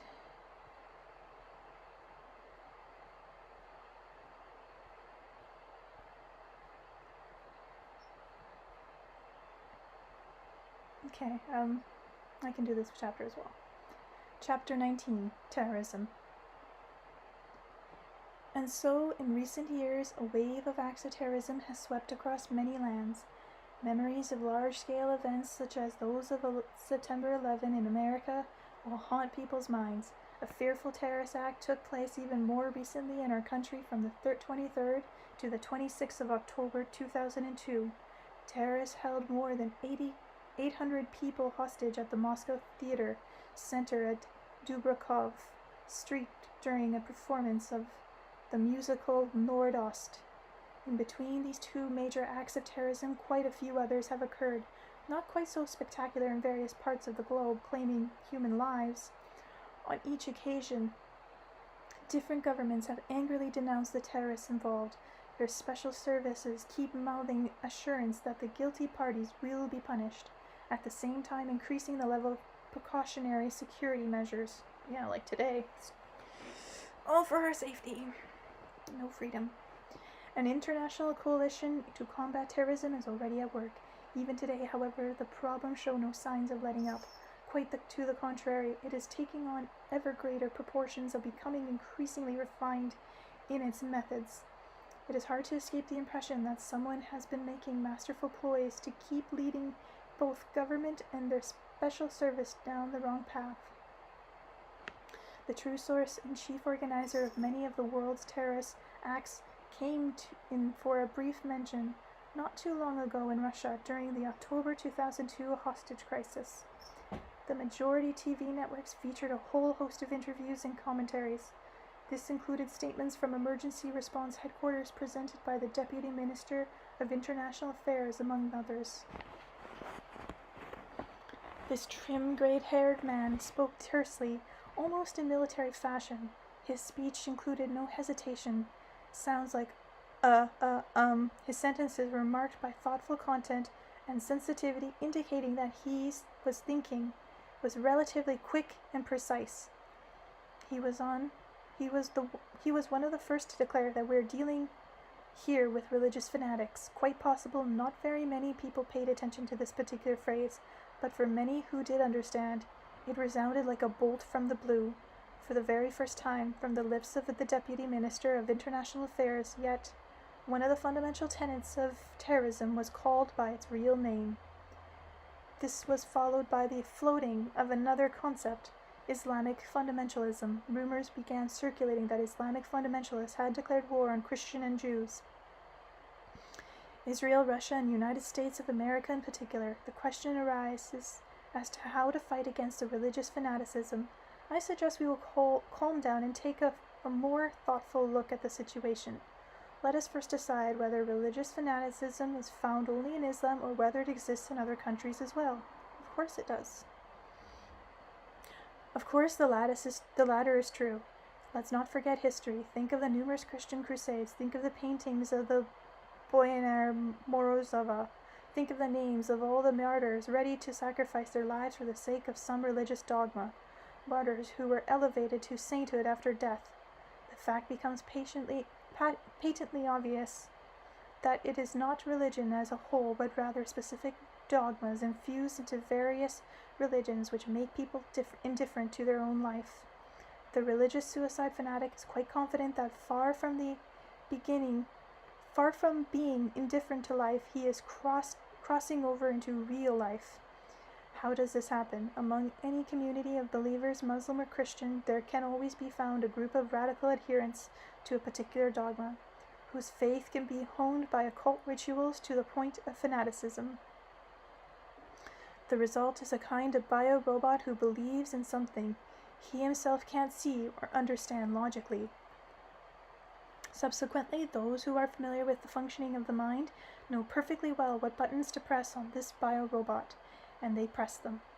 Not with their fingers of course. They simply indicate the target the bio-robot is to destroy for the sake of a bright future. Then the bio-robots begin to work out the termination operation on their own and proceed to carry it out. Their own healthy life no longer has any meaning for them. They are, after all, confident in their own transition to a better heavenly existence. And as long as there exists the doctrine of goodness being attainable not on earth, but somewhere else, no army or special services will succeed in eliminating suicide bombers. Let us picture the following situation. Let's say the special service belonging to the major powers have got together and through their joint efforts have managed to get rid of every last terrorist on the globe. But what will that change? New terrorists will simply be born, as long as the doctrine which produces them continues to exist. Wow, reminds me of something. So what is the solution? Of course, one cannot do without traditional precautionary measures, but along with these, it is essential to understand how dangerous the doctrine is and eliminate it before it produces more and more suicide bombers. Understanding that is the most important thing today. Otherwise, the struggle against terrorism will simply turn out to be a joke. Picture the following situation. A religious fanatic, a suicide bomber, seizes an airplane and aims it at some significant target in a major populated area. The authorities start negotiating with the terrorists. They tell them they are ready to meet any demand he has. But what these negotiators do not realize is that the religious fanatic's real goal is not the satisfaction of his demands. His aim is to die and assure himself entry into the non-earthly paradise he has imagined for himself. This dogma of a non-earthly paradise projected by the collective thought of a people of various denominations influences unbelievers too. For millennia now, it has been exerted a most destructive influence on all mankind.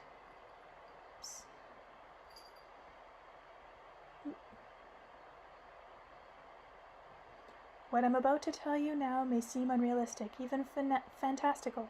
Still, the only way to solve this problem without violence may be the following. It is absolutely essential that Orthodox Church patriarchs, Islamic muftis, religious elders, and above all Christians, Catholics, and Muslims come together for a conference to carefully examine the situation in the world today and change the life-destroying doctrines in their religious teachings. It is essential that religious fanatics be helped to regain their human perspective on life.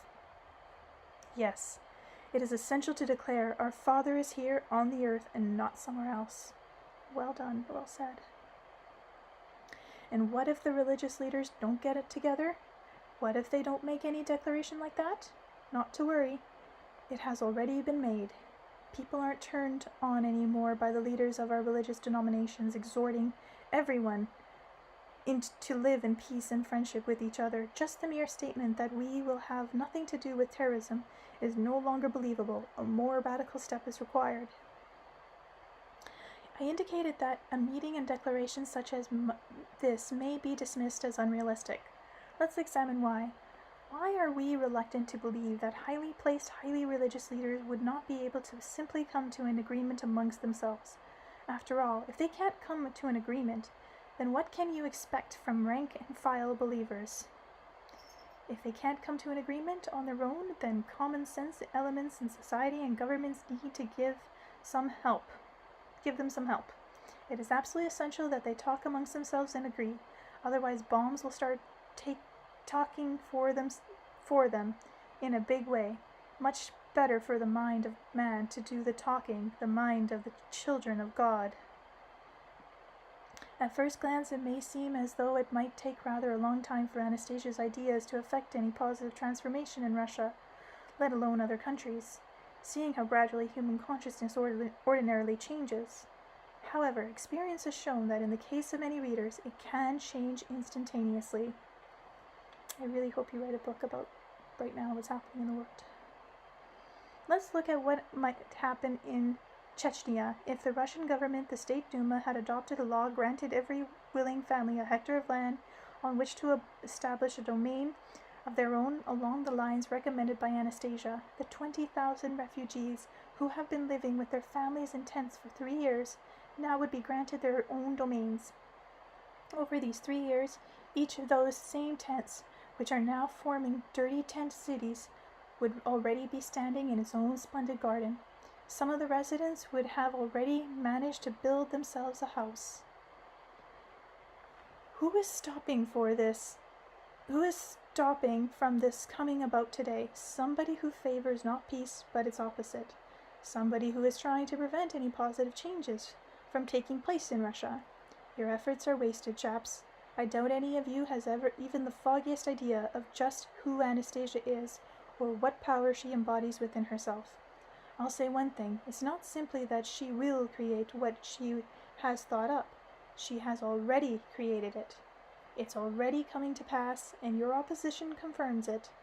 Any building site has its share of garbage, but sooner or later they clean it up and plant flowers.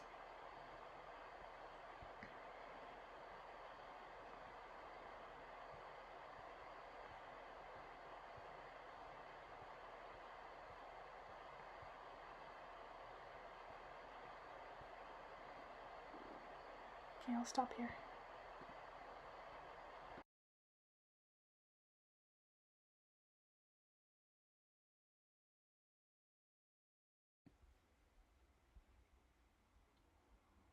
What's happening?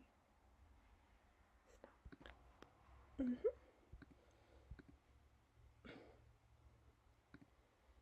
Chapter 20. Pagans.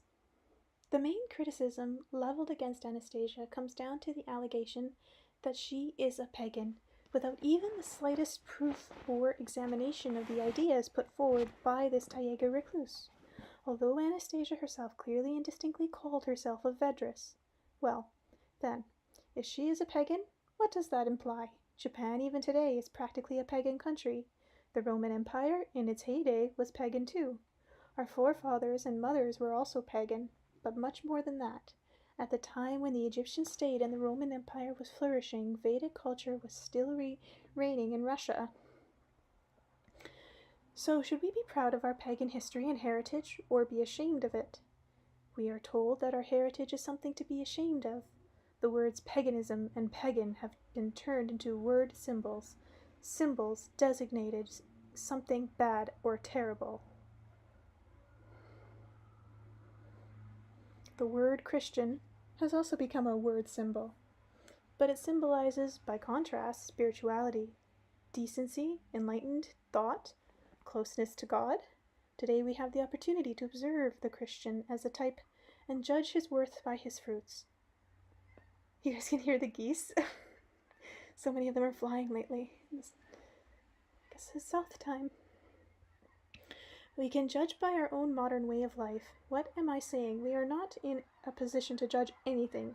We simply can't compare this type the way of life led by our pagan forefathers and mothers, which people today are all too prone to hidden as it is a form of I have to read this again. Distracted by the geese. Okay. Which people today are all too prone to curse, hidden as it is from our sight. Well, Anastasia did say read it in nature. In sum, what we were told about the history of our country is served up to us in the following. Our ancestors were some kind of horrible dark people, but then enlighteners arrived, bringing with them a new ideology worked out in Israel, namely Christianity. The Russian prince, Vladimir, adopted it and baptized the whole nation of Rus. Not long ago we celebrated the millennium of this event. But what is 1,000 years? A mere split second against the backdrop of billions of years. Well, let's think in terms of not a split second, but a single day. That's very important, being able to compress time. Now you will see what comes from this line of reasoning. Let's say you awake one fine sunny morning and see visitors at your door. They proceed to tell you that your parents are bad and horrible pagans, that you must become a Christian, and instead of communing with nature, you must ask forgiveness for your sins, since your parents were such sinners that their sins have attached themselves to you.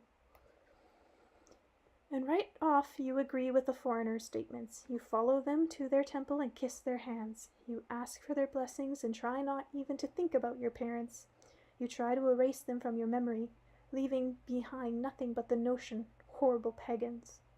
This is the picture that emerges from the figurative compression of time. Over the past 1,000 years, the foreigners have focused our attention on a multitude of different events. They tell about who went to war with whom, what splendid buildings they constructed, who married whom among the princes or kings, who gained power and how. But by comparison with one's attitude towards one's parents and their culture, this has no essential significance. All these other events, disasters, and woes will simply be a consequence of a fundamental act of betraying one's parents. But we never betrayed our parents. Someone will argue such events took place more than 1,000 years ago, and those were quite different people who lived back then. Well, I could paraphrase it and expand the time frame, but it wouldn't make a scrap of difference. Your distant, very distant foremother was a pagan. She loved and understood nature. She was acquainted with the universe and knew the meaning of the rising sun. She gave birth to you. She gave birth to you in the far distant past, in a marvelous garden, and your beautiful foremother rejoiced over you, and your father was happy at your appearance. And your forefather and foremother wanted you so far, far distant from your present-day self to make this marvelous space even more marvelous, to make it so that it would come down to you in the present day, enhanced by such succeeding generations, so that you today would be able to live on an earth transformed into a planet of divine paradise. They did this especially for you. They were pagans, and they were able to understand God's thoughts through nature. Your distant, very distant mama and papa knew how to make you happy.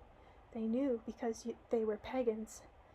Your father died in an unequal battle with foreign mercenaries fighting for your future. Your mama was burnt at the stake because she refused to exchange your marvelous future for what you see around you today. But today still came, and today the descendants of the pagans are still on bended knee, still kissing the hand of the descendants of those who burnt their mothers and slew their fathers. They kiss their hands and make up songs about Russian inconquerability. They sing songs about Russian spirits slavish crawling on their knees for more than a millennia now. What kind of freedom is that? Hey, you who have been oppressed by 1,000-year yoke, intoxicated by the drug of foreign ideology, it's time to wake up. Whoever is able to wake up and start thinking, how could it have happened that Anastasia, a Siberian recluse, a Russian, after saying only a few words about Russian history, was immediately met with such opposition, and not just anywhere, but right here in Russia itself? If this country, as we believe, was not seized by ideologies from abroad, then who is behind all this opposition? It turns out that it is the Russians themselves who are opposing even the slightest mention of their past and their parents.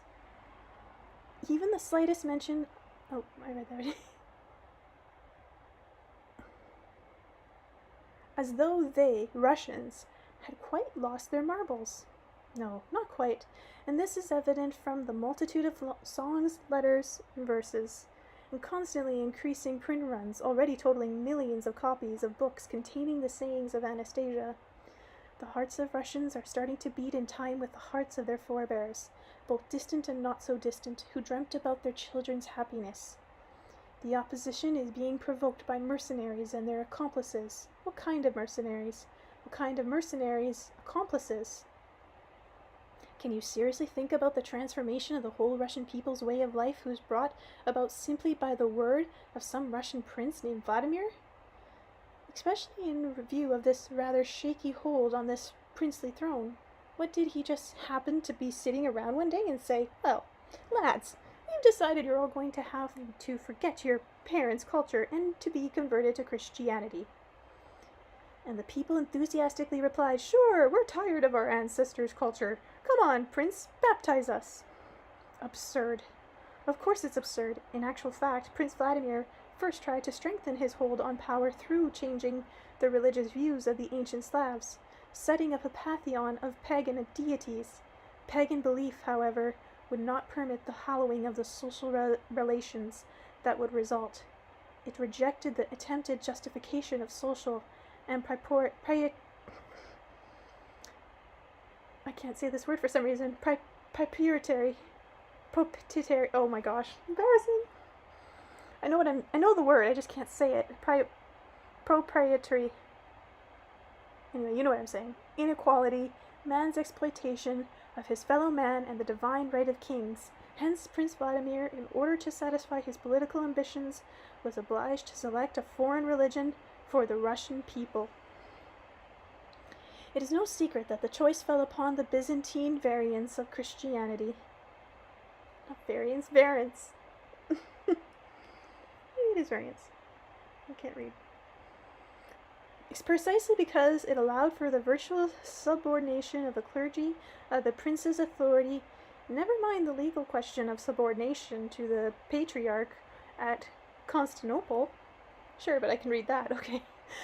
But we are assured that Vladimir took his step for the benefit of Rus' enlightenment and prosperity. We are all aware that a change of ideology is almost invariable, accompanied by a social disaster and bloodshed.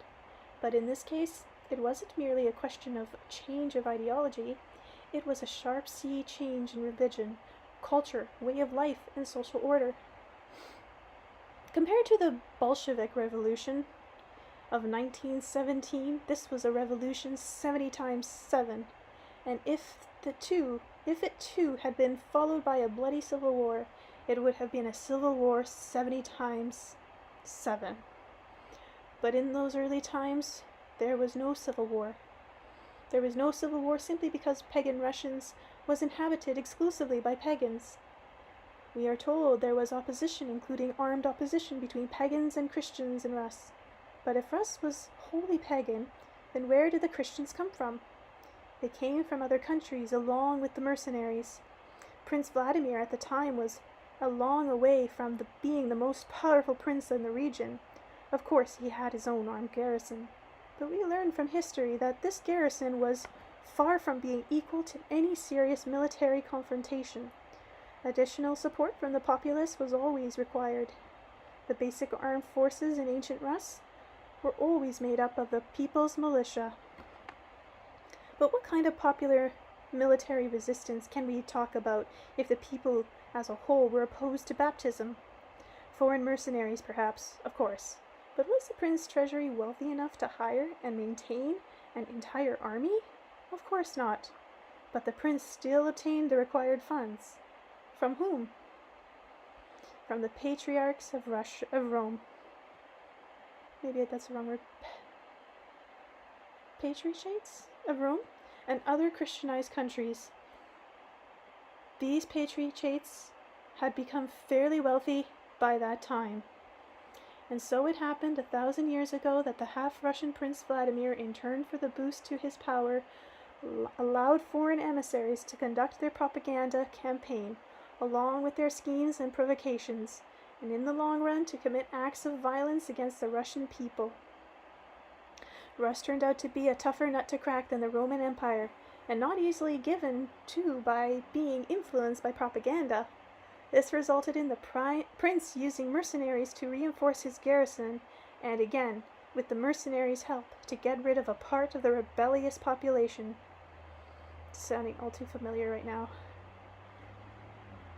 My opponents may argue that this is only one version of events. No, my ideological friends, we are talking about objective historical reality. It can be proven even without the phenomenal abilities of Anastasia or her knowledge of history.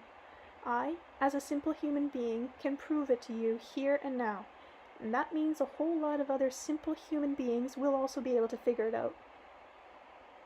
Perhaps those devotees of occult ideologies can tell me how many millions of Russian forefathers and mothers were burnt alive at the stake. Name your figure.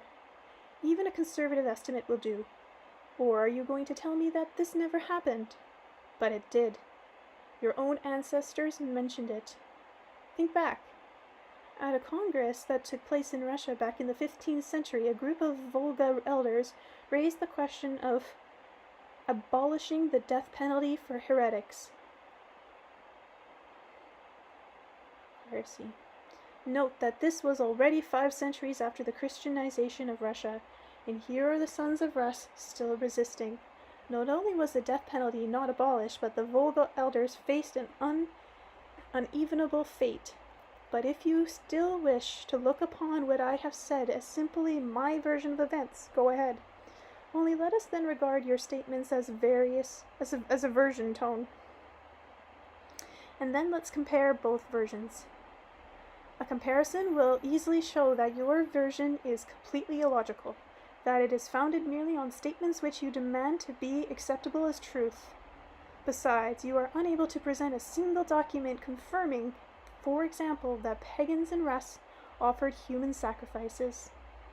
Show people that archaeological evidence you have. Okay, show people the archaeological evidence you have. Go, dig up the victims. You won't find any, because there weren't any. Show us the pagan books outlining their worldviews. Give people a chance to compare the culture of both civilizations. You refuse to show them? Why? Because you know very well that at once people became acquainted with such texts, they will see the utter absurdity of their modern lifestyle. And so it turns out that your utopian version is not backed by any proof. And if you demand that everyone simply believe and that's it, believe in us, or else you'll be labeled a godless non-believer, there is evidence to show that Rus was enslaved by deception and force. I shall not go through the whole list. A single example will suffice.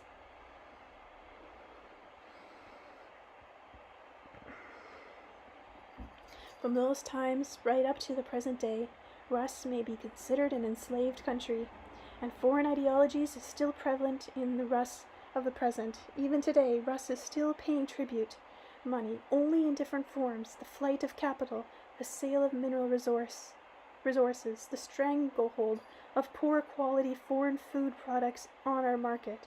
And today, the ideological component is very closely monitored. The mere mention of the culture of ancient Rus is enough to call countermeasures into action, including the never-ending scheming and attacks on Anastasia. You speak of freedom of speech, but why are you so afraid of her words?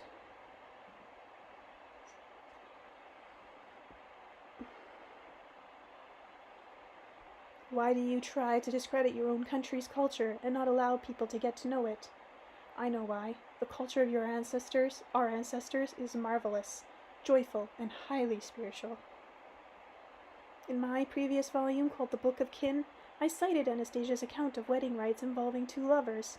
This rite still existed a scant 2,000 years ago in Rus. The publication of this book gave rise to a number of conclusions. At the part of the scholars and researchers, I have already mentioned that over the past while Anastasia's sayings have been subjected to investigation by scholars in various disciplines, some of them carry on their work openly and even try to have their findings published, while others simply send them to the Anastasia Foundation for reference. So as not to leave them open to attack, I shall not name names, but simply convey the gist of their various reports.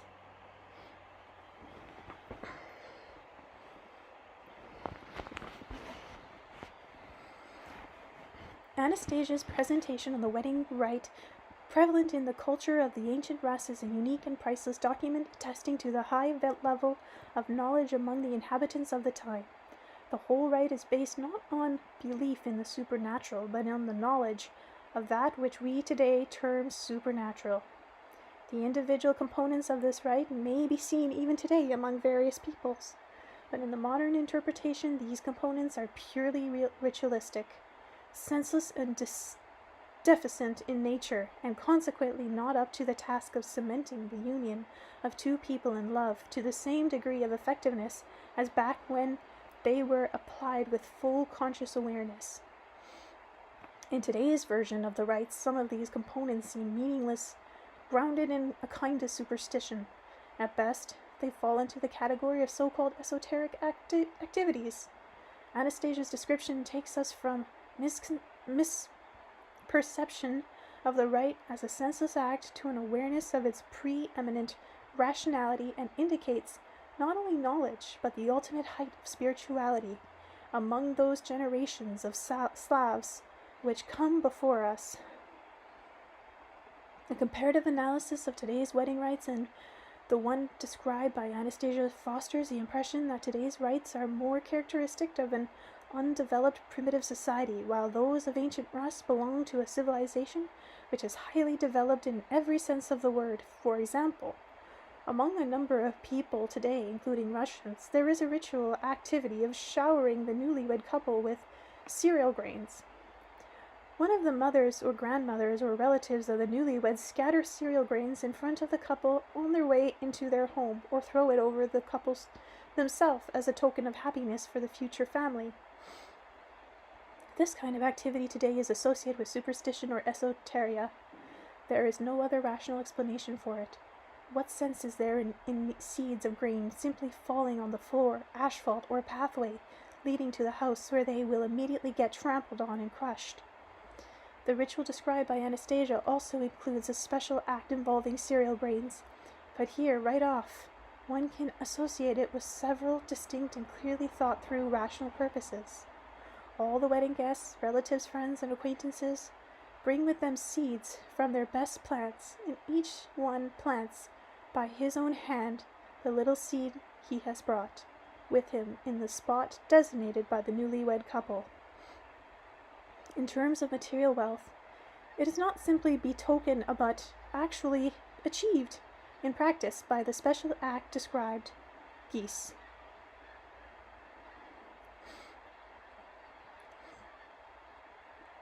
Okay, they're almost gone. I don't know if you guys can hear them.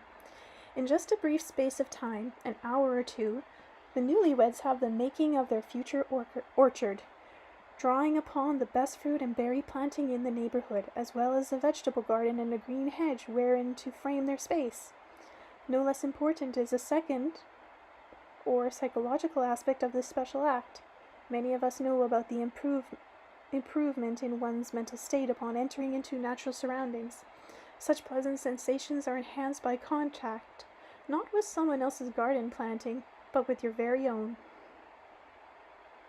The strength of spirit and level of emotions you should feel upon entering the garden, where every little tree, bush, and blade of grass was created as a gift for you, directed directly by your parents, relatives, and friends, is something we can only guess at, as it is doubtful that anyone living on the earth today is able to have such a space as this.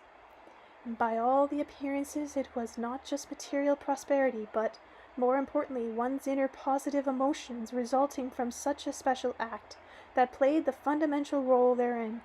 In current esoteric literature, a lot is said about the energy of Kundalini and chakras. The information presented basically focuses attention on the possibility of existence of chakras. There is little doubt as to the existence of energy of love or the energy of sexual attraction, but between men and women, the vast majority of people have experienced the effect of this energy on themselves. However, neither the orthodox, why can't I say this? The theoricians of the past, nor our modern sciences have ever touched upon the possibility that man could actually control this energy. The rite described by Anastasia has shown for the first time how man can control, transform, and maintain this energy. In actual fact, the young lovers materialize the love which has been bestowed upon them, or which has entered into them. With the help of this energy, they shape a visible and tangible space around them. They see to it that this great energy remain with them in perpetuity. Why was this possible for them, but not in our present reality? Let us compare the actions of two loving couples in the past and present. The average loving couple today spend their time either at entertainment venues or alone together on walks, or at home. They often enter into sexual relations even before marriage. The basic goal of most lovers today is the official recognition of their relationship by a secular marriage bureau or a church. Research has shown that young couples do not adequately plan for their future life together. If a couple should try to determine their course of life together after marriage, it is a vague conjecture at best. Psychologists observe that it is the hope of each would-be newlyweds that after joining together, their life will be improved by their partner. They all hope that the elevating, life-fulfilling state of love will carry on after marriage, but the love is fleeting. The surrounding space becomes routine, far from reminding them of their earlier feelings of being in love. It starts to become irritating through its routineness and primitiveness. The irritation can also arise in the couple's relationship to one another. Few suspect that something other than this irritation is at the root of the couple's actions after marriage. Dissatisfaction actually results from an inability to make proper use of the state of love. As practice has shown, neither secular laws nor religious admonitions are capable of ensuring continuing mutual affection or even an attitude of mutual respect. Well, that's true. Now, let us take a look at the action of the young couple in the account presented by Anastasia and try to come up with a logical and scientific interpretation. First, the declaration of love in itself is quite striking. With you, my beautiful goddess, I could create a space of love to last forever, the young man told his intended, and if the girl's heart responded in kind, she might answer, My God, I am ready to help you in your grand co-creation. Now compare this with the declaration of love formulated by the famous poet, which comes the closest to describing the gist of modern attitudes towards the energy of love. I love you so. What can I say more? What else could I tell you besides? As we can see, the first declaration above prosperous right off a distinctly formulated grand act, namely the creation of a space of love. In effect, it is a scientific materialization of love. The second declaration, on the contrary, does nothing more than state, I love you, with no further action specified. It is simply that neither he nor she have any idea how and for what purpose to use their energy of love. The lovers in Anastasia's account, by mutual agreement, set about forming a space of love for themselves and their future generations. They go off by themselves and may even spend the night in the shelter they have built on their chosen plot of land, but refrain from entering into sexual relations. Is this some kind of ritualistic abstination? Such instances of abstination are part of many people's religious beliefs. They are also found in secular ethics. Young people in love should not enter into sexual relations before their marriage is registered, or alternatively, before they are wedded in a religious ceremony.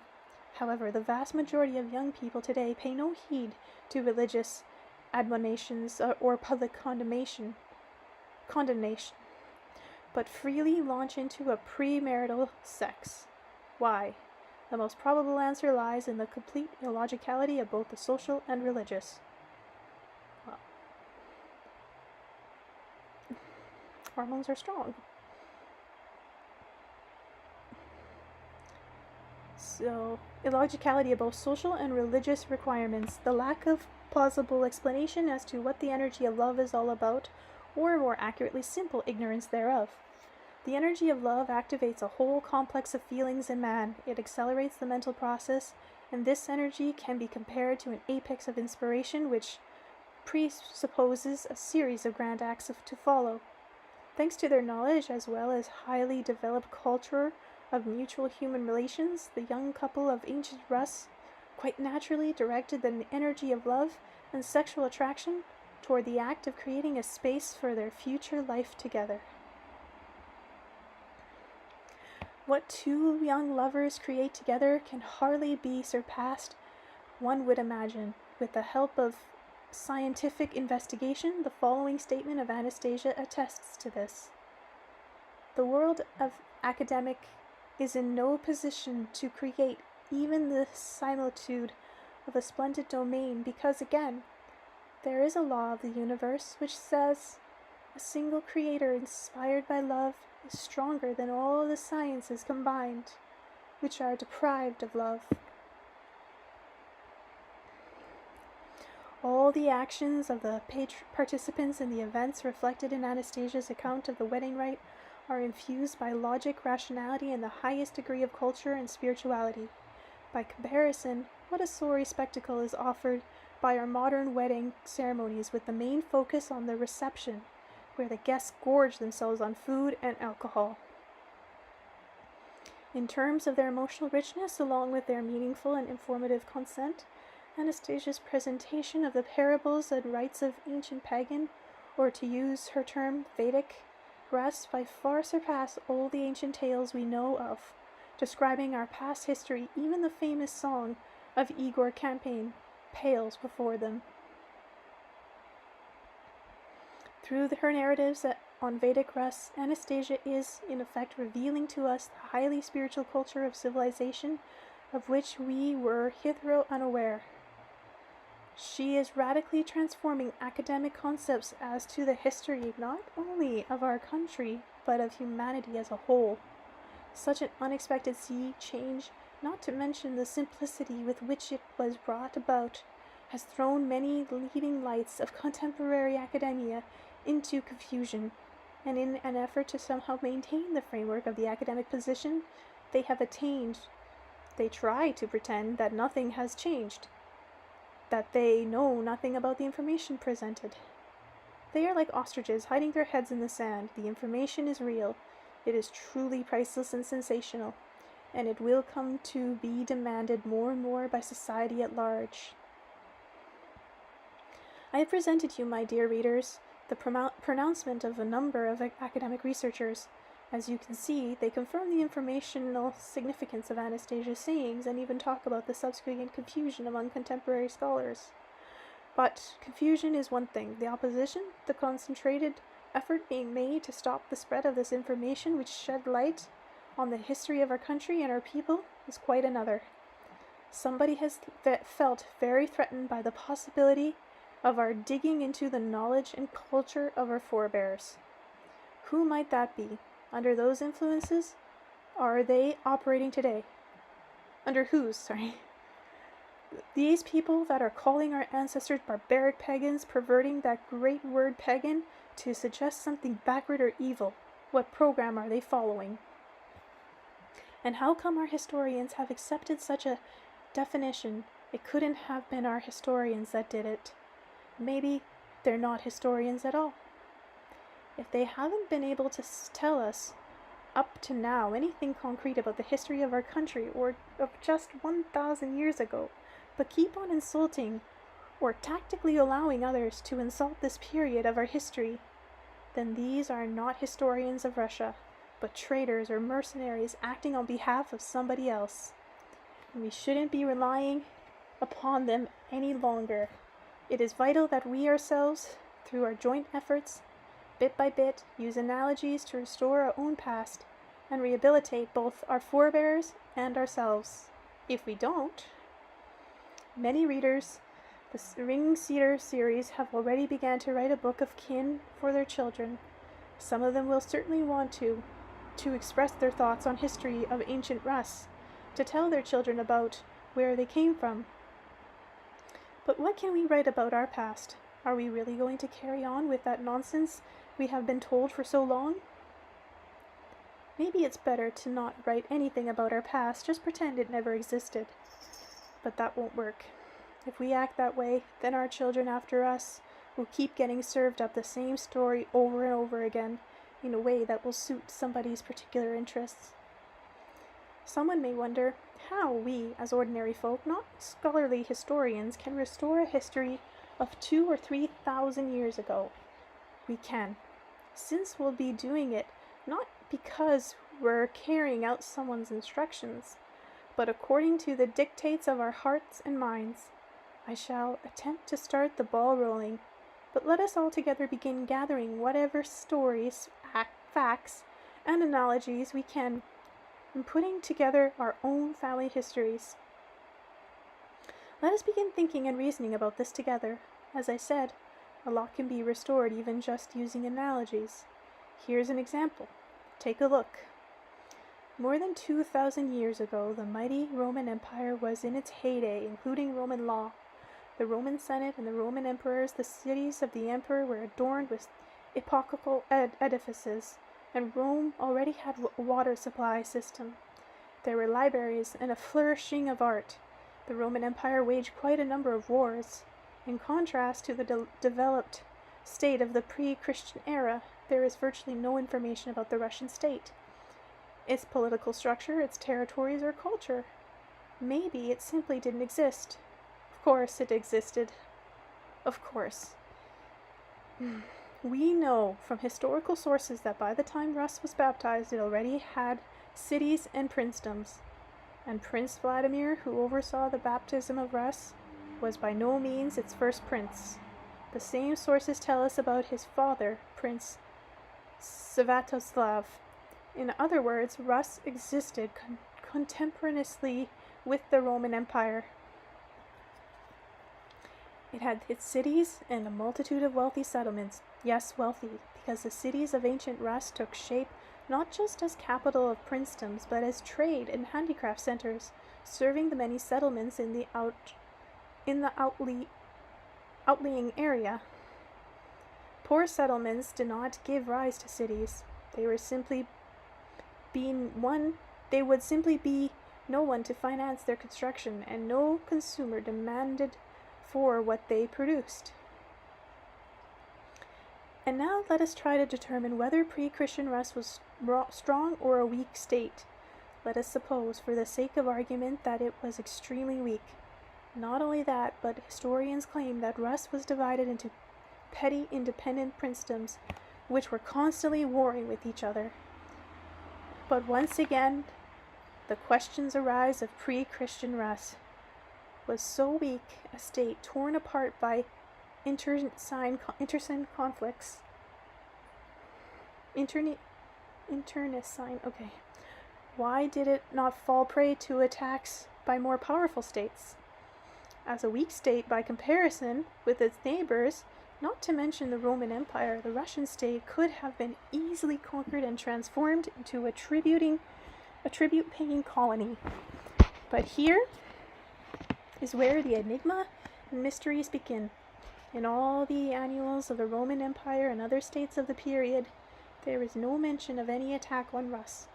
We ourselves know that up to the time of the official baptism, Rus was a free and independent state, unconquered by any other. So why did no one try to conquer pagan Rus? Perhaps it was because it had an extensive, well-organized and well-equipped army. But no, that it did not have. Even during the time of the princes, there were only small armed garrisons whose numbers were far from equaling those of the Roman legions. We shall never understand the historical truth if we start with a false reasoning about pagan Rus, especially Vedic Rus. On the other hand, everything falls into place if we accept and understand the opposite hypothesis. Vedic Rus, before the time of the prince, was a highly spiritual, highly organized civilization. It was that same lost civilization on the earth, about which legends could be subsequently told. I deliberately refer to ancient Rus not as a state but as a civilization, since the benchmark of statehood for that period is considered to be Egypt or Rome. These were under the control of supreme ruler and priests, and an elite that had enriched itself at the expenses of slaves. The social structure of Rus was significantly perfected and more civilized in comparison to Egypt or Rome. In Rus, at that time, there was absolutely no slavery. Neither were there any petty princedoms warring amongst themselves. Rus was comprised of marvelous king's domain. Decisions were taken at popular assemblies known as Veich. Information was circulated by wise men. But note how the concepts have been distorted, including the meaning of the word civilization. Egypt, where all the people were subject to the rule of the priests and pharaohs, was known as a highly developed civilized state, while Rus at the same period was called backward, uncivilized, and weak, without any kind of real statehood. That's pretty steep. If there was no slavery and no petty tyrant despots, does that mean there was no state? That Rus was uncivilized? Again, the same question. Why then did nobody conquer Rus? There were, of course, attempts at conquering the Vedris people, but those who tried it always endeavored to erase the results of such attempts, even from their own memory. Here is what Anastasia told me about one of these attempts, which took place more than 2,000 years ago. I'm not even going to scroll, I'm just going to attempt it, even though I'm losing my voice. Sure you guys can hear it, but if I whisper, it's okay. Chapter 21, Combat. In those days, the Vedic way of life was still the prevalent culture in Rus. The Vedris people still had no cities. Rus was made up of a large number of settlements, rich in extraordinary foods, the joy of life, and bright people who lived in their family domains. There were other countries at that time which boasted of great cities, where the power of money was becoming more and more dominant over human aspirations. And there were great armies, and with their help rulers attempted to bring the whole world under their own control, and many countries bowed under the control of the dark forces. Once an elite Roman legion was sent to Rus, 5,000 warriors approached the boundary of the first settlement they came to, and they threateningly made camp right out on the outskirts of the little village. The military officers called for the village elders to come to them, and the elders came, knowing no fear in their face of this ominous force. The officers explained that they came from the most powerful country of all, and that consequently all the settlements must pay tribute to them. Anyone unable to pay would be taken into slavery. The elders replied that they were not disposed to share their food with any evildoers, thereby feeding hordes of dark forces. Whereupon the commander-in-chief said to the elder most advanced in age, "I have heard about your barbarity and your unusual way of life. Your mind is incapable of even appreciating the correlation of forces here. With a mind like that, you will never be free in a civilized empire. You will either exist as slaves or not exist at all." And the Vedris village elder replied, "It is the one who is not capable of using divine provisions for his food that is not allowed to exist. Look." And with his words, the elderly Vedris took 2 identical, fresh and beautiful apples out of his pocket. He surveyed the officers, all glistening in their armor, but his gaze rested on a young private soldier. He went over to the soldier and held out one of the apples, saying, "Take this, my son. May this fruit be a delight to your soul." The young private took the fruit and tasted it right there in the sight of all those standing around. His face lit up with a delight that provoked envy among the others. Then the elder, still holding the second beautiful apple in his hand, turned again to the commander-in-chief and went over to him and said, "My soul has no desire to offer this marvelous fruit to you." What would that mean? Try to understand yourself. And he placed the second apple on the feet of the commander-in-chief. "How dare you, old man, answer back that way to a commander distinguished in battle?" A Roman orderly exclaimed as he picked up the apple and gasped in amazement.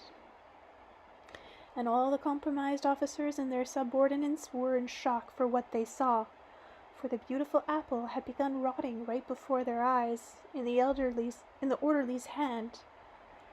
And right before their very eyes a swarm of midges suddenly appeared and devoured the rotting fruit. And the Vedris elder continued, "Nobody can buy the fruit of divine grace for gold or take it by force.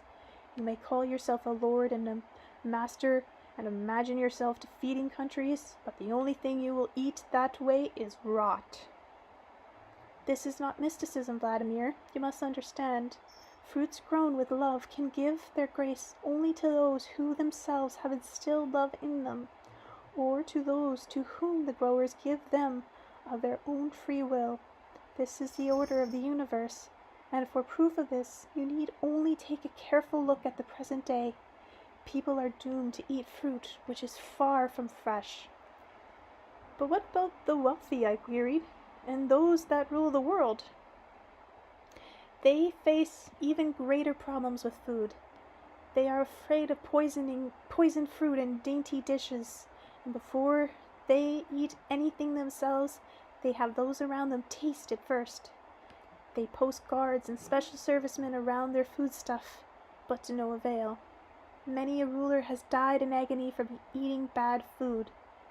You will note that many people are trying today to produce health-stored cedar nut oil. Only the healing properties of this oil vary, depending upon the thought of the producer. And that Vedris elder was no mystic. He was merely outlining what every child growing up in Vedikras knew about all the time." But the aged Vedris' remarks provoked anger, and he was taken captive. He was put into a cage so that he could witness the torching of the houses and gardens in his village, and so that he could watch his men, women, and children parade before him in chains. The commander said to him spitefully, "Look there, old man. There are your fellow villagers. Now they are slaves. You made fun of me in front of my retinue in a bad way, and the fruit you gave me showed immediate signs of decay. Now all your fellow villagers are slaves, and they will now produce the undecaying fruit for us, under pain of death." "Under pain of death," observed the elder, "one can only grow that which brings death, even though it may have a pleasant appearance. You are primitive. You will not be able to conquer my country. I have released a pigeon with information about you.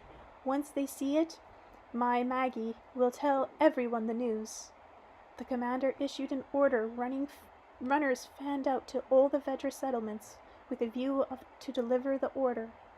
It demanded that each settlement send representatives to see how strong, well-trained, and well-equipped were the Roman troops, and how they were capable of wiping any bravely resisting settlements off the face of the earth, and taking the children and young women as slaves, and for everybody to bring tribute to his warriors so fearsome, and from now on to collect tribute for the empire and deliver the tribute to the empire in person.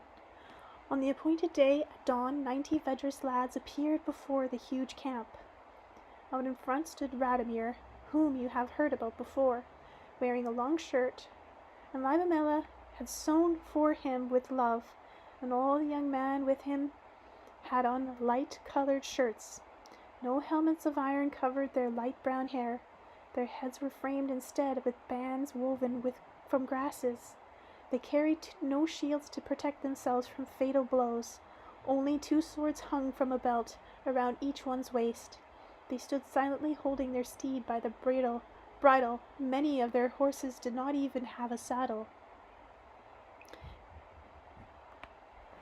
The officers in command of the 5,000-strong, well-trained troops who had gathered together in council stared at the 90 young lads. The commander-in-chief came over to the cage in which the heads of the Commander-in-chief came over to the cage in which the head of the raised Vedris settlement was being held, and asked, "What can the presence of these lads possibly mean?" I ordered the elders of all the settlements to come and hear the decrees of my country's emperor. The Vedris replied from his cage, "All the village elders know what you want to tell them. They do not like what you have to say. and they decided not to go meet someone they do not like. In front of your troops' camp, you see but 90 lads from the next village. They are wearing swords. Possibly they want to do battle. Oh, you brainless barbarians, mused the commander-in-chief. I could send a single detachment to fight them, and it would be a light task. Of course, to kill them off completely. But what good would come from a bunch of dead bodies? Would it not be better to explain the situation to them and bring them back, hale and hearty, to the emperor for slaves? Listen to me, old man, the commander addressed the Vedris elder. The young people will pay heed to what you say. You explain to them the absurdity of such an unequal combat. Tell them they ought to submit to us. I'll spare their lives. Of course, they'll be taken captive, and I'll make slaves out of them. But they will not be living in a barbaric land. They'll be provided with food and clothing if they become obedient slaves. You tell them, old man, how utterly absurd would it be to shed their blood in such unequal combat. The Vedris elder replied, I shall try. I shall tell them. I can see for myself the blood boiling in these young Vedris lads. Then go ahead, old man. The Vedris elder began speaking from his cage in a loud voice so that the warrior standing before the camp could hear. My sons, I can see the 2 swords hanging from each of your belts. I can see the spirited steed that which each of you has by your side. You are holding them by the bridle. You are not even overexerting them with your own weight, but you are saving their strength for battle. You have decided to go into battle under the wise Vladimir. Answer me. The commander and troops watched as Vladimir stepped forward. After making a deep bow before the elders in the cage, he responded by confirming the elder's words. I thought as much, that what said the Vedris elder, and went on. You are their leader, Vladimir. I believe you are aware that the forces you see before you are not equal to your own. And once more Vladimir bowed in acknowledgement of the elder's affirmation. The officers were satisfied with this dialogue, but what they heard next astounded them like nothing they had heard before. The elder went on. Vladimir, you are young, and your thoughts move swiftly, so spare the visitors' lives. Do not kill all of them. Make them depart, and put down their weapons, and not play with them any more. At first the officers were in a state of shock upon hearing the elder's extraordinary words. Then the commander-in-chief exclaimed with irritation, You're mad. You're out of your mind, old man. Who is in position to spare whose life here? You have absolutely no idea. You have just condemned all your fellow villagers to death. I'll give the orders now. You're too late. Look, a few moments ago Vladimir was standing there contemplating, but you saw how he acknowledged what I did. That means he understood my words and will not kill you. A second later the officers saw the 90 young men standing in front of the camp, suddenly leapt onto their steed and leapt onto their steeds and head at full speed towards the camp. The commander-in-chief managed to order a detachment of archers to prepare themselves to meet the Vedris warriors with a hail of arrows.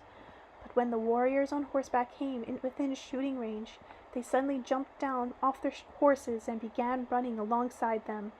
As soon as they got close to the Roman troops, the Vedris lads formed an oval encircling half their numbers, along with the horses, while the other half cut through the Roman ranks, which had not yet completely come together, and started fighting.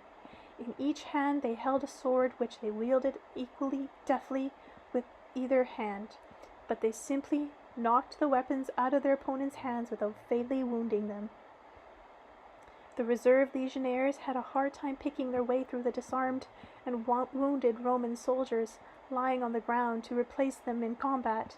In the meantime, the small Vedris contingent determinedly pushed through a tent of the commander-in-chief. Vladimir used his sword to hack open the lock on the cage where the Vedris elder was being held captive. After bowing to him, he easily picked him up by the waist and set him on a horse. 2 of the young warriors of Vladimir's contingent seized a Roman commander-in-chief, threw him over a rump of another horse, and brought him into the center of their oval. The valiant warriors quickly pushed ahead, not back the way they came, not but forward, and before long they left the crush of the Roman troops behind, jumped on their horses and dashed off. But after only a few minutes' ride they stopped at a small hillock and dismounted. Almost all of them then lay down on the grass, stretched out their arms, and stayed motionless. The captured Roman commander was amazed to see the Vedras lads laying on the ground fast asleep. Pleasant smiles brightened their face. In the meantime their steeds peacefully nibbled at the grass beside them. Only 2 watchmen kept an eye on the actions of the Roman troops. Left without their regimental superior, the Roman officer argued for some time, blaming each other for what had happened, and then argued over who should take charge and how to proceed. At long last they decided to dispatch 1,000 horsemen and almost all the cavalry in pursuit of the Vedras warriors. The remainder would follow the pursuers at a distance in the case of unforeseen events such as the appearance of reinforcements on the Vedras side. The basic motivating factor behind this decision, however, was fear. The 1,000-strong detachment of well-equipped cavalry men launched into the chase. No longer had the ranks of the Roman cavalry began leaving the camp than one of the warriors of Vladimir contingent, seated on his steed, gave a blast on his horn. Contingent, not contingent. The warriors lying on the grass sprang up at once, seized their horse bridles, and began running. Having rested themselves after the battle, the Vedras lads ran very fast, but very gradually, the pursuing Roman cavalry started catching up to them. Anticipating victory, the cavalry commander ordered his bugler to signal an escalation of the pursuit, and the bugle, is that a bugle? Or bugle? Bugle. And the bugle sounded, yeah, it's a bugle. But the 1,000 eager legionaries were already spurring on their frothing horses in a mad rush to shorten the interval between them and the Vedras lads running on foot ahead of them. There now remained a small space between the two. Again the agitated commander ordered an acceleration of the chase, and once again the bugle sounded forth. But by now the mad gallop proved too much for some of the broken-winded Roman horses, and they fell in their tracks. Paying no attention to them, the horsemen were already drawing their swords to attack the fleeing Vedras warriors. Then, when suddenly, at the sound of the horn, all the Vedras runners leapt onto their horses, and they soon began to put an ever-increasing distance between themselves and their pursuers. The captured Roman commander-in-chief realized that the Vedras warriors had been saving their horses' strength up till this point, and now there was no way his men would be able to catch up. They changed both the Vedras elders and the Roman commander's horses. The commander also observed that the lads were not sitting upright, but lying prone along their horse rump, clinging on the mane, once more sound asleep. He wondered about their need to conserve their strength at this stage of the game. It was only later that he would find out why. The Romans, stimulated by the chase, kept feverishly whipping their horses. Many of their steeds fell beneath them, while the sturdier specimens among them, given the weight of the heavily armored soldiers on their backs, could not keep up with the Vedras horses, which remained untired by the pursuit. Once the cavalry commander was able to discern the folly of trying to overtake his opponents, he ordered all his men to stop and dismount. But by now it was too late. A good number of the Roman horses were broken-winded and fell to their knees. All rest. Came the command to the Roman cavalry, and then the soldiers, who had just dismounted from their exhausted steeds, saw the Vedras contingent sweeping down upon them like a whirlwind. The young warriors held a sword at the ready in each hand. Bounding all along the edge of the circle of dismounted Romans, they inflicted light wounds on soldiers after soldier, knocking their weapons out of their hands. And the Roman legion was seized with horror, and they all began running for help toward the infantry that was following behind. The Vedris contingent came after them on horseback, but for some reason kept their distance, nor did they touch the Roman soldiers, which had fallen from exhaustion. The fleeing Romans by this time, no longer running, but swaying from fatigue as they walked, stopped dead in their tracks at the sight of Vladimir with his 2 swords at the ready, along with his horsemen right behind him, all calm and full of energy. The Roman soldiers dropped to their knees, and those that still held weapons placed them on the ground in front of them. Now utterly powerless, they began awaiting the anticipated vengeance at the hands of the Vedris warriors. Vladimir and his champions walked among the Roman soldiers seated at the ground, their swords sheathed, and Vladimir and his companions began talking with the soldiers about life. Taking off their grass headbands, they gave them to the legionnaires so they could apply the healing herbs to their wounds. The herbs stopped the blood flowing from the wounds and took away the pain, and they returned the commander-in-chief to his legion. Some time later, upon returning from their campaign against Vedic Rus, the fine-looking columns of soldiers marched into Rome. The emperor had been informed by courier runners about the strange events that had befallen the Roman legion lead soldiers. After he had the opportunity to see his soldiers and officers for himself, he was overcome by a sense of embarrassment that lasted for several weeks. Whereupon he issued a secret order to eliminate all the detachments from his army and that had participated in the Vedic Rus campaign, both soldiers and officers, and have them transferred to various corners of the empire. And he gave strict instructions that nothing should be heard about the campaign, even by their friends and close relations, not even a word. The emperor himself sent troops to Rus no more, and in a secret book written for his ancestors he implored, if you want to keep the empire intact as to a war with the Vedris people, do not even think of such an act. The emperor was no fool. He was alarmed to see his troops return from their campaign all healthy and unarmed, but carrying no spoil with them. Indeed, their faces betrayed no anger or even a desire to serve in a war again.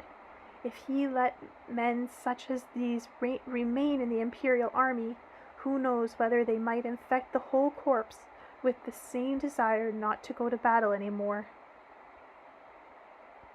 All the same, the emperor's successor made another attempt to conquer the Vedris people. Having learnt a lot about their tactics from those that had contact with them, he sent out 10,000 soldiers on the second campaign to Rus. Once more the soldiers arrived at a small Vedris settlement, where they speedily made camp and set up fortifications. Runners were sent to summon the elders. But at the appointed hour the Roman officers looked and saw coming toward them from the Vedris village only a little girl about 10 years old, accompanied by a little boy, who could not have been more than 5. The soldiers parted ranks to make way for them as they arrived, arguing with each other, tugging at his sister's skirt. The boy said, "Sis Palashka, if you don't let me conduct the talks myself, I shan't think proper of you." "What's improper thing would you think of me, you little scamp?" the sister asked her brother. "I shall think of you, Sis Palashka, that you were born a jolly naughty girl." "It's not proper to think that." "It's not proper indeed, so let me conduct the talks with the enemies." "And if I agree, how will you think of me then?" "I shall think that you, Sis Palashka, are the prettiest, cleverest, and kindest girl of all." "All right, brother, you start the talks. I don't find it proper to talk with addle-brained people. The children presented themselves boldly before the Roman officer, and the girl's little brother addressed them without the slightest hint of trembling. "My daddykins told me to tell you that in our village everybody is gathered around for a celebration at our feasting ground. It is held there every year, and every year the people enjoy themselves at the feasting ground. It's not proper, my daddykins says it would be wrong for him to leave the celebration and come and talk nonsense with you, so he sent me, and my sister tagged along." The commander-in-chief even let out an audible squeal upon hearing the boy's audacious remarks. His face turned pale, and he grasped at his sword. "You insolent young whelp! How dare you speak to me like that? I'll make you a slave in my stables well into your old age. Your sister now." "Hey there, Gramps," the sister interrupted. "Hey there, Gramps. Give up those silly playthings of yours, your swords and shields and spears, and run back home, lickety-split. You better run while you can. See that cloud coming? It won't talk with any visitors. It'll attack you without any words first." With that, the girl unwrapped the bundle she was carrying and taking out a thimbleful of some kind of pollen dust, sprinkled it over her brother. Then she took the remainder and sprinkled it on herself.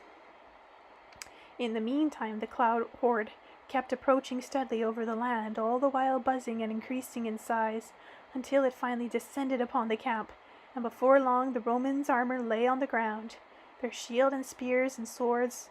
The officers and the soldiers' tents were left empty. The brothers and sisters stood among the troops, discarded things, and the little brother said to his elder sister, "You still didn't let me speak with the enemies, Sis Palashka. I didn't finish telling them everything I wanted to." "Anyway, you started. You mustn't be upset if I interfered a bit. You're a Vedris warrior, a defender of your motherland." "Well, okay. I shall still think that I have a well-behaved, kind, and beautiful sister." Picking their way through the discarded armor, the brother and his beautiful sister headed back to the village. The receding cloud already looked quite small from where they stood. Even so, within it were 10,000 elite Roman warriors fleeing home in terror. They kept falling and getting up again, and kept on fleeing in panic. "Do not think there is any mysticism here, Vladimir. The Vedris people simply made a decision in each domain, and there were more than 200 domains in the settlement.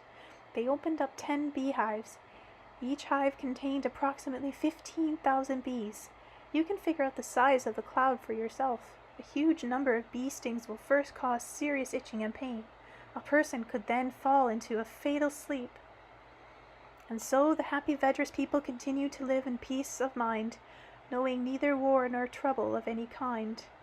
No external foe posed a threat to them for a long, long time, and yet Rus was still conquered, after all. It happened when it fell prey to cunning snares, thereby producing a power which acted against its own self and brought about its fall. Thus Anastasia recounted several stories about life in Vedic Rus.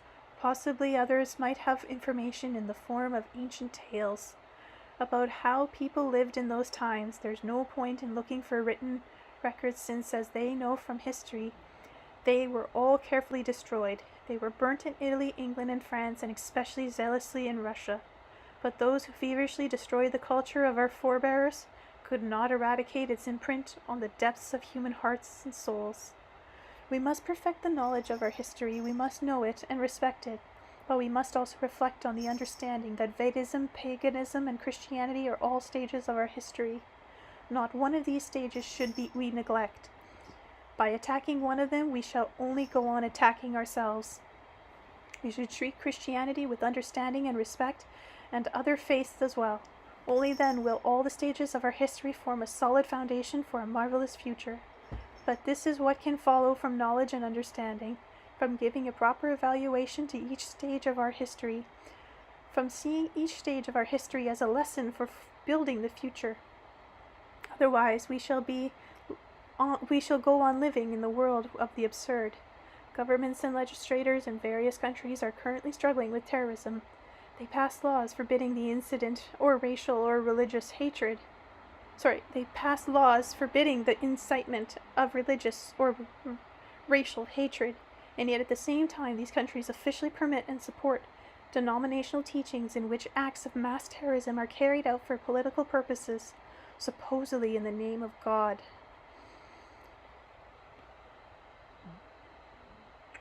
Okay, this one I'm going to scroll. I know I'm at 22, so I won't skip the chapter.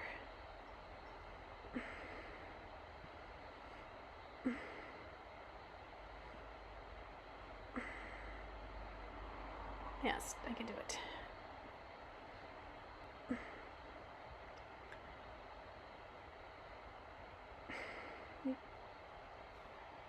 Chapter 22, The Marvelous Vedras Holiday. We can get some idea of the Vedic culture by looking at certain holidays which have survived into our modern times. Even today, they still remain among people's favorites, even though only a few elements of the original pristine rites have been preserved. What holidays are these? I'm talking about New Year's, Shrovetide, and Trinity Sunday. Of all the many holidays I could mention, I shall simply cite here this most prominent example, where the greatest changes have taken place. This holiday occurs at the beginning of June, as you know, in current practice. Trinity Sunday as a day when people go to the cemetery to visit their relatives' graves. Upon arriving at the cemetery, they sanctify the graves and tidy up the enclosure. A lot of them bring a bottle of liquor with them. After having a drink at the gravesite, they leave a small glass and a piece of bread for the deceased. They talk amongst themselves, reminiscing about the deceased's life. Many people feel obliged to weep at gravesites. The degree to which these original pagan ceremony has undergone profound change is confirmed by the following. During Vedic times and even later in the pagan period, there were no cheerless, mournful rites as there are now. Each holiday gave people a charge of positive energy and transmitted to young people the knowledge of their forebears. And Remembrance Days in Vedic times were quite different from those of today. There are no processions to the cemetery or lamentations over the graves of the deceased. In fact, during the Vedic time, there were no cemeteries at all. The deceased were laid to rest in their own family domains without burial vaults or even headstones to mark the occasion. A small raised mound of earth was created, but even this, over time, became flattened to ground level. The Vedras people believed that the best memorial to their forebears was to be found in what they had created during their life. Their knowledge of nature and of man's capacity led them to conclude that if all the relatives were to visualize death, their collective thought would prevent the deceased soul from being reincarnated. On the day of remembrance of one's forebears, all the members of a family would gather in the morning, and the oldest domain in front of everyone, the eldest, usually a grandfather or great-grandfather, would approach the youngest generation of children and begin to talk with them more or less as follows. When your papa was the same height as you are now, the grandfather would tell his grandson of about 6, he planted his little sapling. Time went by, and now that little sapling has grown into a large, fruit-bearing apple tree. Whereupon the grandfather led his grandson over to the apple tree and touched it himself as his grandson stroked the tree. Next the grandfather went around to other trees and bushes, telling who planted them. All the other members of the family were able to help the grandfather with their own reminiscence, telling amusing anecdotes of the impression they had at the time the trees were planted.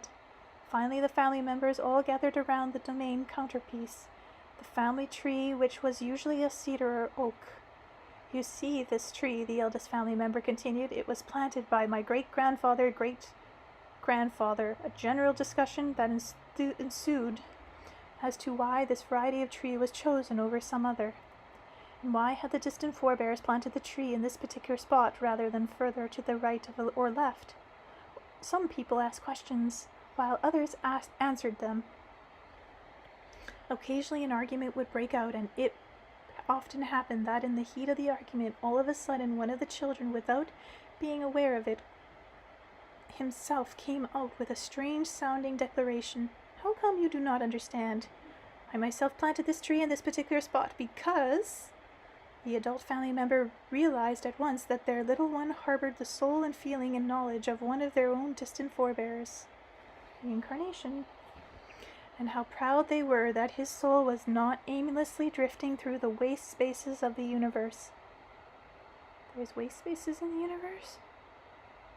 That it had not broken up into small particles but continued to live in perfection, in life eternal. Paganism, and especially Vedism, could scarcely be termed a religion. It would be more accurate to refer to it as the culture of a way of life. It was the greatest culture alive on the earth, belonging to a high spiritual civilization. This civilization did not need to believe in God. Its people knew God. This civilization people communicated with God. They understood the thoughts of the Creator. They knew the designated purpose of every blade of grass, of every midge, of every planet. I wonder if a midge is a bug. Maybe a maggot, I don't know. This civilization people continue to rest in our souls, even to this day. They will most certainly awake, the happy life-delighted creators of a marvelous planet. The children of God, the Vedras people. These are not simply empty words. There is so much evidence to back them up as can be desired. One proof is found in Japan. As is known, in the 16th century, Christians began a considerable proselytizing campaign in Japan. However, upon observing the results of the Christian missionaries' activity, Tokugawa Ieyasu, the Japanese ruler of the time, outlawed Christianity in his country. Japan, with its native religion of Shintoism, is the closest country today to paganism. The word Shinto translates to pathway of the gods. According to Shinto, man's ultimate goal is harmonious coexistence with nature. Interesting, I didn't know that. What then is the Japanese people's way of life? Something terrible and uncivilized? That's how people see man's life during the pagan period. But it's not true. Quite the opposite. Many Japanese write poetry and have a reverent attitude towards nature. The whole world is entranced with Japan's ikebana, and yet the attraction to this refined art is not restricted to... Hey! Sorry, just a second. Whoa! You're trying to not take the treats away. Shoot. This is not easy.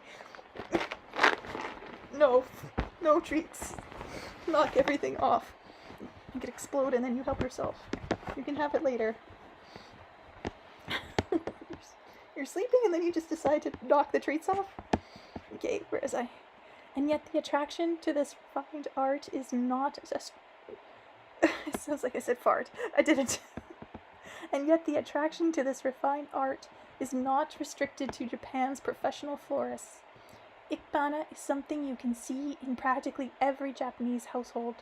The Japanese show special treatment to their children. Adults go to the greatest possible length to ensure complete freedom for their children.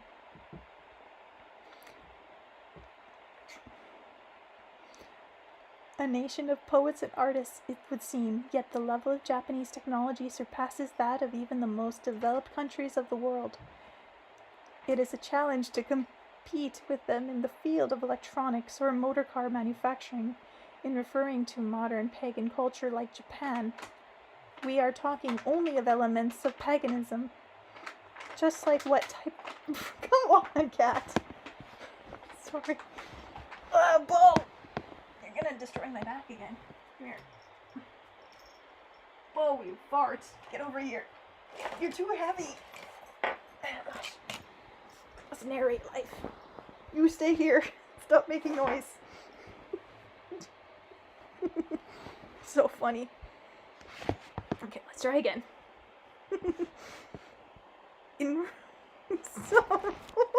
Stop it. No.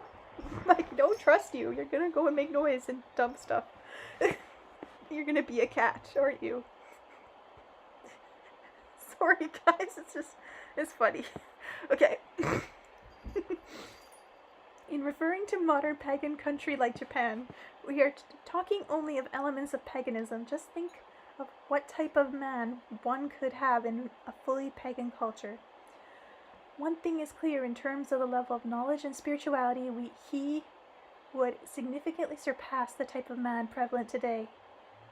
But it was in somebody's interest to be a fool us by insisting upon our belief in the exact opposite. Japan is not an exception. It is by no means the only example. From deep in our millennia past comes names of such geniuses among poets, thinkers and scholars as Archimedes, Socrates, Democritus, Heraclitus, Heraclitus, Plato, and Aristotle. They lived beyond 2,600 years BC. And where did they live? In Greece, which at that time was also a pagan country. Japan, Greece, Rome, Egypt, with their ancient temple structures, classical art, holidays, and traditional all bear witness even today in the cultural level of these people. But what can our own historians tell us about Rus or that time? Absolutely nothing. How does one find tangible evidence that Vedic Rus was home to artists and poets, not to mention glorious warriors who never attacked anyone, but were skillfully masters of weaponry? I said to Anastasia. Unless we can find tangible proof of the culture of Vedic Rus, nobody will believe in it. Your accounts of it will be treated as mere legends. Beautiful legends, of course, but still legends. I'm convinced there's no point in searching historical works. So you're all that's left. Can you point to any tangible proof, Anastasia? Yes, I can, for there is actually a great deal of proof. Then tell me, in what spot should we go with excavation? Why start with excavation? There are a great many human dwellings that offer proof of the Vedras culture. What kind of dwellings? What do you have in mind?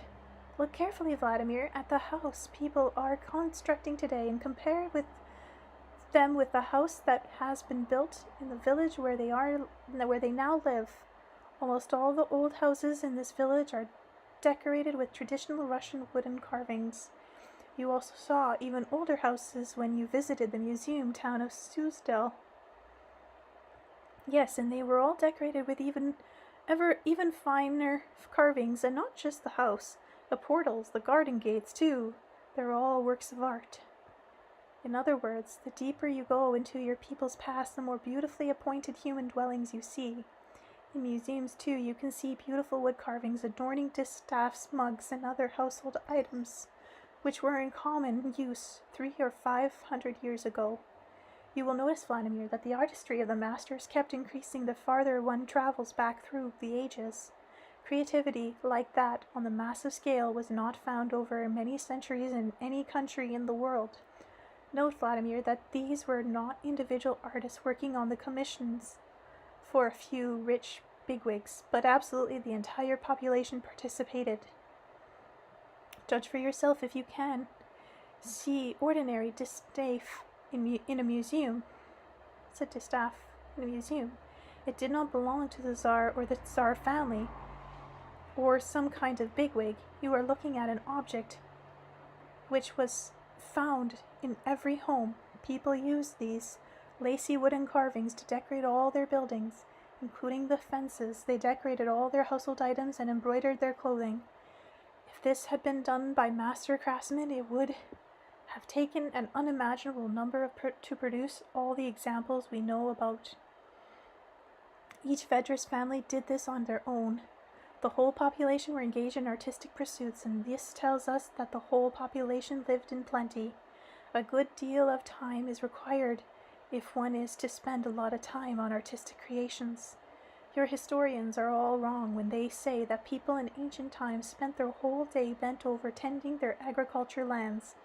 If that were true, they would have had no time for artistic pursuit. And yet they did, and as for their skill with weaponry, judge for yourself.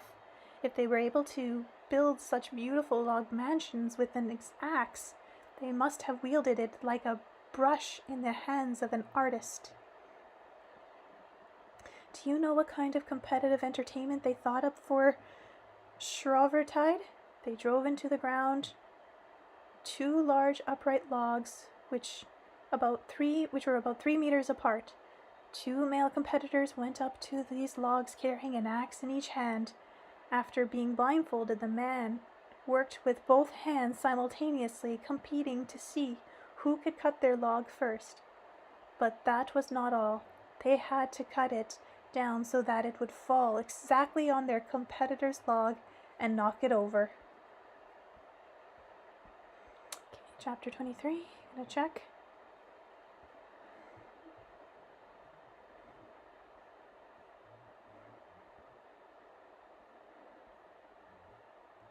Little breaks.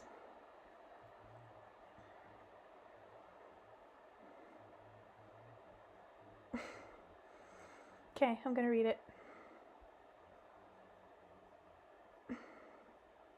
But it'll be the last one for tonight. Chapter 23, Significant Books. One day I asked Anastasia's grandfather if he had ever had the opportunity to read any spiritual or scholarly books. His answer struck me as rather strange. If you mean taking a book into my hands, leafing through the pages and reading the words printed in the books, that's something I've done only on one occasion. But everything written in significant books is known to me. How so? And what are the significant books, if there are significant books? That means there must also be insignificant ones, eh? Indeed, but why are you stuffing your head full of all this?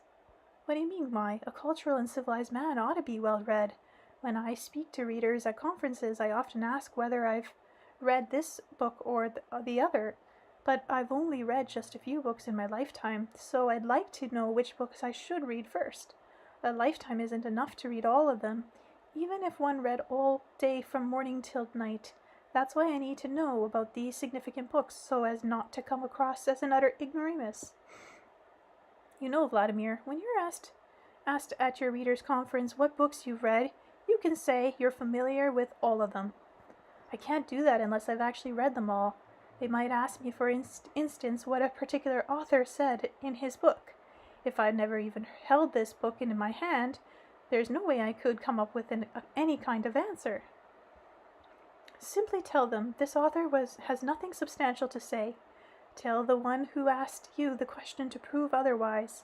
You know, Vladimir, it only appears that from the number that there's a lot of books out there. In fact, you can count the number of significant books on your fingers. But how do I know whether a book is significant or not? With the help of a citation. Can you let me have this citation? Or is that... No, it is. At least to borrow? Of course I can let you have it, and all your readers too. The point is that the citation for determining the significance of a book is people's ways of life. What do you mean, their way of life? What's that got to do with it? People live in various parts of the globe. Human societies are conditioned by national differences. National cultures vary from country to country, as does their way of life and their longevity. The culture of various peoples is shaped under the influence of, among other things, a significant book. Generally, a book that determines a people's philosophy gives rise to a particular religion and consequently a way of life. In China, for example, Confucius' teachings are considered significant. A special view of the world has been developed there since ancient times. To put it briefly, it views the world as a living organism. Part of this cosmic organism or system is a concept of yin and yang. If you are interested in the Chinese people's way of life, if you think it might serve as an example for the rest of mankind, then read Confucius' book. If you are interested in the Japanese worldview and their life achievements, then read a book about the country's traditional religion, Shintoism. In many respects, it helped shape the Japanese people's way of life. If you think that the happiest people lived in the Christian world, then read the Bible. Significant books are those books which shape a particular way of life of a part of human society. But in Christian spiritual literature, after all, there is a lot more besides just the Bible. Yes, indeed, but there is absolutely nothing new in them. As a rule, in every significant book, there are one or two basic thoughts of philosophical conclusions. All other books on the similar themes simply repeat this thought and contribute nothing new to one's worldview. Take, for example, one of the basic thoughts of the Bible, namely that God must be bowed down to and instructions carried out. This has given rise to a whole lot of books outlining the best way to do this. Some books say you should cross yourself with 2 fingers, others with 3. They tell how to build temples with the best looking outward appearance. They cite hundreds of examples of acts of worship by various people, devotees of genuflection. They talk of wars and arguments over particular methods of worship. People get immersed in these arguments and lose their ability to discern the basic thought. They no longer use the basic thought as a standard with which to compare others. What happens is that in reading a whole lot of books about one and the same thing, they do not obtain any new information, but merely atrophy their analytical abilities. And they don't even bother trying to determine whether God really wants man to bow down to him or whether he wants something quite different. As you can see, the hundreds of thousands of spiritual books that have appeared over the past 2,000 years all say pretty much the same thing. The appearance of a new well-grounded thought about the interrelationship of God and man signals the appearance of a new significant book for the first time in 2,000 years. With its appearance, its predecessors in the ranks of significant books passed into the ranks of historical documents. You're talking about the appearance of a new significant book. What is that called? Co-creation. It contains new thoughts, and it is well-grounded. The main thought of the book states in clear and well-grounded manner precisely what God wants of man and what man's purpose is. You wrote this book from Anastasia's words, and you will remember, Vladimir, God's response to the question from the elements of the universe. What do you so feverishly desire? Everyone inquired, and he, confident in his dream, replied, conjoint creation and joy for all from its contemplation. But where is the proof that this declaration actually represents God's will? The proof is everywhere, in the declaration itself, in the human heart and soul, in the logic of thinking. Judge for yourself. If you accept as a premise God's creation of the earth and man, then the feeling ensuing from that on the part of God will correspond with those of man. The parents of his children, all loving parents, wish conjoint creation with their children. The second part of the declaration specifies what kind of creation God desires, and joy for all from its contemplation. So tell me, what kind of creations can bring joy to absolutely everybody? That's a hard question to ask. Some people get joy out of a good car, while others couldn't care less about cars. Some like eating meat, while others don't eat meat at all. There's even a popular saying, there's no accounting for taste. It'd be hard to find something that everybody could embrace, and yet it is possible. Think about air, water, flowers, for example. But those have already been created, while we're talking about conjoint creation. Yes, air, water, and vegetation have already been created, but they're not always the same.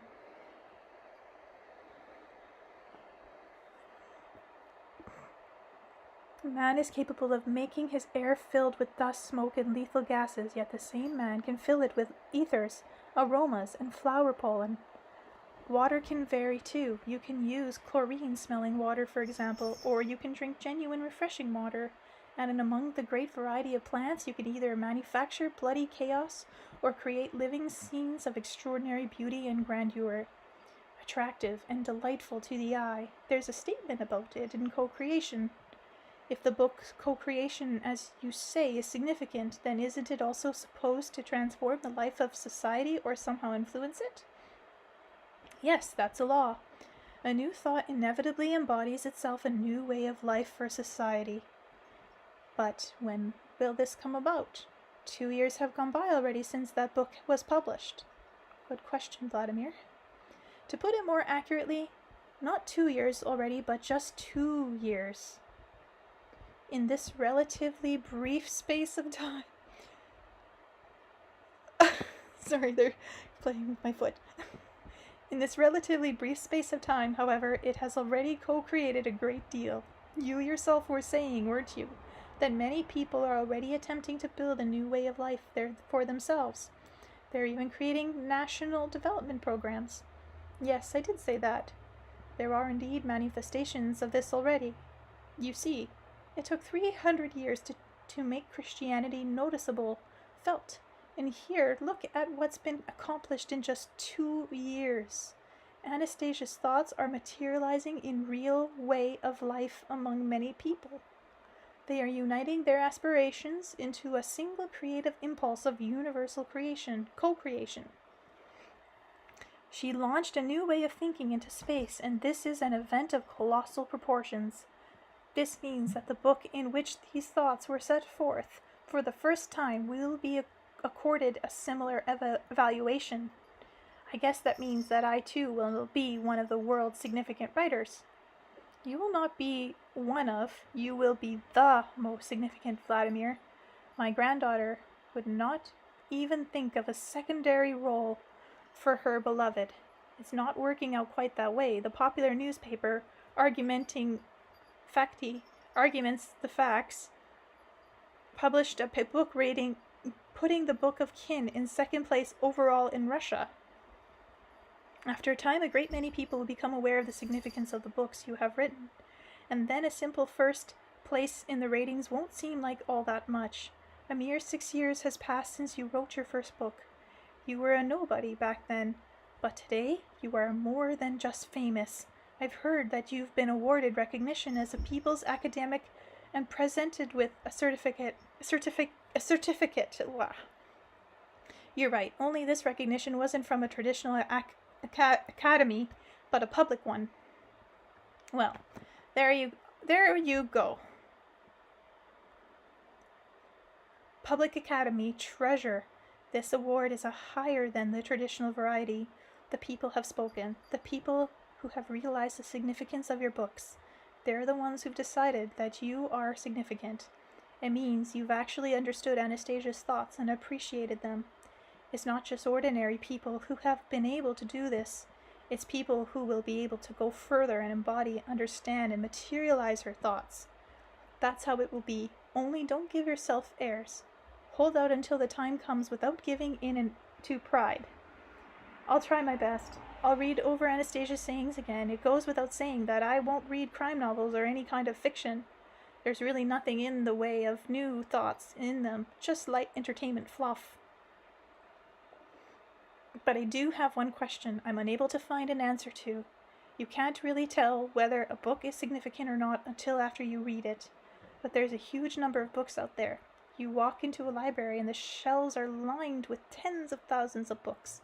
Many of them have pretentious titles, even ones like Conversations with God, or Truth Unveiled, or All the Secrets of Life. In actual fact, however, you can read and still not come across any new thoughts. For every 10,000, there's maybe only one significant book. But then my chances of stumbling across it are one of tens of thousands too. What to do? Well, I'm telling you, before starting to read anything, take a survey of how people live in various corners of the globe. Take a note of situations that appeal to you in their lifestyle, and then read their book and ponder it. But what if I don't find anything appealing? All people have similar troubles.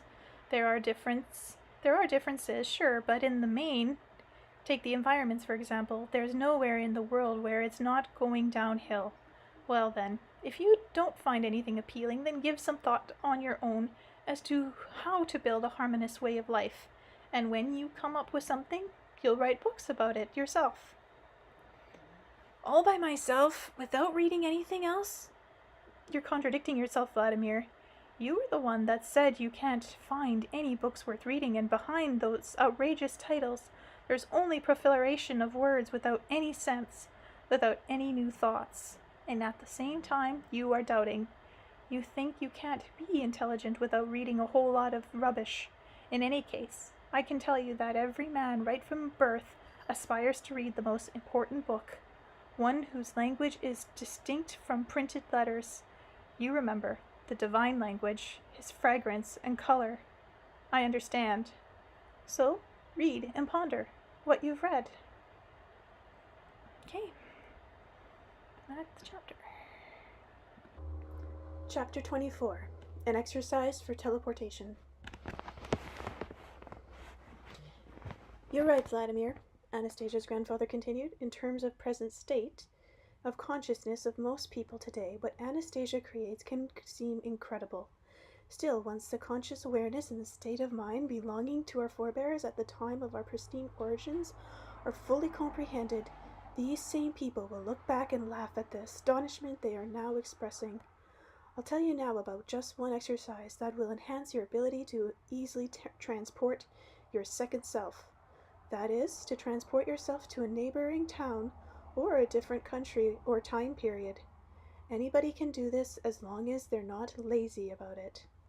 Remember one time you saw Anastasia, in response to your request, move her body in a split second from one side of the lake to the other, and then move it back again?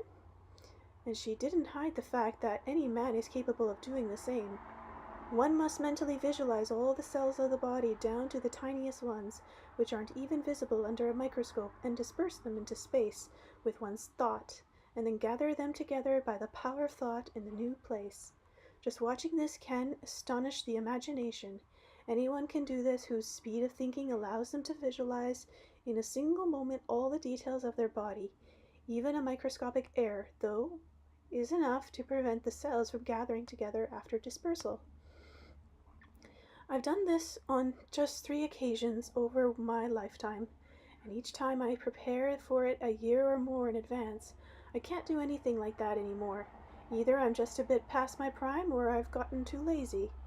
But even my granddaughter, who is able to demonstrate her teleportation abilities so easily, said that this shouldn't ever be done unless there is an acute need for it, and she explained why. Still, she transported you on several occasions to different times and cities. You saw images, you felt as though you were present at the events you witnessed. Am I right? Yes, you are, I confirmed. It was when I described how she transported herself and me to other planets without our bodies. Our bodies remained on the Earth. A lot of people didn't believe such a thing was possible. They'll believe it when they're able to do something along those lines themselves. I'll teach you how. Just listen carefully and try to make sense of what I say. Man is made up of a multitude of energies which comprise his being. Feeling, thoughts, imagination, that's all man too. But these energies cannot be seen by the eye. We shan't say whether these parts of the body are material or not. In this case, the degree of their materiality isn't important. What is important is that they exist, and that these are also you, a man. The material human body is one of many elements comprising a man. Man can live without a material body, only then he would have to be called something else. The material body affords a visible opportunity to define the degree of harmonious balance among all the other energies. Now imagine that you or some other man took all your energies by your own free will, separated them from your body, and transported them to a different place and a different space. Is that something anybody can do? They can. It happens to a certain degree with everyone when they sleep. But don't get carried away. Keep on listening. I said that man is capable of transporting, by his own free will, his whole complex of feeling to some other place. That requires just a bit of training. Here's a training exercise. First, you need to find a spot where you won't be disturbed. It can be just an ordinary room with a bed, as long as no distracting sounds can enter. Like a dog crying right now? So you lie down on the bed and relax your body. See to it that your arms, legs, and head are all lying freely in a comfortable position. Then, without moving, try to direct more of your blood towards one hand as opposed to the other parts of your body. Purely by your will. If you don't succeed right off, try again until you feel a slight tingling in your fingertips on the hand you've been directing the blood and your energy towards.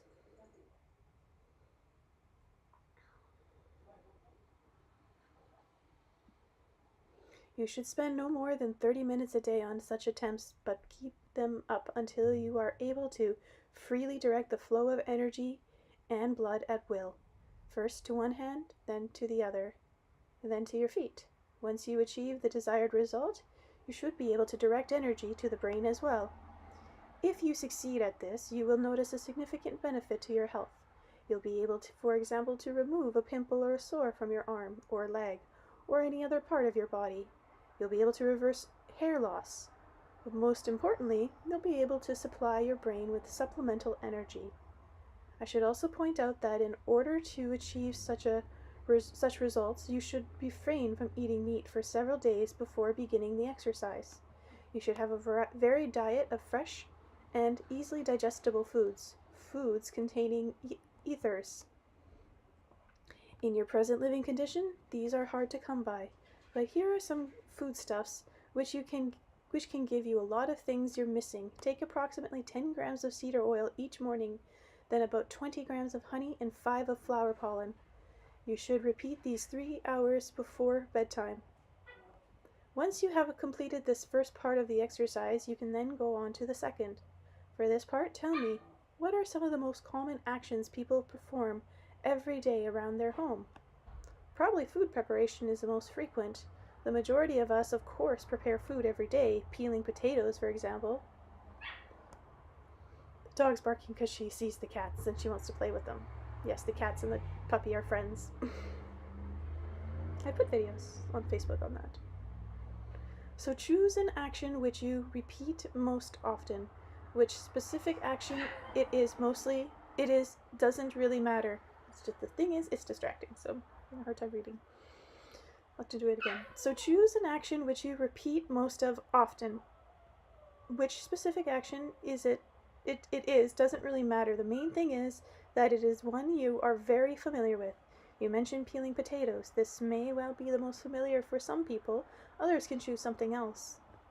Now take a watch and note the time as you begin this particular action. While you are carrying it out, try not to think about anything else. Remember all the details as well as what you feel while doing it. If you're peeling potatoes, for example, take note of how you hold the knife, where the scraps fall, how you wash them, and the sensations of the water. Remember how you put the potato into the pot for boiling and set it on the stove. Remember how you clean up the scraps when you are finished. When you decide that your actions are completed, look at the time and either remember or write down how many minutes you spent on them. Let's say it took 20 minutes altogether. Now set your alarm clock to go off in exactly 20 minutes. Go into the other room, the one where you mastered the first part of the exercise while lying on the bed. Lie down on the bed again, relax, close your eyes, and picture yourself in the room where you peeled the potatoes. It is essential to visualize everything down to the minutest detail. If you visualize everything correctly and consistently, and in all the details, the alarm should go off at exactly the moment that you have finished your visualization. If you're lazy and leave out a lot of detail, you'll finish your visualization before the alarm goes off. On the other hand, you're slow and lethargic in your thinking and visualization, the alarm will go off before you've finished. Some people will need the whole year's training to do this, others 2 years, while there are those who might learn it all in 9 months. All in a month. Once you learn to make your visualization coincide with the real time, you're close to being ready for teleportation. You can then go on to the third part of the exercise. In part 3, you have to mentally enter another room of your home and carry out a series of actions which you do only rarely. First, measure the time it takes you to carry out the actions in visualization. Let's say you go into a room, fill a watering can with water, and proceed to water some flowers. After doing this and getting up from the bed, check your watch to see how many minutes the visualization took you, and either memorize the figure or write it down. Then go into the room you recently entered in your mind and repeat the action of watering the flowers. The time should coincide right to the minute. If it doesn't, well, that means you need more training. Once you've got the times to coincide, then you'll be able to do a great deal with your second self. You'll be able to visit not just other rooms in your home, but your neighbors' homes too, and even other countries, remote viewing.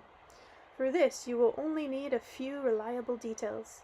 After analyzing them, you'll be able to recreate the whole environment in detail and actually go there, and that's astral travel. Not everyone will manage to do something like this, but I can tell you with certainty that once you have been in an overseas city, you'll be able to go there again and again by transporting that second self of yours. Remember, you master this, though you need to be mindful about one particular danger. You shouldn't detach your second self from your body for very long. And yeah, we do have a time limit. At this point, I'll digress from Anastasia's grandfather's account and tell you in more detail about the danger involved.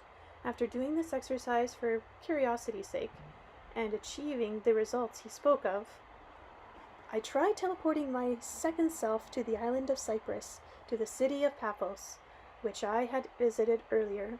Lying in the sofa in my office, I relaxed and pictured myself getting ready for a trip, going to the airport, boarding the plane, landing in Larnaca, and checking it into the hotel. I had stayed at the hotel I stayed at Paphos. Then I took a shower and walked down to the seaside. Coffee in the evening, the local music, a morning stroll on the beach, bathing in the sea, it was all there. I returned, or woke up, I'm not sure which is the more accurate description here, 3 days later, and I could barely lift myself out of bed. My body, to put it mildly, had been wanting to go to the bathroom for a long time, and nobody had bothered to take it there. It was also very hungry, but nobody had fed it. I finally managed to get up and take a look at myself in the mirror. I wasn't happy with what I saw. A 3-day stubble had sprouted on my face, and my facial expression was peeved and joyless. I felt very sorry for my poor body, which had been abandoned the past 3 days. The whole experience taught me a lesson, that man's body is nothing but an utterly helpless piece of flesh without the energy of the second. Or is it the first? Human self. Yet helpless as it might be, it still belongs to me, and I have no right to leave it unattended even for the sake of a trip to some overseas resort. I also observe that when you travel without your body, though the sensation may appear complete, and you feel the sea, water, and the warmth of the sun's rays, the body still doesn't get a tan. At first I regretted the time wasted on the training, but later I managed to make profitable use of it in the ability to foresee, with the help of my second self, some events that hadn't happened yet. This is how I managed to write on several topics, which I'm about to present to you now. Chapter 25. Give Children Their Motherland. In Ukraine, there is a city called Kharkov. In this city, there is an orphanage, a fine orphanage with cozy rooms, a handsome aquarium, and a large swimming pool. It has received significant support from local authorities and the business community. In showing me the facilities, the head of the municipal education department remarked that children from this orphanage go on to regular public school. As I looked out the window, I could see groups of children in their way back from school. Only one little girl was walking apart from the rest. "That's Sonia. She's in grade 1, the director explained. She always walks alone. She thinks that she will soon be adopted by a Jewish family."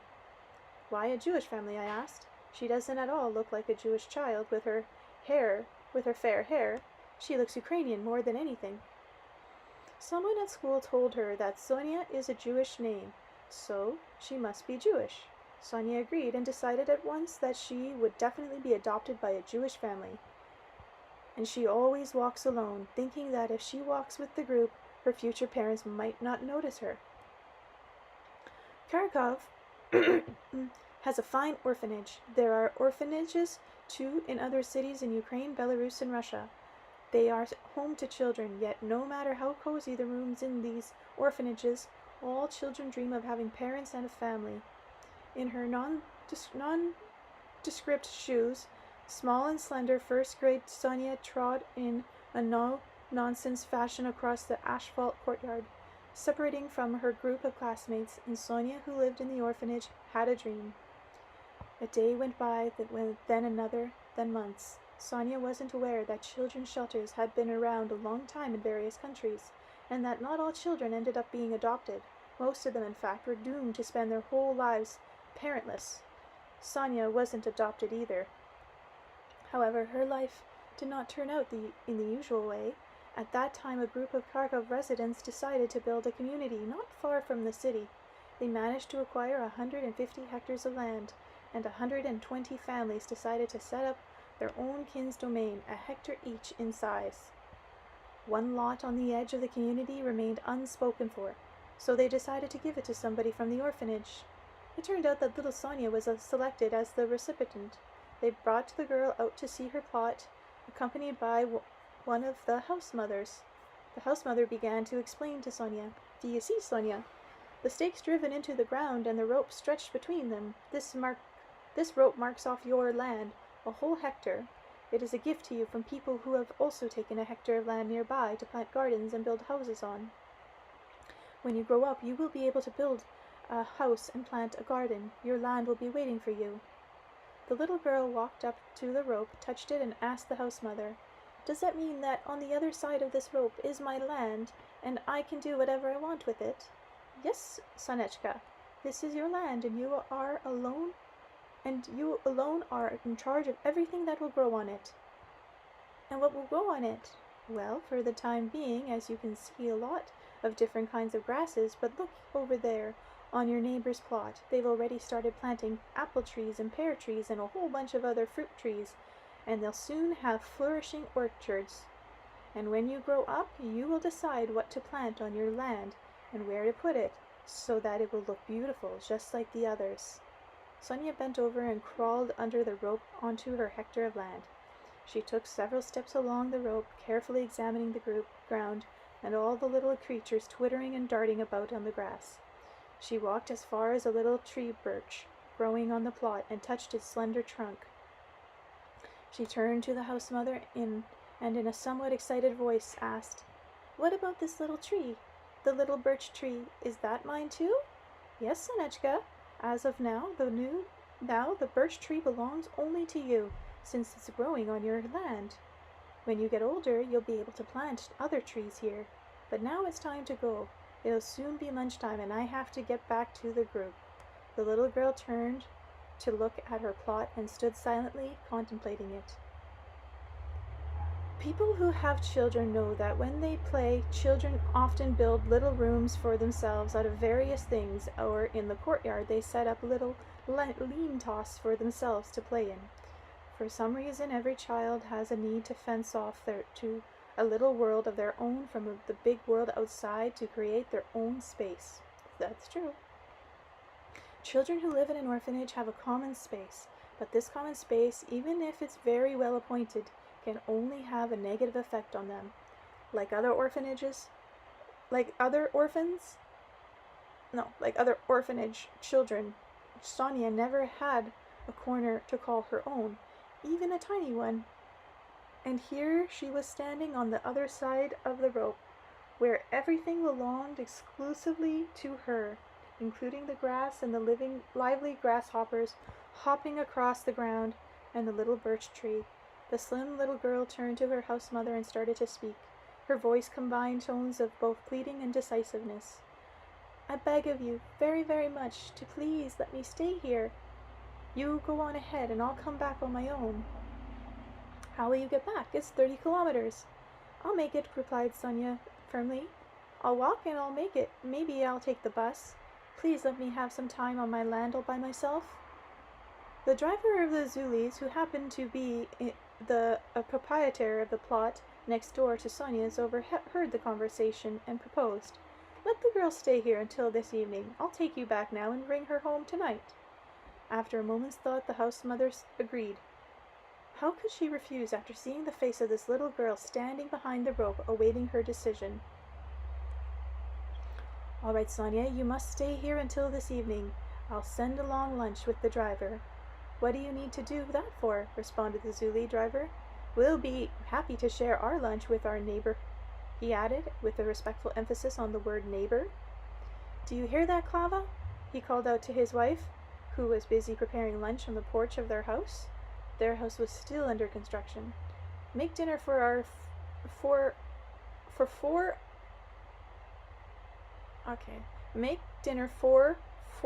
our neighbor will be joining us today. Fine, answered his wife. There's enough for everyone, and she added, Just give us a shout, Sonia, if there's anything you need. Thank you, answered Sonia, now extremely happy. After the Zuli had departed, Sonia walked along the rope strung between the stakes. She walked slowly, sometimes pausing to sit down on the grass and touch something with her hands before continuing on. In this fashion she walked around the whole perimeter of her lot. Then she stood in the middle of her hectare and surveyed all sides of the perimeter. And then all at once she threw her hands in the air and began running, jumping, and spinning around. After lunch, Clava noticed how tired the girl looked after trotting around her plot, and invited her to have a nap on a folded cot. But Sonia tried as she was replied, "Okay. If possible, can you give me some old clothing I can spread out to lie down on? I'll take a nap on my own piece of land by the birch tree." Nicolia set up the cot with a mattress and blanket beside the birch tree on Sonia's plot. The girl lay down and immediately fell into a deep sleep. This was her first time sleeping in her own kin's domain. But now the orphanage was faced with what initially seemed an insoluble problem. Not a day passed but Sonia would ask the house mothers to allow her to go to her own hectare of land. Their explanations that she was still too young to take the bus all by herself, and the house mothers couldn't take her since they couldn't leave the other children. So they fell silent and fell on deaf ears. Sonia began talking with the orphanage director. She explained to him that she absolutely had to go see her land. She had to because on the neighboring plots people were already planting trees and would soon have flourishing orchards, while her land would be left abandoned, nothing would be flourishing on it. Finally, the orphanage director came up with a solution that was acceptable to Sonia. He told her, "Right now, Sonia, it's not possible to take you out onto your plot, since apart from everything else, you still have a fortnight's study ahead of you. 2 weeks from now, the summer holidays will begin. I'll have a word with the neighbors next door on your plot, and if they agree to watch out for you, then during the holidays we'll send you off to your plot for a time, for a week at least, or maybe longer. By the way, you could spend this coming fortnight getting yourself ready for your land. Here, take these 2 brochures and read up. One of them tells how to make planting beds, and the other is a guide to medicinal herbs. If you can be on your best behavior these next 2 weeks, I'll also get ready for you a selection of seeds for the holiday." Sonia was on her best behavior. She did all her lessons conscientiously and devoted absolutely all, her spare time to reading the 2 brochures the director had given her. When she lay down to sleep, she dreamt about the beautiful plants that would grow on her plot. On one occasion, while all the other children were fast asleep, the night nurse noticed Sonia drawing sketches of trees and flowers by the moonlight streaming through her window. The neighbors did agree to watch out for the little girl, and when the summer holidays began, the director himself helped load a number of items into the baggage compartment of Ziegler, including boxes, lunches for 2 weeks, a small shovel and a rake, as well as a packet of seeds. Nicole didn't want to take the box lunches from the orphanage, but the director assured him that Sonia was an extremely independent girl and would never want to be a burden to anyone, so it would be better for her to see she had her own supply of food. And they also gave her a new sleeping bag, in spite of the fact that Nicola's family had already fixed up a little room for Sonia on the finished ground floor of their house, complete with sheets and pillows. As Sonia was getting into the car, a whole lot of people came out to see her off.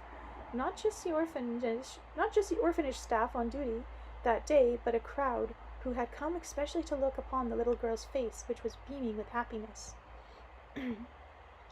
For the first 3 nights, Sonia slept in the room her neighbors had fixed up for her, spending all day long on her own hectare of land, which was so dear to her heart. The 3rd day was Nicola's birthday, and a lot of guests came.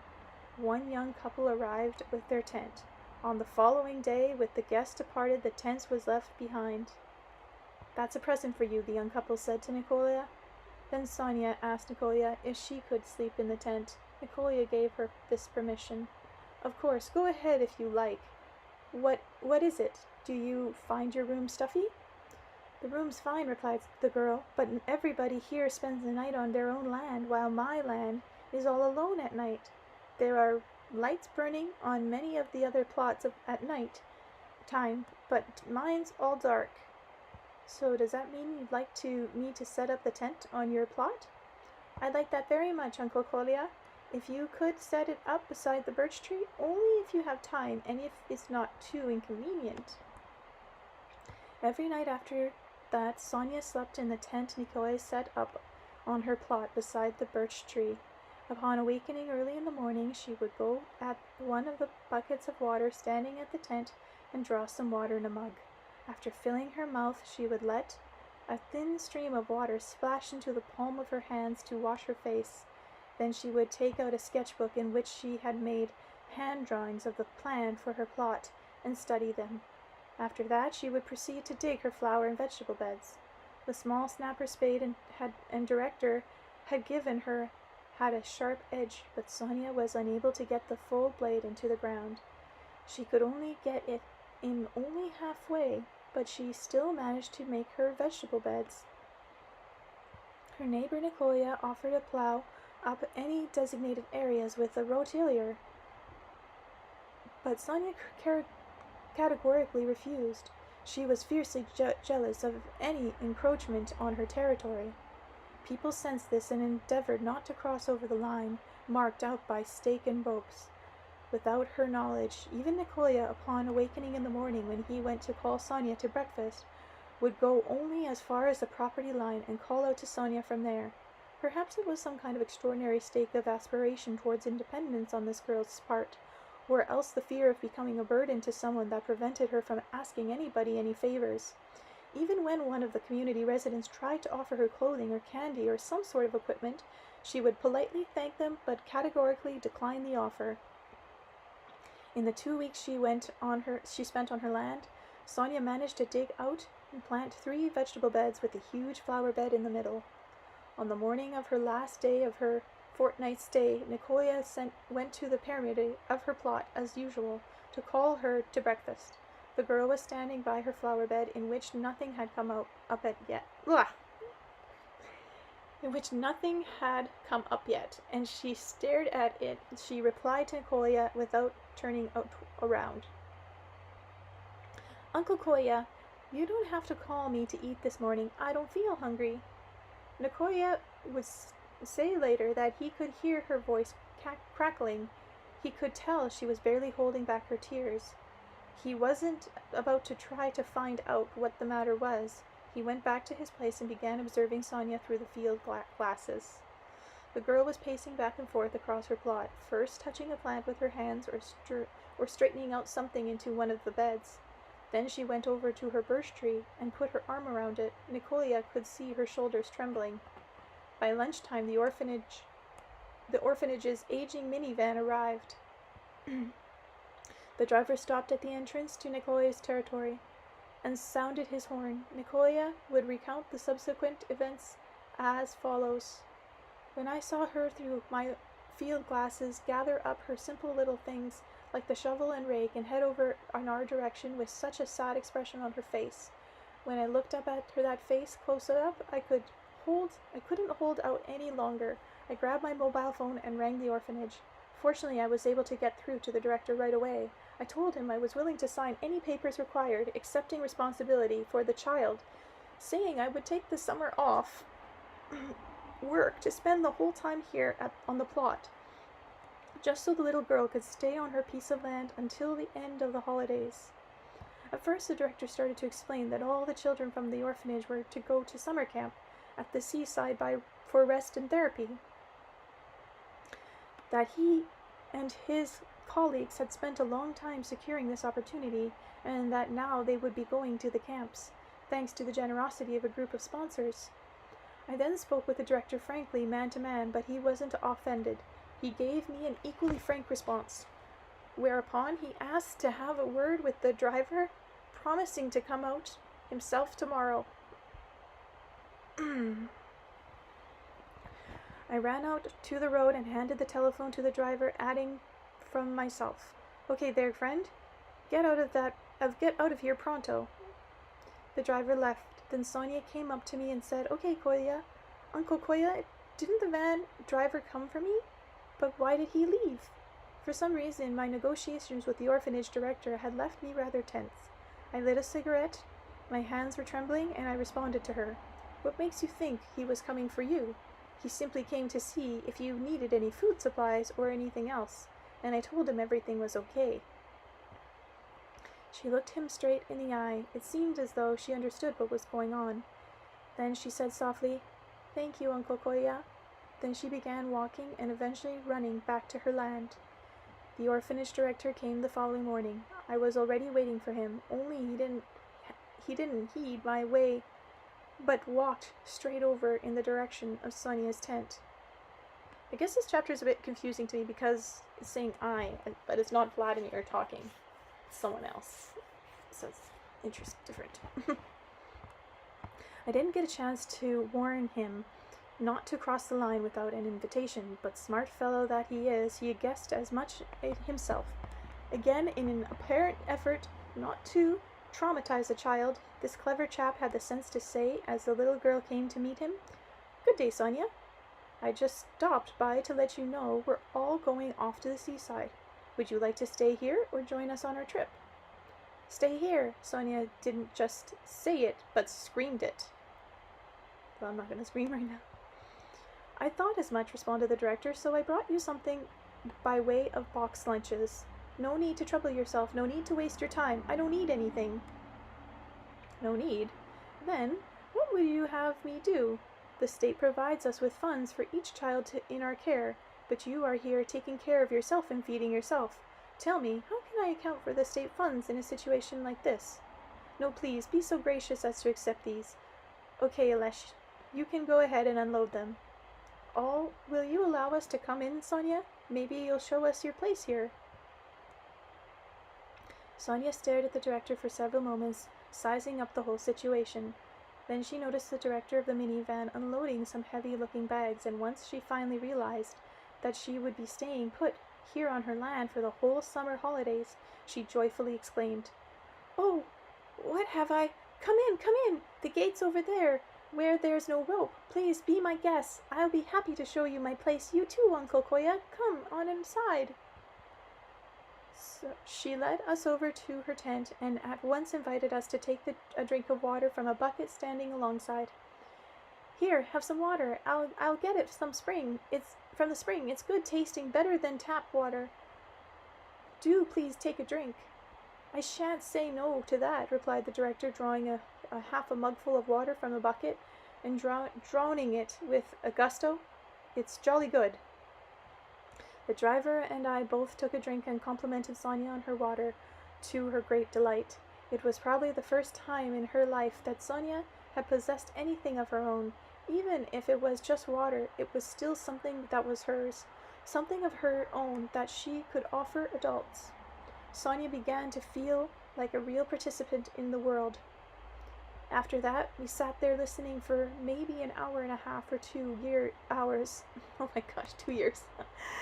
While Sonia regaled us with her report of what she had already planted and what she was going to plant, and she showed us her drawings of her future kin's domain, only there was no house on the plans she had drawn. "It's time for us to go," the director told Sonia. "You can unpack your things on your own. I threw in a battery-operated flashlight. It's an electric torch that can shine far into the distance, but if you switch it over to the daylight lamp setting, you can use it to read by, and now you'll have something to read. I brought you some magazines on landscape design and gardening books, and books on folk medicine." "Oh, I forgot something again," spluttering Sonia. "Just a moment." She pulled back one of the tent flaps, and we saw bunches of various herbs hanging on a tent wire stretched taut. She took out several bunches and offered them to the director. "This is Caladine, a special kind of herb, and this is for Katya in our group. She needs to make a brew with it and drink it. She's so often ill. I read up on Caladine in the brochure you gave me. I've tried it already. Thank you." In sum, this director, a pretty fine fellow, and he loves children. I had a talk with him later. He asked me how Sonia was behaving herself and gave me some concrete advice. Sonia spent the whole summer in her tent on her own piece of land. The bed at the center of her garden blossomed with magnificent flowers, while the produce from the vegetable beds included onions and radishes. In the evening, when the days began to grow shorter, you could often see the light of the electronic torch flickering in the tent. Every evening, Sonia read books on folk medicine and made drawings of her future plans for her land in her sketchbook. When the orphanage's minivan came to collect her at the end of the summer, I helped Sonia load up her things, and there was quite a bit of to load. Just the bunches of herbs she had dried, numbering around 200. Her yielding also included a sack of potatoes and 3 pumpkins. The van had a full load. I asked Sonia, "What about next year? Shall I hold out your tent for you?" Hold on to your tent for you. I'll definitely come next summer. First day, the holiday, I'll be here. You're a good neighbor, Uncle Koya. Thank you for being such a good neighbor. And she shook my hand just like an adult. And this time, it was a much stronger handshake. Sonia had not only got herself a good tan, but she had got stronger and more confident as well. When she came the next year, she brought fruit tree saplings along with her, as well as some good kind of seedlings, and got down to business right off. At a community meeting, people from our settlement decided to build Sonia a little house, but Zena, whose husband was an entrepreneur and had built the biggest mansion in the community, began to insist that Sonia's house should be more than a little. I'm ashamed to look visitors in the eye. The foundations of all the houses in the settlements are being set up as though they were places, and there's one only child living in a tent. What can visitors think? Knowing the girl's feelings, especially her resentment at any kind of offers of assistance, they entrusted me to negotiate with her. I went to see her and said, "Sonia, at a community meeting, the residents decided to build you a little house to live in. All you have to do is show us where you would like it placed." In response, she asked me rather guardingly, "Uncle Koya, how much would a little house cost?" Not suspecting anything, I replied, "Oh, somewhere in the neighborhood of 200,000 rubles. In other words, about 2,000 per family." 2,000, eh? 2,000 each? But that's a lot of money. That means people would have to buy less for something for their own children, just to spend on me. Just to spend on me. Uncle Koya, I beg of you, tell the people I don't need a house right now. I haven't even thought of a place to put it yet. I beg of you, Uncle Koya, please explain to the people." She was greatly concerned, and I could understand why. Upon receiving her piece of land, Sonia felt independent for the first time in her life. Her plot of land substituted for her parents. It needed her, and she needed it. But some kind of internal instinct, the girl felt or imagined that her land didn't want any outsiders laying their hands on it. And God forbid anyone might criticize her after the house was completed, even tactically. Her own sense of independence was far dearer to her than having her own house. I tried to persuade the residents not to force any gifts upon the girl, but then something completely unexpected happened. A group of kids on their way back from the lake ran past Sonia's plot. Out in front, on a fine-looking bicycle, was the entrepreneur's son, Edith. He was always teasing Sonia, calling her Malavka, even though he himself was only 3 years her senior.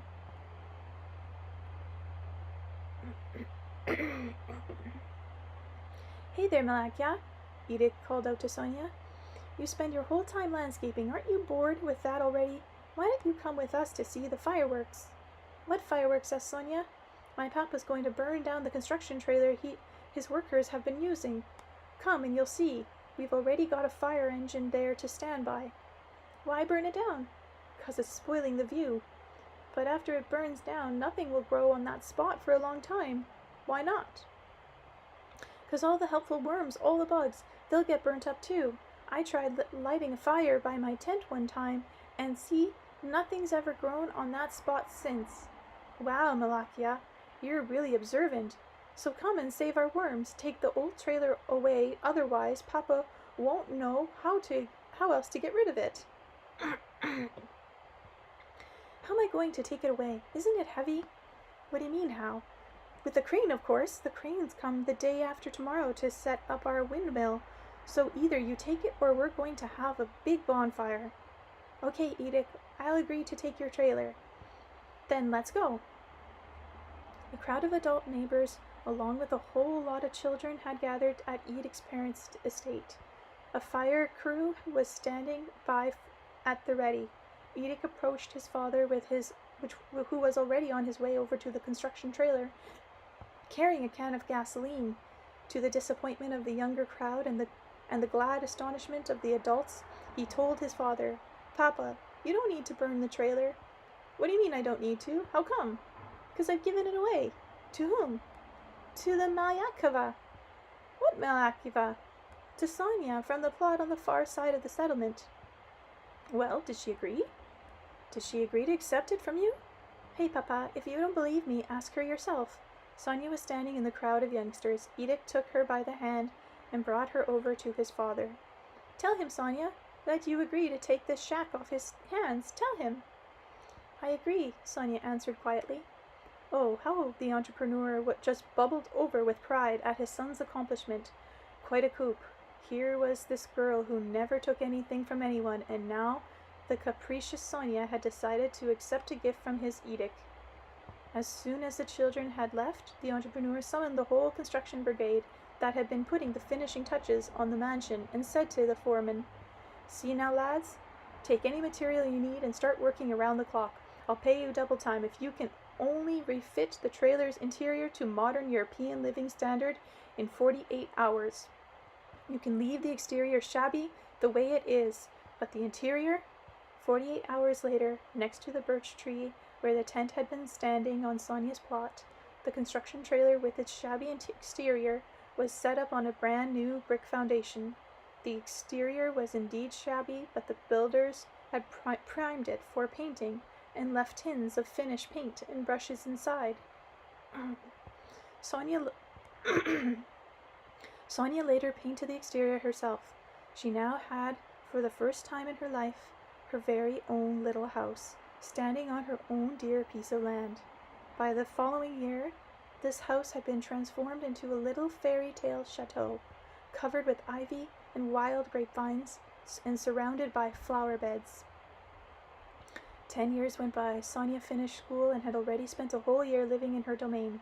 Mansions could be seen throughout the community, which was already dripping in lush green vegetation and flourishing orchids. But the best and prettiest estate belonged to Sonia.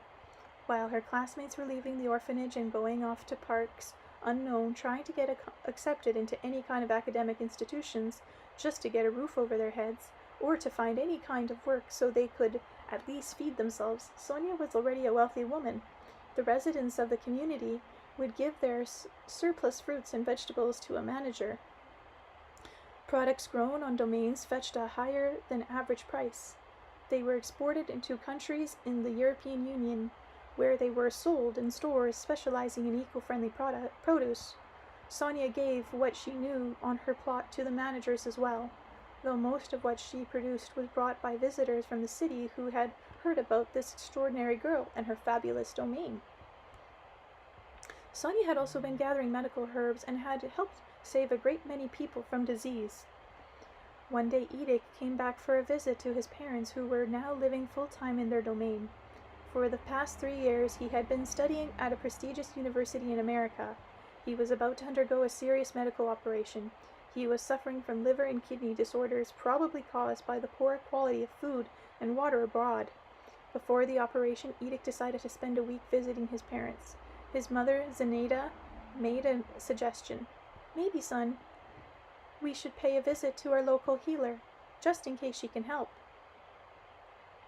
"Now there, Mama, what country are we living in, eh? Medicine in the West has been highly developed for quite a while now. They just cut out and replace whatever they need to. Don't worry, I'm not going to see any witch doctors. That's ancient." I'm not suggesting you go to any witch doctor. Let's go see. Do you remember that little girl from the orphanage on the far side of our settlement who surprised everyone by fixing up the piece of land they gave her all on her own? Oh, you mean that Malakava. I vaguely remember her. Well, no, she's no longer a Malakava, son, but a very respected woman. Managers are willing to pay double the price for anything grown by her hand. And people come from faraway places for her blend of medicinal herbs, even though she doesn't advertise it at all. How did our Malakava get to be such an expert? Well, she's been spending every summer since grade 1 on her plot, and every day during the winter she's been reading books on gardening and folk medicine. The child's mind is sharp and she picks up everything so quickly. She got a lot of it from books. Only people say her real understanding came more from herself. They say too that the plants understand her. She talks with them. Well, that's our Malakava for you. How much does she charge for treatment? Sometimes she charges, but also she's been known to offer help for free. One day last autumn, I happened to meet her by the pond. She looked me in the eye and told me, Auntie Zena, the whites of your eye don't look too good. Here, take this herb, make a tea with it, and drink it, and it'll get better. And it did. And there was really something wrong with my eyes, since I had a liver complaint. Now, that's gone too.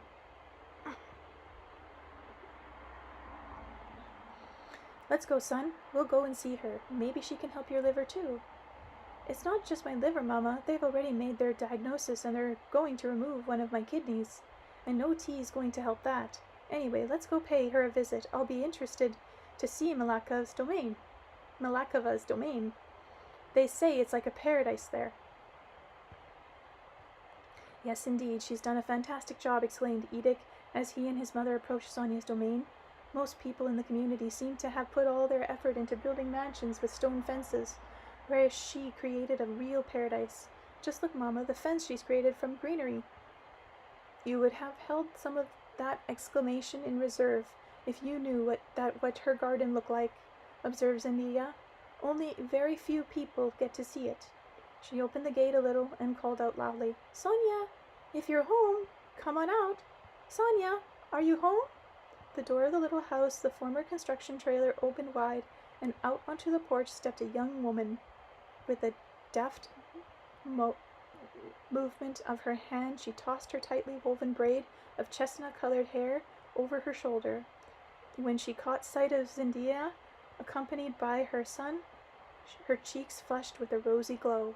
She fastened the top button of her cardigan, which fit snugly over her supple breasts, and with a soft and light but still gracious step, this young and beautiful girl made her way down the porch steps and along the path to the gate, where Zendaya and Edic were standing. Hello, Auntie Zena. Welcome back, Edward. If you'd like, come into my house or into my garden. Thank you for the invitation. We accept with pleasure, replied Zendaya. But Enoch didn't say a word and didn't even return Sonia's greetings. You know, Sonia, Zendaya went on as they headed for the garden. My son has a problem. He's about to have an operation. Even though it'll take place in America, it's still pretty upsetting to me as a mother. Sonia stopped turning around and asked Edic, What's the trouble with you, Edward? My heart, Edic replied, grasping to his throat. What do you mean, your heart? Exclaimed Zendaya. You told me it's your liver and your kidneys. Does that mean you were lying, so I wouldn't get overly concerned? I wasn't lying, but now, Mama, my heart is beating so fast. Can't you feel it right here? He took his mother's hand and placed it against his chest. Listen, it's going to rupture and explode if you don't convince this beautiful maiden to marry me at once. You're a jokester, laughed Zenita. You're practically scaring me to death. I'm not joking, Mama. Well, if you aren't joking, Zendaya gaily continued, you ought to know that half the community have already sent matchmakers over on behalf of their sons. But to no avail, Sonia doesn't want to get married. You can ask her yourself why she doesn't want to. But don't set your poor mother up for a fall. Edic went up to Sonia and quietly inquired, Sonia, why have you never married anyone? Because, Sonia softly responded. I've been waiting for you, Edic. Oh, you teaser. What are you making fun of a mother like that for? Bless us, Mama, right now I'm not teasing, Edic declared firmly and took Sonia by the hand. And I'm not teasing either, Auntie Zena, Sonia said in a serious tone.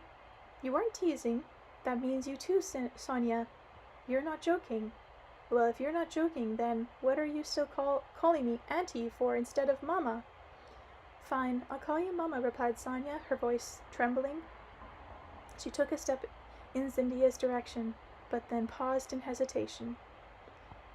Zendia couldn't immediately catch on to what was happening. Was this some kind of a stalemate or a joke? She anxiously glanced back and forth between Sonia's face and her son's. Then there came the moment when she realized how serious the young couple's intentions really were, and at this point she rushed over to Sonia, embraced her, and broke into tears. Sonia, Sonechka, daughter, I know you're serious about each other. Sonia's shoulders were trembling too. She hugged Zendaya and repeated, Yes, Mama, we're serious. Very serious indeed. Whereupon the young couple, holding hands slowly and without eyes for anyone but each other, walked down the community streets to the domain belonging to Edic's family. Zenita walked out in front. She was laughing and crying at the same time and chatting on incessantly, accosting each person they met. We've just come, and they've fallen in love with each other, and I blessed them, and at first I thought they were joking, but they fell in love right off, and I told them, and they said they wanted to get married, Mama, today. Good people, how is that possible? There's preparation to be made. It all has to be done officially. That's just not possible. Presently they saw Edic's father, the entrepreneur, coming out of the house to greet them. Upon hearing this same more or less disconnected accent from his wife's lips, he looked at the young couple and said, Well now, you're chattering on as usual, Zendia, and what do you mean a wedding today is impossible? Just look at these youngins. We have to hold the wedding not just today, but right now. Edic went up to his father and embraced him. Thank you, Papa. What are you thanking me for? Let's not waste time hugging each other. Everybody say Gorgo. Gorko! Gorko! All the people cried out that had gathered around. Edic and Sonia kissed each other for the first time in front of the residents of the community. Everyone who happened to be home at that time assembled for the wedding. An improvisable table was set up in the fresh air, and they all helped set it together. The ceremony didn't just buzz the way things did at traditional Russian parties. It sang well into the night. Despite the parents' pleading, the young couple decided to settle down not in Edic's parents' mansion, which was actually more like a palace, but in Sonia's little house. You see, Father, Edic explained, this palace we've built here with all its different things takes up particularly half a hectare, but we don't have the beauty that Sonia's domain has, or even the air. We've got to take half the additions down. The entrepreneur started drinking and kept at it for a whole week, but after that, to everyone's surprise, he started taking down the wings he had added to his mansion. He explained, We were pretty silly putting up all the additions. Our grandchildren won't want to move into catacombs like these, and Sonia and Edic went on living happily. Stop. Now I've already started talking about the future, and most certainly it will be marvelous. But what about the present? At the present time, there is indeed a fine orphanage in the city of Kharkov, and there is a little girl named Sonia there. Sonia's in grade 3 now, but she doesn't have a hectare of land of her own, neither do Tanya, Sajya, or Katya, or any of the thousands of children living in orphanages. The Ukrainian Rada has not even put the question in its agenda yet, the question of granting a hectare of land to every resident of the country, including orphans, for lifetime use, on which to set up a family domain. Neither has the Belarus Duma or the Russian Duma considered it. Will the children forgive them? Will today's parliamentary deputies be able to forgive themselves? Whew. Ready for a long chapter? Chapter 26, A Security Zone of the Future. For the past 5 evenings, Nikolai Ivanitch, the warden of a maximum security correctional facility, in plain language, a prison, had not been able to leave his office at the usual time. When his workday officially ended, he turned his telephone ringer off and began pacing in his office, deep in contemplation. Occasionally, he would sit down at his desk, pick up the green folder lying on it, and pursue its contents for the upteenth time. A convict serving time for an infraction of Article 93, Clause 1 of the Criminal Code of the Russian Federation had put forward a petition to him on behalf of a group of inmates in cell 26, with that, at first glance, looked like an unthinkable proposal. The convict, whose name was, of course, Vladimir, always has to tell us these names that are really hard to read. Kodakov proposed acquiring for the facility 100 acres of abandoned, unused, arable land to be surrounded by barbed wire fence, with a watchtower at each corner. In other words, taking all due precaution to prevent escapes. On this fence, in 100 acres, 90 prisoners would be engaged in agriculture labor.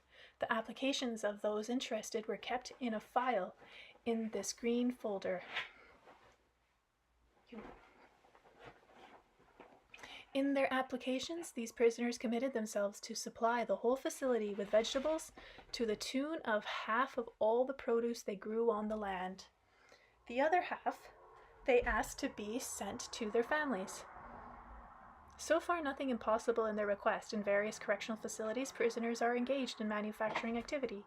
In some cases, this involves crafting simple objects in woodworking shops. In others, a grand organized textile production where prisoners sew simple items of clothing, such as jilted jackets or underpants, and receive a nominal wage for their work. The low wage is also due to a rather low level of productivity involved. According to the proposal in the file, the prisoner wanted to take up agriculture. Well, no problem there, either. A payment of half of their produce was entirely feasible. No need to bother with selling stuff or shipping off products on consignment, and then waiting months for the proceeds to come back in. But that wasn't all. Yeah, I might have more noise. I have the dog with me. She has a cone on her head. So, it's already, I can hear it. And the name of that prisoner, on behalf of the other prisoners, asked that the 100 hectares be divided into 1 hectare plot, each plot to be assigned to a specific prisoner. In addition, they asked that each prisoner be granted the right to build a 1-room cell hut on their plot. There was also a request that any prisoner who wished to be able to stay on their land after serving their sentence, and then for the prison not to collect as a levy, but a purchase surplus produce from them, as well as to allow them to enlarge their dwellings. What the heck are you doing? The file containing the proposal or request had been given to Nikolai as far back as 6 months ago. Along with the 90 applications and the text of the proposal, the files also included plans for future plots, handsomely executed in colored pencils. The drawing showed the watchtowers, the barbed wire, and the controlled entry point. After his initial reading, Nikolai tucked the green folder away in the bottom drawer of his desk. From time to time, he would mentally go over its contents, but he had not given any answers to the prisoners. A certain circumstance had come about, however, which caused the warden to spend every evening over the past 5 days in intensive contemplation of the prisoner's proposal. An order had come from the National Administration to take steps beginning the following year to enlarge the facility and construct additional cells, with a view to being ready to accept 150 new convicts by the year's end. The order was accompanied by plans for additional wards to be attached to the existing buildings, along with a financing schedule. It was proposed to use prisoner labor in the construction. Nikolai mused as follows: the financing will be delayed as usual, and there will be problems procuring low-cost materials. They put one set of prices for construction materials into the budget, but when it comes to the actual building, it's something else already. Prisoner labor is never very efficient. The order is patiently impossible to carry out. Patently. I don't know, or patent. Sorry. I know you don't like the cone or the socks, but you have to wear them. But there was no question that it had to be carried out. Nikola's retirement was only 5 years away. He had already attained the rank of colonel. He had been the warden of this facility for 20 years now, without a single black mark on his record, and now hit this order. But these concerns were not uppermost in the colonel's deliberations. The green folder in his memo, prisoner Kodakov stated that his proposal would fulfill the principal objective of incarcerating prisoners in such institutions, namely rehabilitation. The fact that modern correctional institutions seldom succeed in their rehabilitation efforts, indeed, quite the contrary, they end up producing more experienced criminals, was not lost on Nikolai. If this were not so, you wouldn't get them coming back to prison for the second or third time. Nikolai had given a great deal of time and energy to his calling and was extremely disturbed by this situation. His life was getting on now. His terms of service was coming to an end, and what was there to show for it? A nursery for criminals, as it turned out. The green folder, how infectious it was. If only he could confidently conclude that there was something unacceptable in the proposal that the file contained. But no. Something inside him would not let him reject it out of hand, but neither could he bring himself to fully support it. It was an offbeat, unconventional proposal. The next morning, the colonel's first orders of the day was to have prisoner Kodakov from cell 26 brought to his office. "You can take a seat, Mr. Kodakov," said Nikolai to the man who had just come in, accompanied by an escort guard. The warden gestured to a chair. "I've just been looking over the contents of your file. I have a specific question for you." "Sir," the prisoner hastened to reply, getting up from his chair. "Sit," the guard commanded. Yes, do sit down, the prisoner warden replied softly. "No need to jump to your feet the way they do in court." Turning to the escort guard, he added, "You can wait for us outside." So Sergei Yurovich Kodakov, I must say, you've submitted a rather strange proposal. It only seems strange on the surface. In fact, the proposal is extremely reasonable. Then tell me directly, flat out, what kind of cunning plan have you thought up here? Are you aiming to set up the conditions for a mass escape? The 90 candidates applying are all serving sentences of between 5 and 9 years. Does this mean you want your freedom sooner? If there's any cunning plan in this proposal, it has nothing to do with the escape, sir. Again, the prisoner rose and showed signs of concern. You got the wrong impression. Okay, I need to change position because that's going to hurt my back.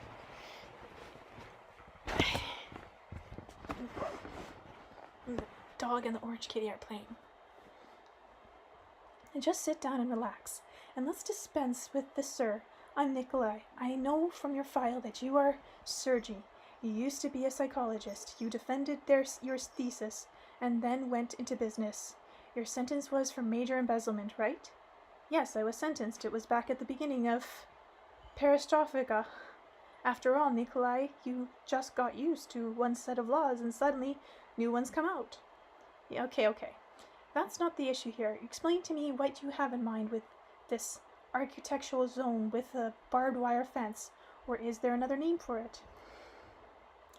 I'll try to explain, Nikolai. Only it's hard for me to do that because of the particular circumstances. What circumstances? You see, we've been reading this book. It's called Anastasia. Then along came another book, a sequel. Well, anyway, the books talk about man's purpose in life, about how if everyone living on the earth took a hectare of land and created a corner of paradise on it, the whole earth would be transformed into a paradise. The book explains this very simply and convincingly. Sounds pretty simple to me. If everyone took and created, well, then of course the whole earth would be transformed, but what's this got to do with your proposal? I'm trying to tell you, it's all outlined very persuasively in these books. Now, some people might just glance over them superficially and not get not get everything, but we have the time. We've been reading and discussing them, and we understand them. So what have you got out of it? After reading these books, a whole lot of people have the desire to acquire their own land and create a paradise oasis in their own kin's domain. They're free. They can do this. So we've decided, even if it's behind barbed wire, we can still each take a hectare of land, work on it, and make it into something beautiful.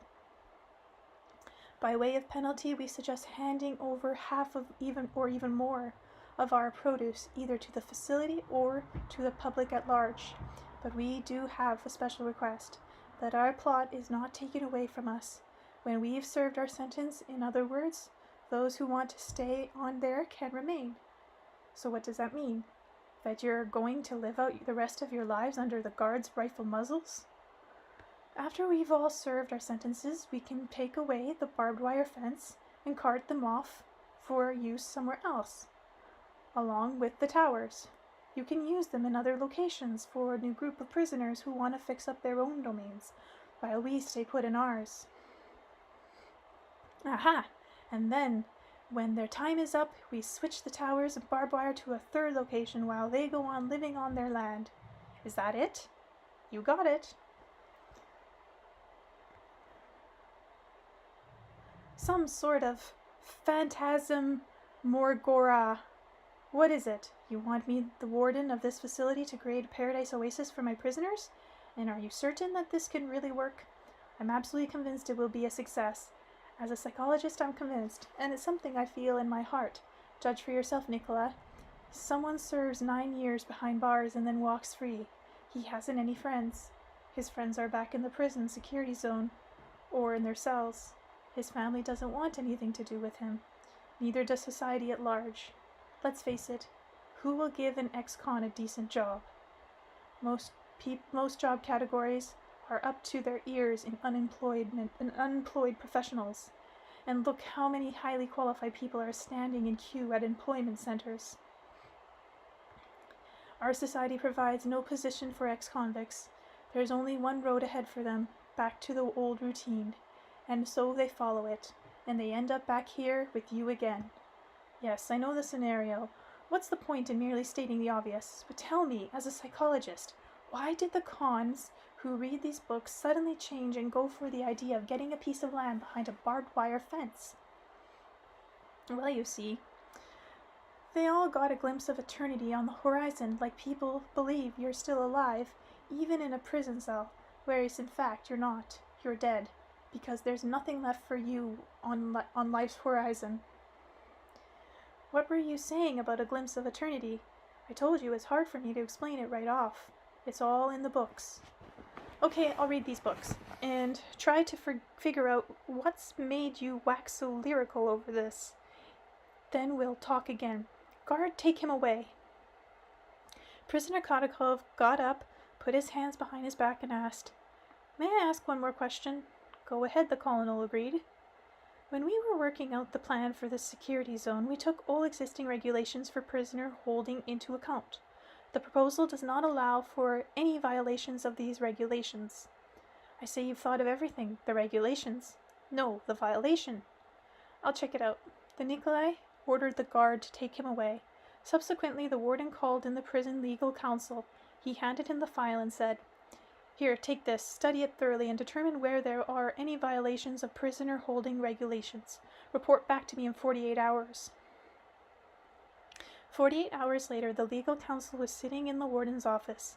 He began his report with a few evasive phrases atypical for his profession. The name is Nikolai. That from the point of view of the law and the regulation governing the holding of the prisoner in so-called places of confinement, the proposal in question cannot be treated as an open and shut case. What kind of spin are you trying to give me here? Vasily, like a lawyer in court. You and I have known each other for 15 years. Nikolai got up from his desk. For some reason, he appeared flustered. After pacing around the room for a while, he sat down again and continued. Tell me specifically, what have we here by way of regulation violations?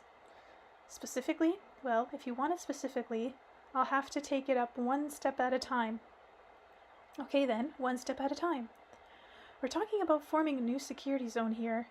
The proposal allows for the isolation of this area from the outside world. This 100-acre zone will be fenced off with 2 rows of barbed wire. Watchtowers are also provided for. The zone is secure in full accordance with regulations. The document goes on to propose the dividing of the security zone into individual plots of 1 hectare each and assigning each plot to a particular prisoner. Well, what is there to say? The regulations state we should accustom the unconscientious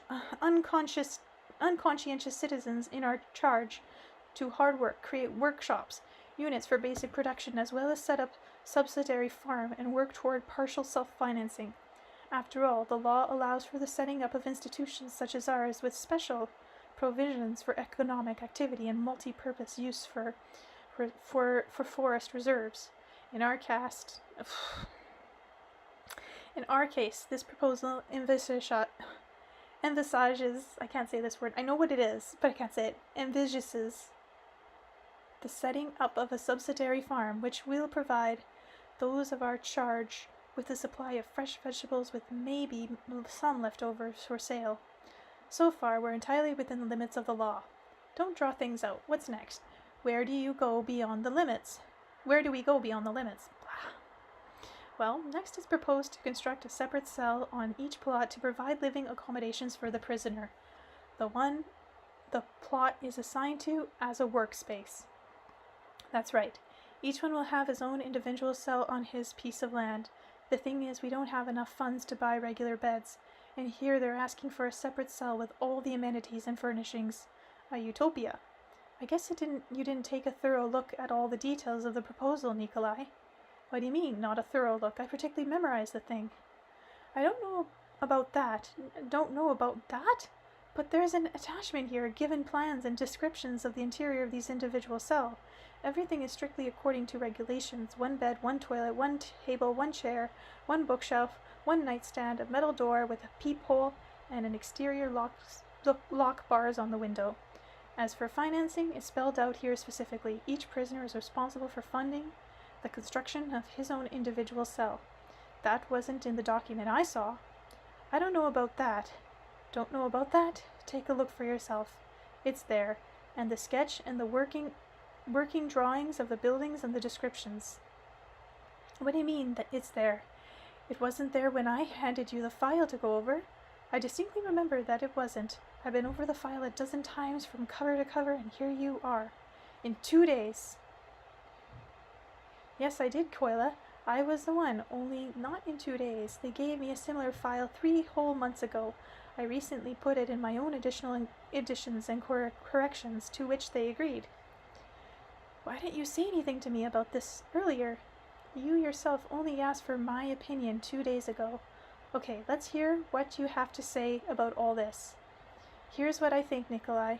If this proposal comes to fruition, there will be a significant decrease in the number of prisons. Okay, I'm going to read that again. If this proposal comes to fruition, there will be a significant decrease in the number of prisons and labor camps in the country, and the crime rate will be cut in half. And you, Nikolai, will go down in history as a genius of a reformer. Never mind history, let's look at the nitty-gritty. Will it fly from a legal standpoint? Nikolai once again got up from his desk and began pacing the room. The legal counselor turned to the warden, who was still pacing the room in serious contemplation, and inquired, "What are you so concerned about, Nikolai?" "Me? Concerned? Now what have I got to be concerned about anyway? No, you're right. Vastly, I am concerned. I'm concerned because I can't decide what I should say about this proposal in my brief to the general." "Ah, so that's it. So you've decided to support it after all. You've been thinking about it, taking it to the general." "I've been contemplating it. I was thinking you might shoot the proposal down and persuade me not to go see the general. That'd be a weight off my shoulders. So I guess you're in favor of it." "Yes, I am." "That means I've got to go," Nikolai concluded in a rather cheerful tone, as though he had actually been afraid his friend might shoot down the proposal. The warden stepped over to a cupboard and took down a bottle of cognac, along with some lemon and 2 shot glasses. "Let's drink vastly to our success. Tell me, when was it that you found yourself favorably disposed towards this file?" "It wasn't right away." "Same here. My daughter's doing a law degree in an institute. She's in the middle of writing her graduating essay on the influence of incarceration on the eradication of criminal acts. She gave me a draft to read. I read it and just listen to what she says. 90% of those who serve their time in incarceration reoffend. The underlying cause behind these depressing crime statistics is the following: a person's upbringing which has led him to the committing of a criminal act, the challenge of adopting a society following the period of incarceration, the formation of a criminal worldview during the period of incarceration in criminal environment. Do you realize what her conclusions mean, Nikolai?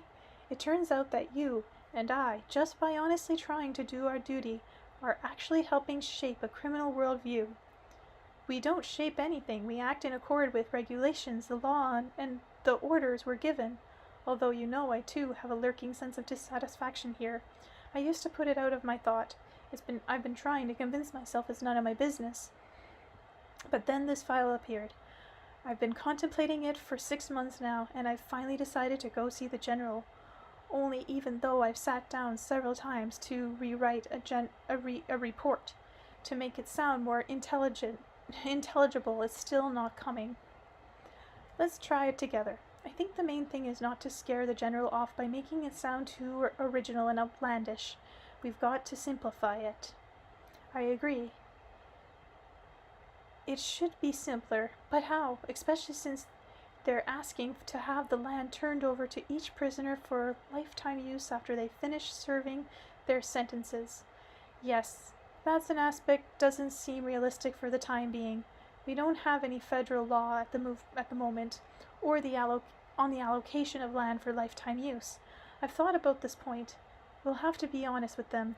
When they finish serving their time, the question will be taken up in the context of the land legislation in existence at that time. I think they'll understand. Everybody knows you can't go over the law. We don't make the laws, but we should also point out the direction we see things heading. Right now it all seems to be leading into a law permitting private ownership of land. God willing, affirmed Nikolai as he poured out a second round of cognac. Let's just have another wee dram to success. They clinked glasses, then all at once Nikolai put his glass down on the table and once more began pacing the room. Don't tell me you're concerned again, asked the legal counsel. You see, Vasily, Nikolai rattled on anxiously without pausing.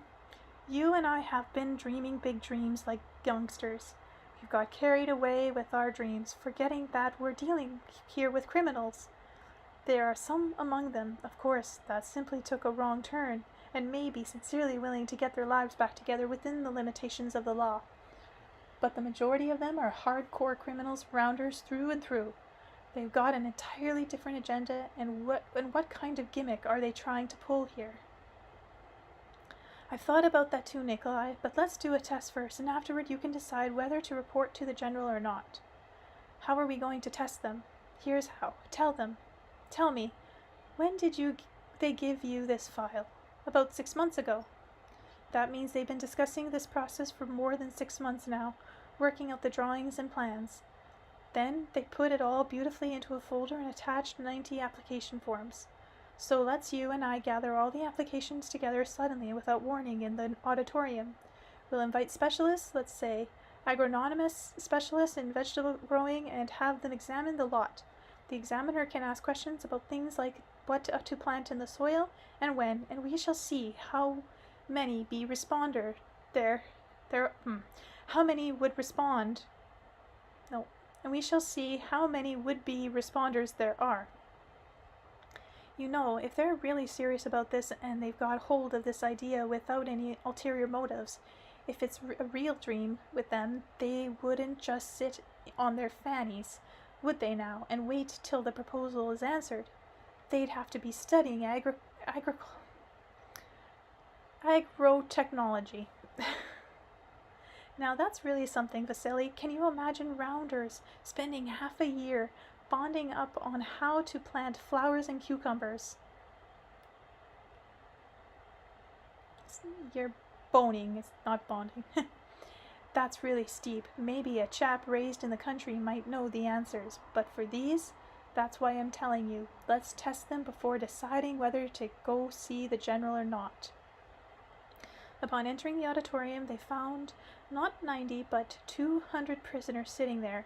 By the time the warden had invited the specialist about agriculture, 2 instructors from the Agriculture Institute and 1 from the college, the number of would-be domain dwellers had reached 200 prisoners.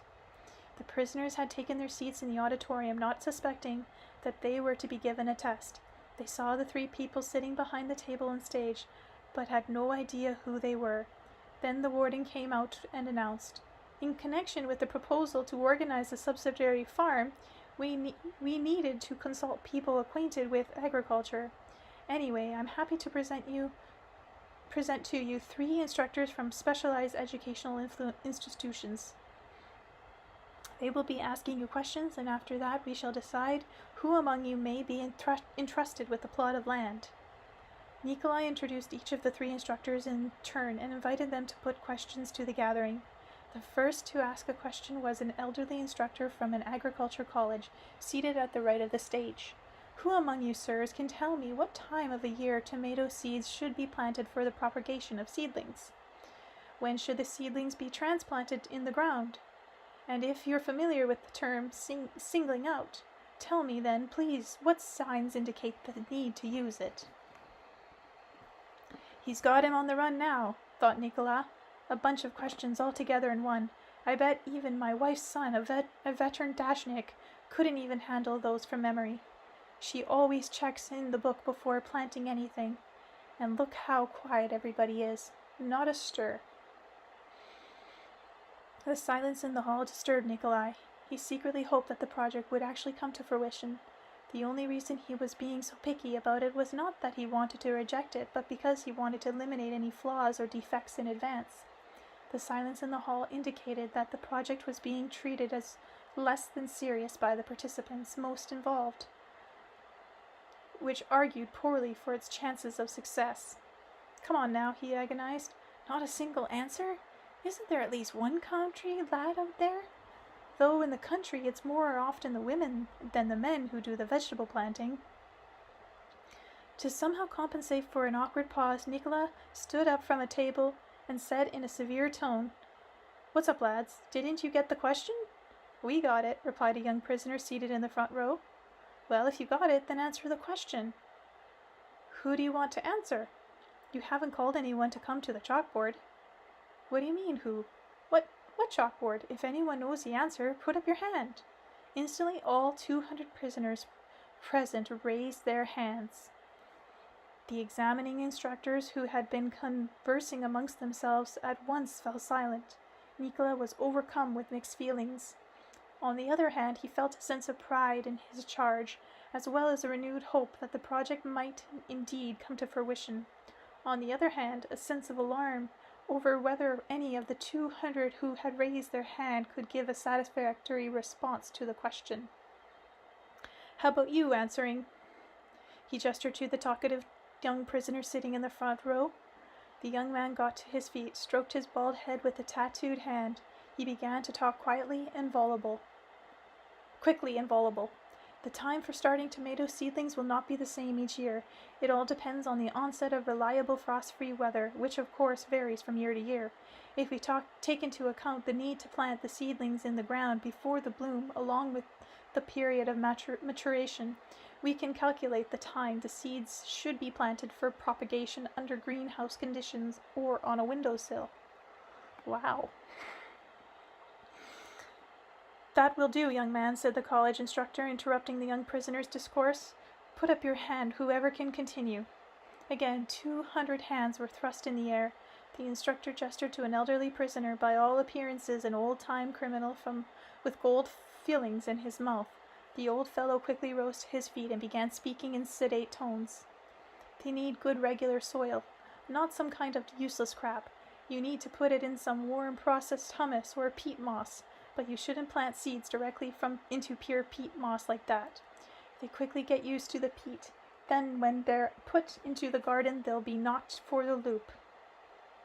It'll be too different for them, so you need to take the peat and mix it with just a bit of sand, using soil from a garden to dilute it at least by half.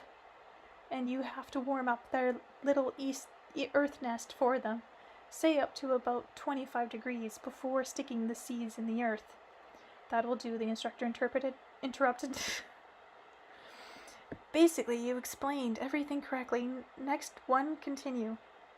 And he pointed to a decent-looking, bespectacled prisoner in the third row. Bespectacled? Okay.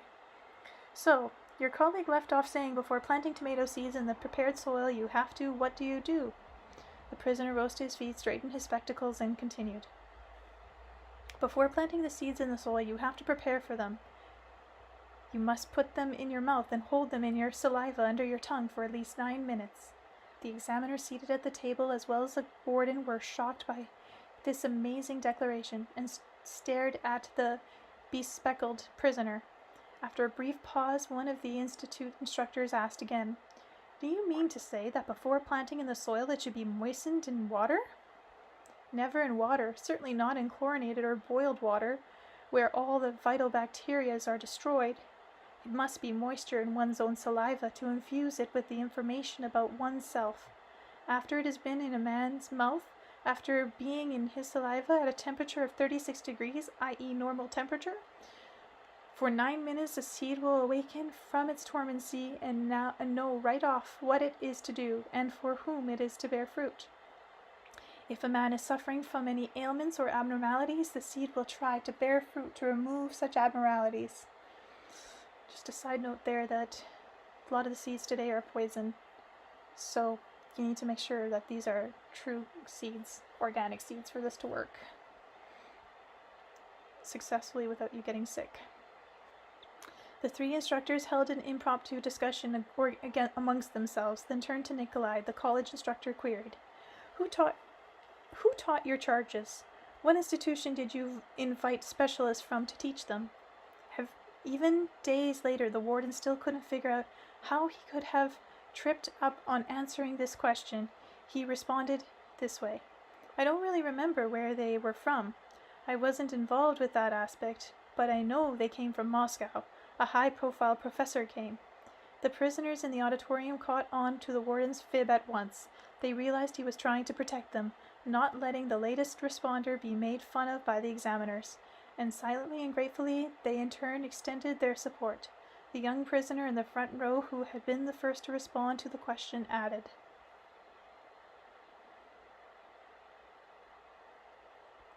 "We thought he wasn't just a professor, but an academic, and he knows a lot about Siberian taiga, about life in general." "That's right," added the prisoner sitting beside him. "He's a real clever chap, a super scholar." From various corners of the hill could be heard rumblings about approbation of the professor from Moscow, whom none of them had ever seen in the first place. The second institute instructor, who had not taken up to now, all at once began talking, trying to sound imposing. "Yes, colleagues, I seem to remember seeing this theory somewhere myself, although I can't remember where it was. Science today is moving in this direction. I find something intriguing in this. 36 degrees in actual human saliva, permeated with all different kinds of vital bacteria. There's definitely something to this."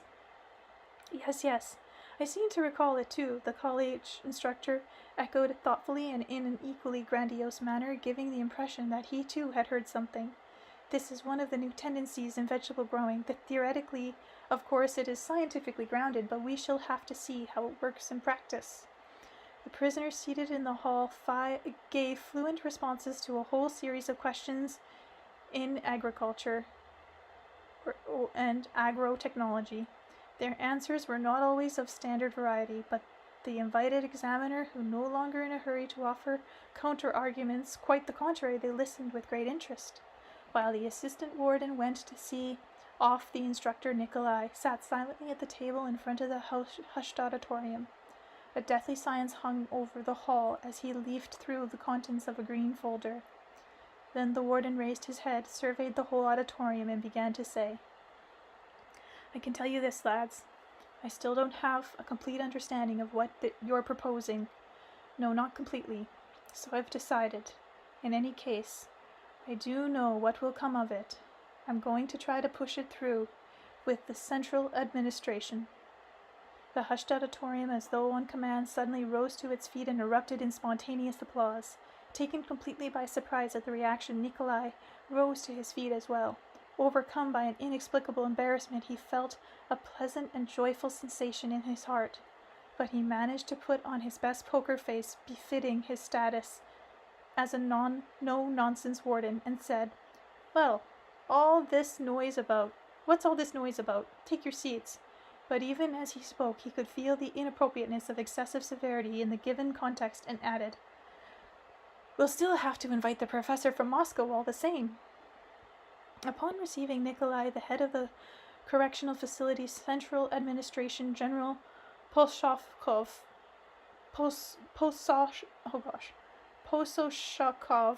got down to business right off.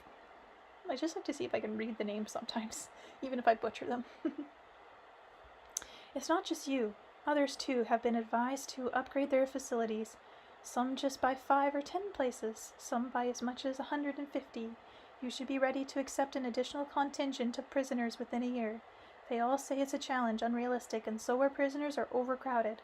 What would you have me do? Here I've got on order from the Justice Minister to make room for an additional 6,000 prisoners. But you've given me cheer, Nikolai. I heard you say you'll be ready to receive your share and right on time. Yes, I'll be ready. Only there have to be some modifications to the project, as I outlined in my report. I know, I read it. Only not everything's clear to me in your report. You want to get involved in agriculture, that's great. Assigning a separate plot to each prisoner, who's stopping you? What makes you think you need my approval on this?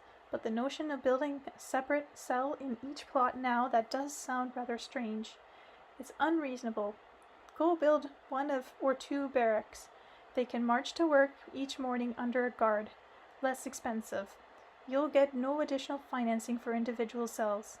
But I'm not asking for any additional financing. What are you asking for then? I just need you to approve the overall plan for individual cells on each plot. And where's the money going to come from to build these units? From sponsors subsidize. You must have some pretty eccentric sponsors. Look, okay then, I don't have time to go into it. I'm going to write you on your proposal, review and complete. But I'll ring them up myself and tell them they should review and complete it with due process. No delay. Is that it? There's just one minor problem. What problem? I don't have any land I can use for a subsidiary farm. So go see the governor. Ask him. I spoke with his deputy. They're considering, but that's all they're doing at the moment. Okay? I'll do what I can. I'll ring him up. That's it. Yes, sir. So you can proceed. All the best.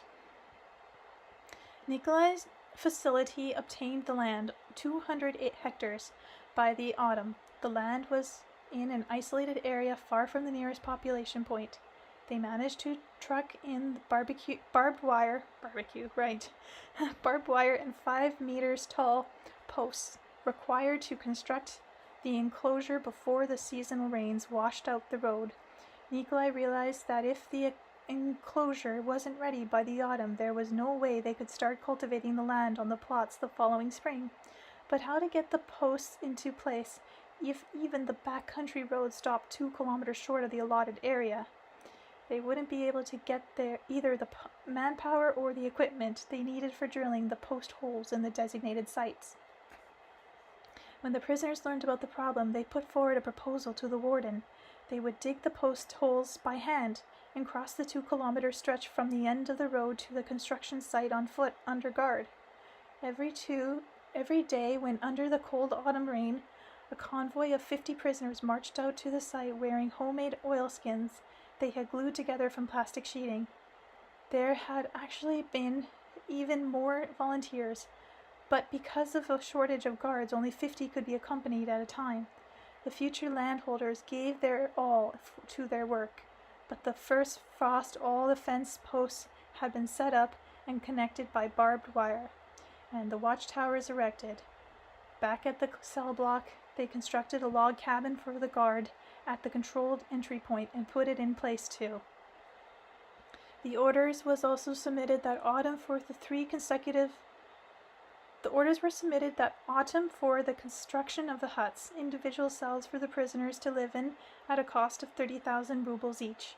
But there was no money left to pay for these. The prisoners set about raising the money where they could.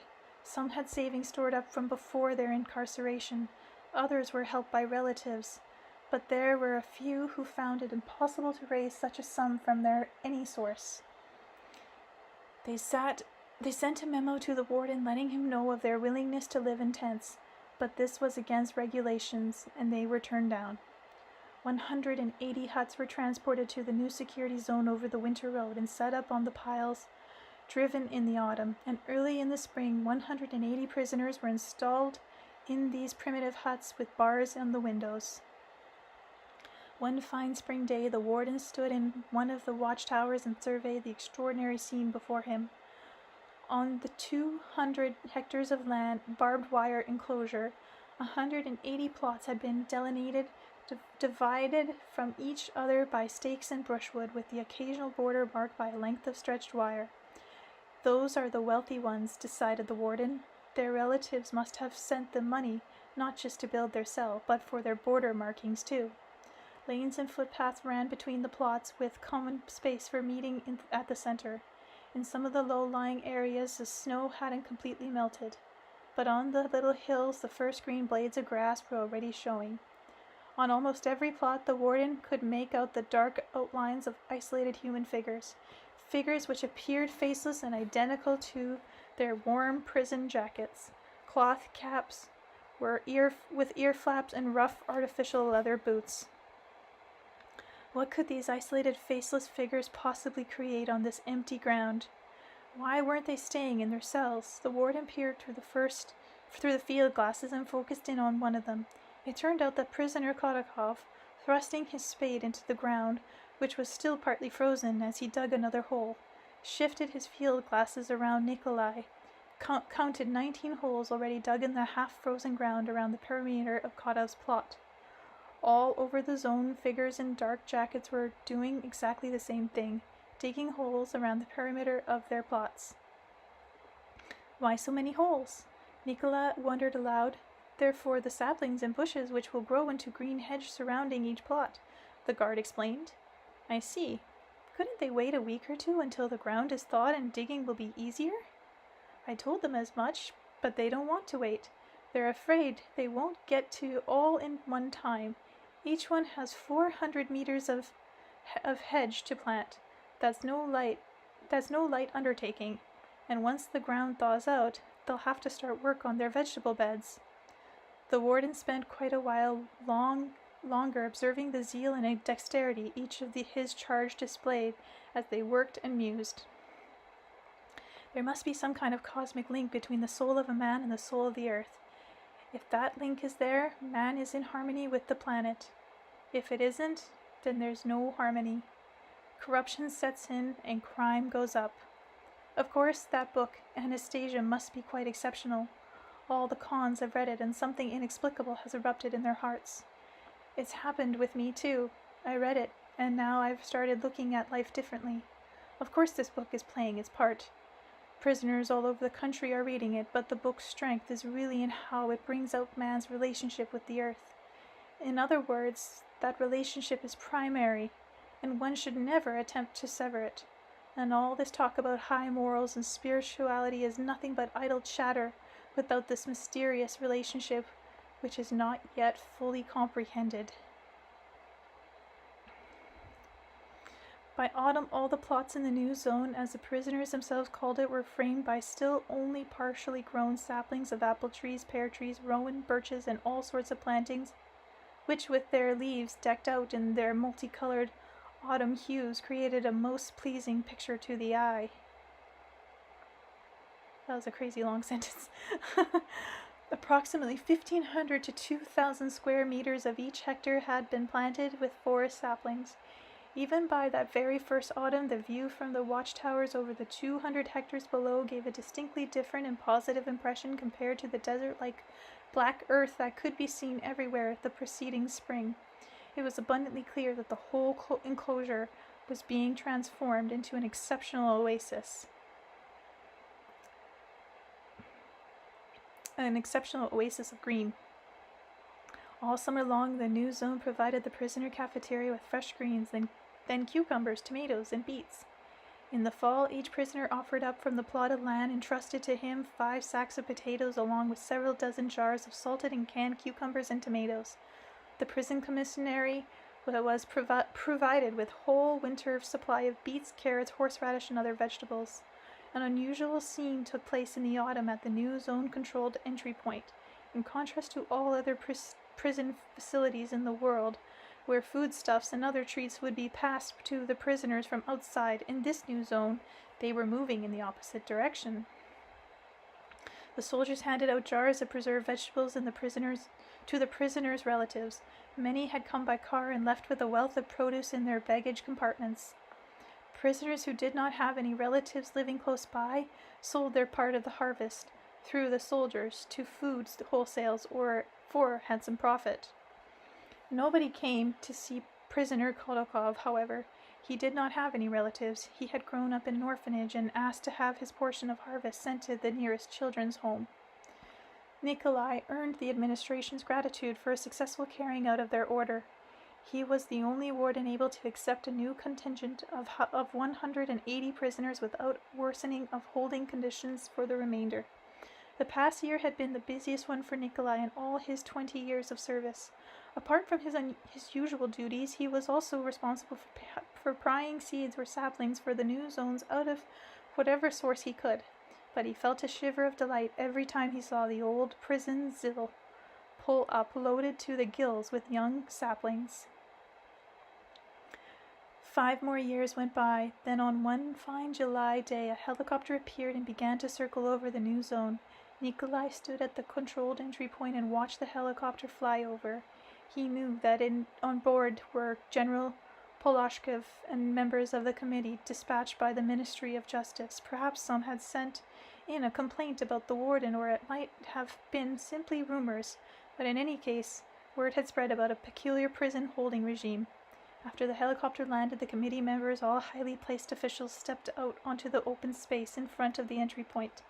But Nikolai kept standing and thinking only about the zone's security perimeter. Yes, it is clear that I shall be charged with violations of regulations here.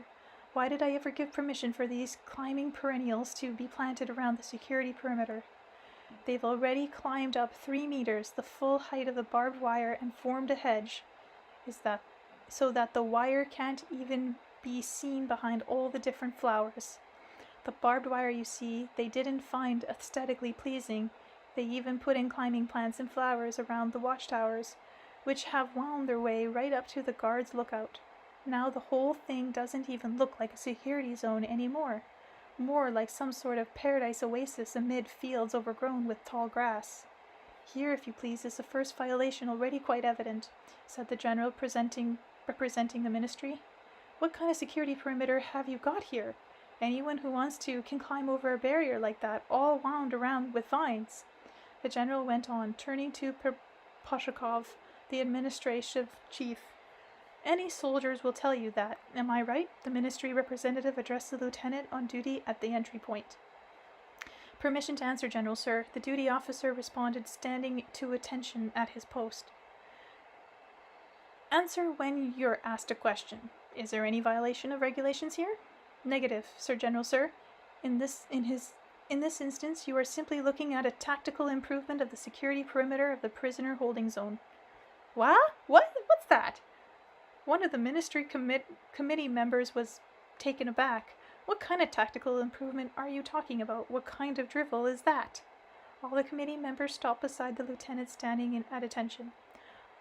Oh, that jokester, mused Nikolai, feeling ultimately let down. That Lieutenant Prakashov, again with his endless jokes. If only he could control himself in front of the committee. Now for certain they'll never pardon this ridicule, and he just stands there at attention without so much as a blush. The lieutenant began talking, spitting out his words. Permission to answer the question on improvement, sir. Answer if you can, ordered the general from the ministry. By tactical improvement, do you mean your flowers? Exactly, sir. If any criminal tries to escape by climbing over the barbed wire intertwined with flowers, he won't get very far. Why is that? Asked the general in astonishment. In the process of climbing over the perimeter fence intertwined with fragrant flowers, his whole body will be infused with their scent, which means that even an experienced dog will be able to easily track him down and bring him back. So he'll be infused. The general broke out in a loud guffaw, and all the committee members joined in. And the dog will follow the scent of the flowers? Pretty nifty, Lieutenant. Imaginative. And how many escapes have your dogs brought back that way? Asked the general through his laughter. Not a single one, replied the lieutenant, and continued in all seriousness. Since the criminals realized the futility of any attempt of climbing the fence, there hasn't been a single escape attempt in the past 5 years. The committee members felt even more exhilarated by the lieutenant's serious look and his declaration. Do you mean to say that there has not been a single attempt to escape from this security zone in the past 5 years? The committee head asked the administration chief. That's right, not a single one, replied Poshakov. The committee members, clearly pleased by the lieutenant's sharp-witted response, put the following question to him. Tell us, Lieutenant, if no criminals even attempt to escape from this security zone, then why the armed soldiers in the watchtowers? To protect the zone from the outside world, replied the lieutenant. What does that mean? To protect from the outside world, does anyone try to break into the zone? Affirmative, sir, the lieutenant responded. Many of the prisoners' wives have declared their wish to live with their husbands in their cells. Some of them have requested permission to spend the summer in the cells along with their children. But our strict warden's strict enforcement of regulations won't permit any such lawlessness. So a few unconscious wives took it upon themselves to try either getting through the hedge or tunneling underneath. But all such brazen attempts have been thwarted by the zone's excellent security force. Uncertain as to whether the lieutenant was joking or speaking seriously, the committee chair inquired of Nikolai. Have there really been instances like that? Affirmative, replied Nikolai. Two such attempts have been thwarted. I received 96 applications from prisoners' wives wishing to spend the summer with their children on their husbands' plots. But apart from the conjugal meetings provided for in the regulations, nothing like this can be permitted. I wonder what it is that attracts them to the security zone, especially with the children, mused the committee chair aloud, adding, in any case, colleagues, let us go in and take a look for ourselves. Open the gates, Nikolai, ordered the lieutenant. The wooden gates decorated with traditional Russian carvings quickly opened, and the committee members entered the security zone. They had hardly gone a few paces when they all at once spontaneously stopped. Seen through the helicopter viewpoint, the zone had the appearance of a beautiful green oasis. But here on the ground it was not only the delightful footpaths of mowed grass, but only the multicultural living fences around the perimeter that struck the committee members.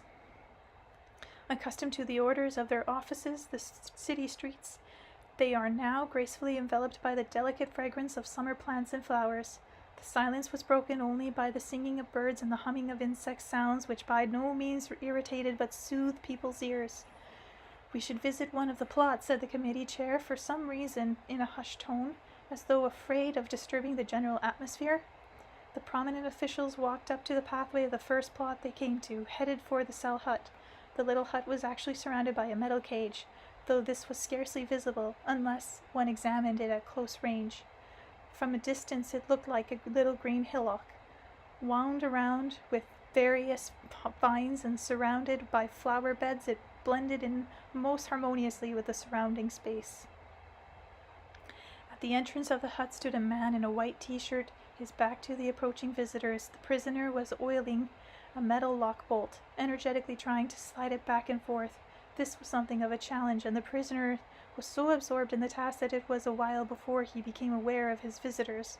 Hello, Kali, Nikolai greeted him.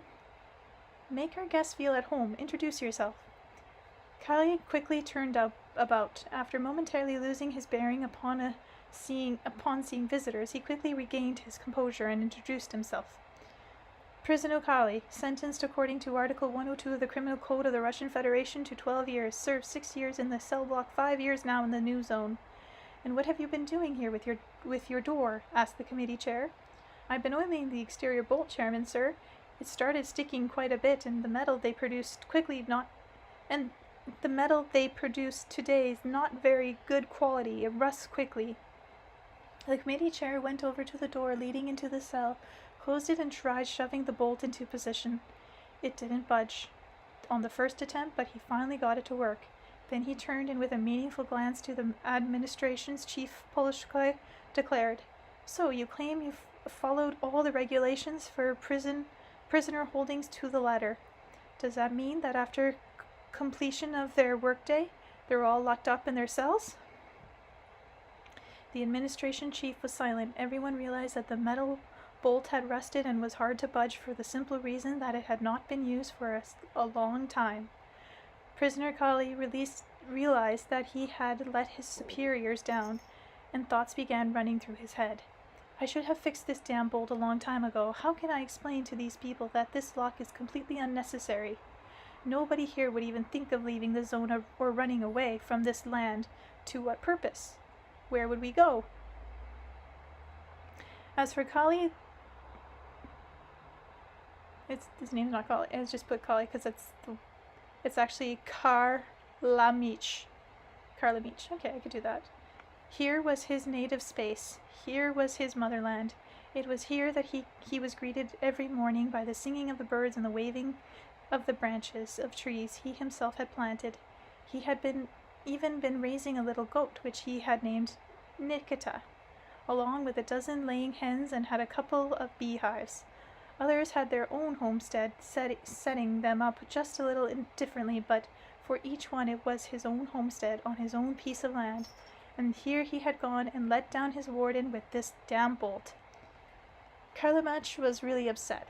He began talking quickly and excitedly.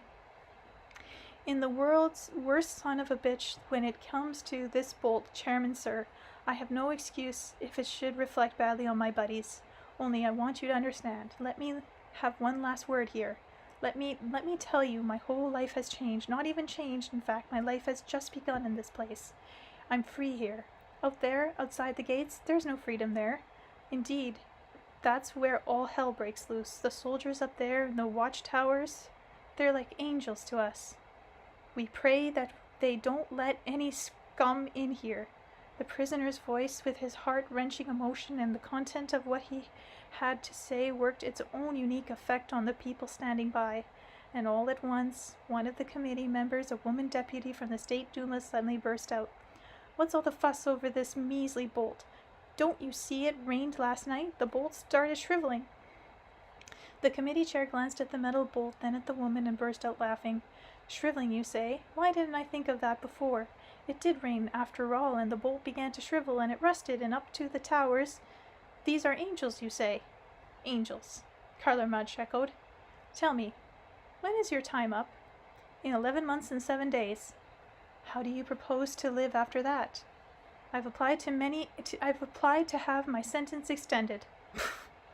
"What? How could it be extended? Why?" "'Cause out there, there's no freedom.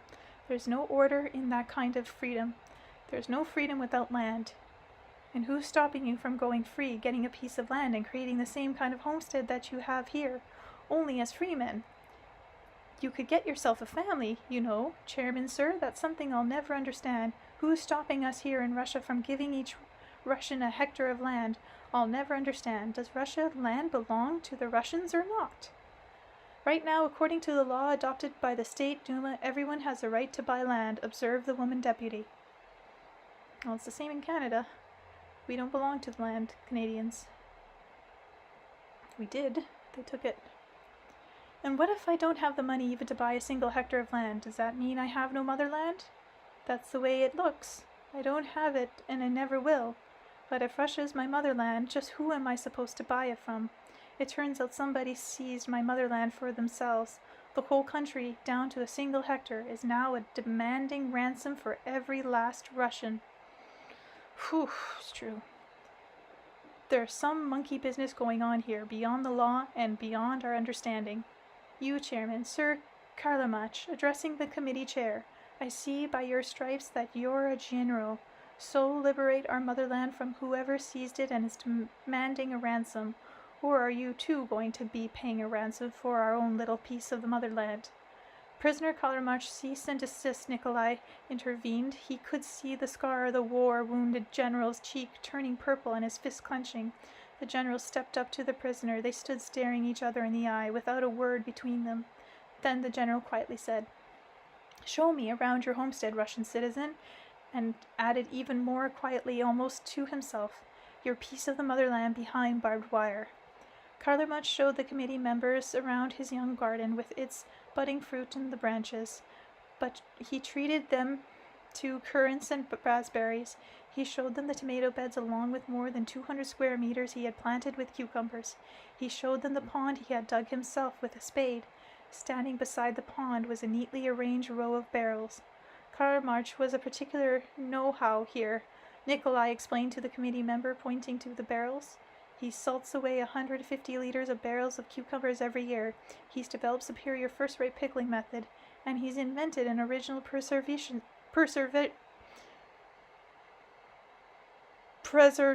system. First, he fills each barrel with cucumbers and brine, then he cocks them and stores them in the pond and underwater. They'll keep that way until the spring. As soon as the restaurant wholesalers arrive from Moscow, Kalermach chops a hole of the ice and drags a barrel over to the entry point. We sell them at 500 rubles a barrel. Kalermach gets 250 and the rest goes to the prison coffers. "And how much does each enterprise make annually for our facility?" inquired one of the committee members. "On average, around 100,000 rubles a year," responded Nikolai, "though according to contracts, half of it goes to the workers on the plot. Contract." 100,000, the committee member was astonished. "And you've got here 180 hectares all told? That means you have a net profit of 90 million a year from them." "Yes, that's right." "And the prisoners each make 50,000 a year?" "Yes, that's how it works out. In the whole country, we've got over 1 million citizens being held in incarceration.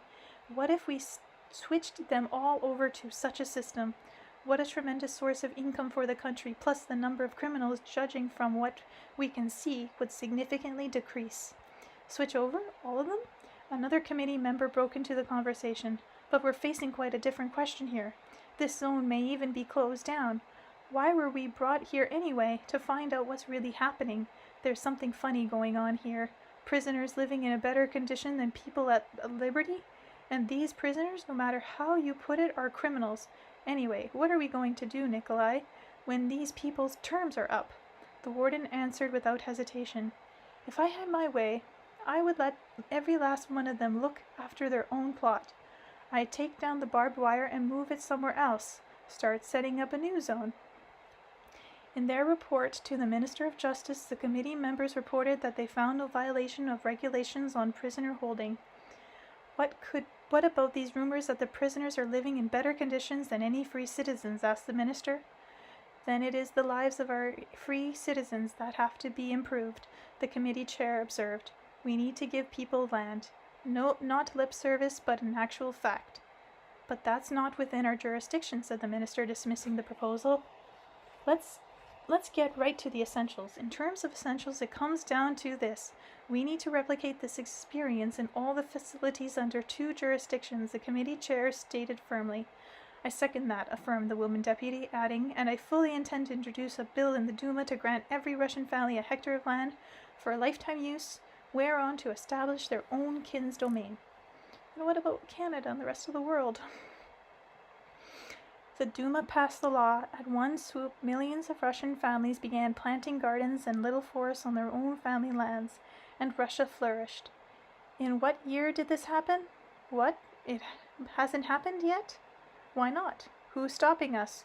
Who is preventing Russia from flourishing? Pee break. Well, that was a fun chapter. People breaking into the prison. Prisoners not wanting to leave. Anyway, Chapter 27, A Law for Deputies Elected by the People. I realized that Anastasia's grandfather possessed not only extraordinary psychoanalytic abilities, but also information about the social structure of various nations.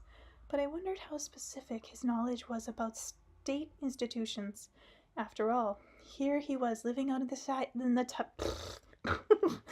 Here he was living out in the taiga without access to radio, telephone, or television. So how would he get information, let's say about our national government agencies? There is no way, which meant he did not have any specific information. Still, I decided to ask him. You know that in our Russian state there is a body known as the State Duma. I know, came the reply. And do you know who works there and how it functions? I know that too. And do you have information on each deputy? Yes, on every single one. And the laws they pass? Is that something you know about too? Not only about the laws they pass, but about the laws they will pass in the future. I know about them in advance. But again, why are you so surprised, Vladimir? For a priest, that is the simplest of tasks. It's not all that interesting. Yes, I am surprised because I don't understand how you can possibly know about every single deputy, let alone what laws the Duma is going to pass in the near future. It's some sort of inexplicable mysticism. There's no mysticism here, only the most primitive of tasks. Well, could you explain this phenomenon to me? The depth of information you have, I mean? I can, of course. It's really all very simple. You see, back 5,000 years ago, the pharaohs had their council. In the Roman Empire, there was the Senate. The Tsars had their Boyars' Duma. Now, what can I say more? The names may be different, but the essence is always the same. After all, the law doesn't depend on how a legislative body is named, but in what influence parliamentary delegates are subjected to, and the living conditions surrounding them and the perspectives for the future to which they are bound. But all the conditions were pre-programmed for them a long time ago. If one knows the program, one knows what's ahead as well, including what decisions the legislators are capable of reaching. What do the laws and the deputies' living conditions have to do with it? How are they connected with the border program? Anyway, what can you yourself possibly know about how a modern Duma deputy lives? It's very simple, of course. I'm not talking about how any particular deputy sleeps, what they eat, or how they dress. That's not something I care to know, nor do I find it of interest. I'm talking about what's significant. I'm sure it's the same now as the earlier times. People are elected as deputies, only after going through a whole lot of a whole wheeling and dealing. That's fact number one.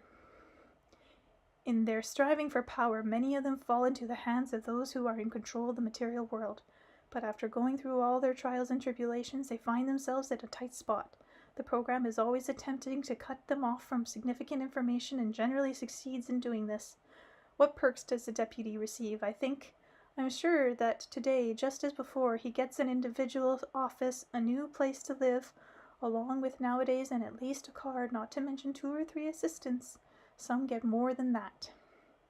Yes, that's more or less of it, I confirmed. You are trying to say that all this fits in with a program worked out millennia ago? Of course it does. But wait, let me finish. Tell me if I'm mistaken about what happens today, apart from that I believe that just like a whole lot of people, deputies have to go to work each day. They have to be present in Duma sittings and make laws. Yes, you're right.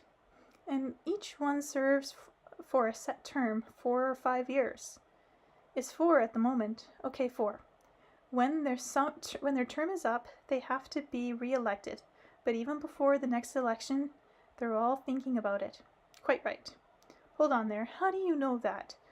Think how surprised you are when I told you I know what laws are going to be passed, and now you claim you know how deputies think about their future? What, have you suddenly become a clairvoyant or a celebrated prophet? Nothing of the sort. Any fool would know this. If election time is coming up, then anyone wanting to be re-elected will be thinking about it and taking appropriate action. Slow down there. Note what you just said, thinking about re-election. Yes, that's what I said. But surely deputies should be thinking about new laws, of course. They're thinking about them at the same time. When? At the same time of the day? In short, believe me, the program doesn't leave them any time for thinking. For ages now, as you too well know, the people have been choosing parliamentary delegates on the exception that they will then pass wise laws. What the people don't understand is that their basic programming does not allow them to think. Think about this yourself sometime. I did subsequently think about this situation over and over again, in fact, And truly our traditional laws on the election and duties of Duma deputies began to seem more and more absurd. Let's take a more detailed look at the practice as it has evolved up until now. Let's say a relatively smart fellow above average, that is, has decided to stand for office. He wants to participate in passing wise legislation that will help people lead a good life. In running the gauntlet of an election campaign, he is very likely to find himself dependent on funding. Some become more dependent than others. This is in no means that someone from the world of the wealthy offers financial assistance to every single candidate in turn for future considerations. It is enough to point out the various levers that can be moved with the help of money. We are shown this in the press and on TV through stories about so-called dirty technology, but we watch it all over through the eyes of an outside observer. On the other hand, the actual participants in election campaigns are far from being outside observers. They know what it's like to be the target of a smear campaign. They know what it's like to be the target of smear tactics, even if they haven't experienced it yourself. You can of course well imagine what kind of weapons can be used against you when big money's involved. A defensive reaction is only natural. You have to cover your behind at all costs. And behind you in this case is some pretty big money.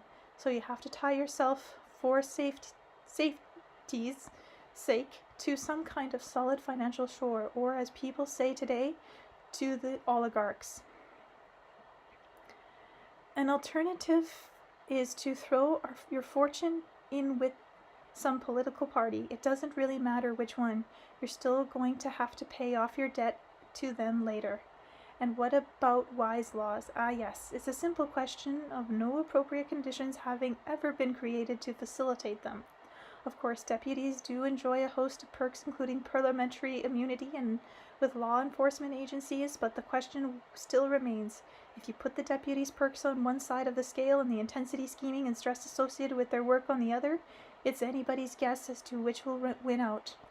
There is another paradoxical circumstance. The history of mankind has never known a single individual, a single super wise man, capable of making only and exclusively wise decisions hour after hour, day in and day out.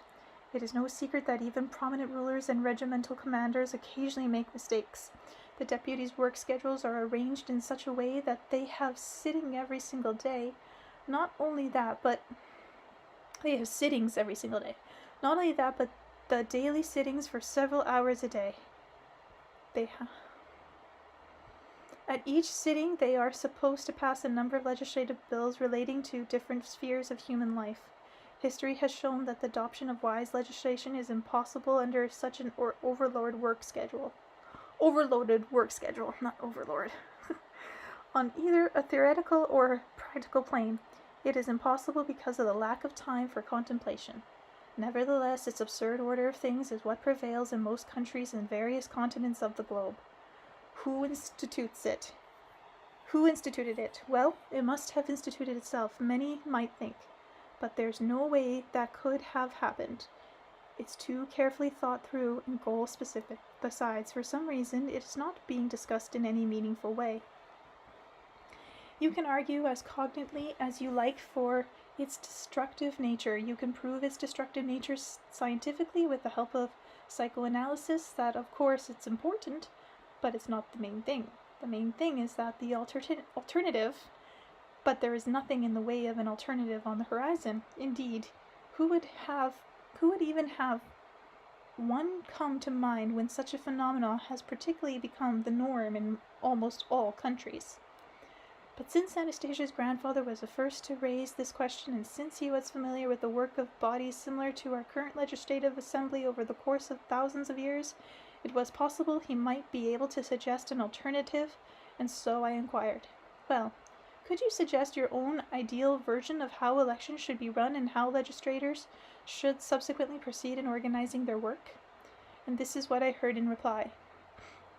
There is no point in talking about the elections themselves until the deputies' working and living conditions are changed.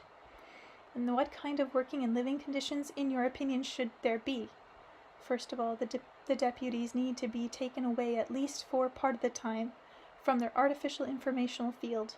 They need to be supplied with nourishment capable of sustaining the complete functioning of the brain, and an image needs to be created which attracts the respect of society, which any deputy cannot fail to follow.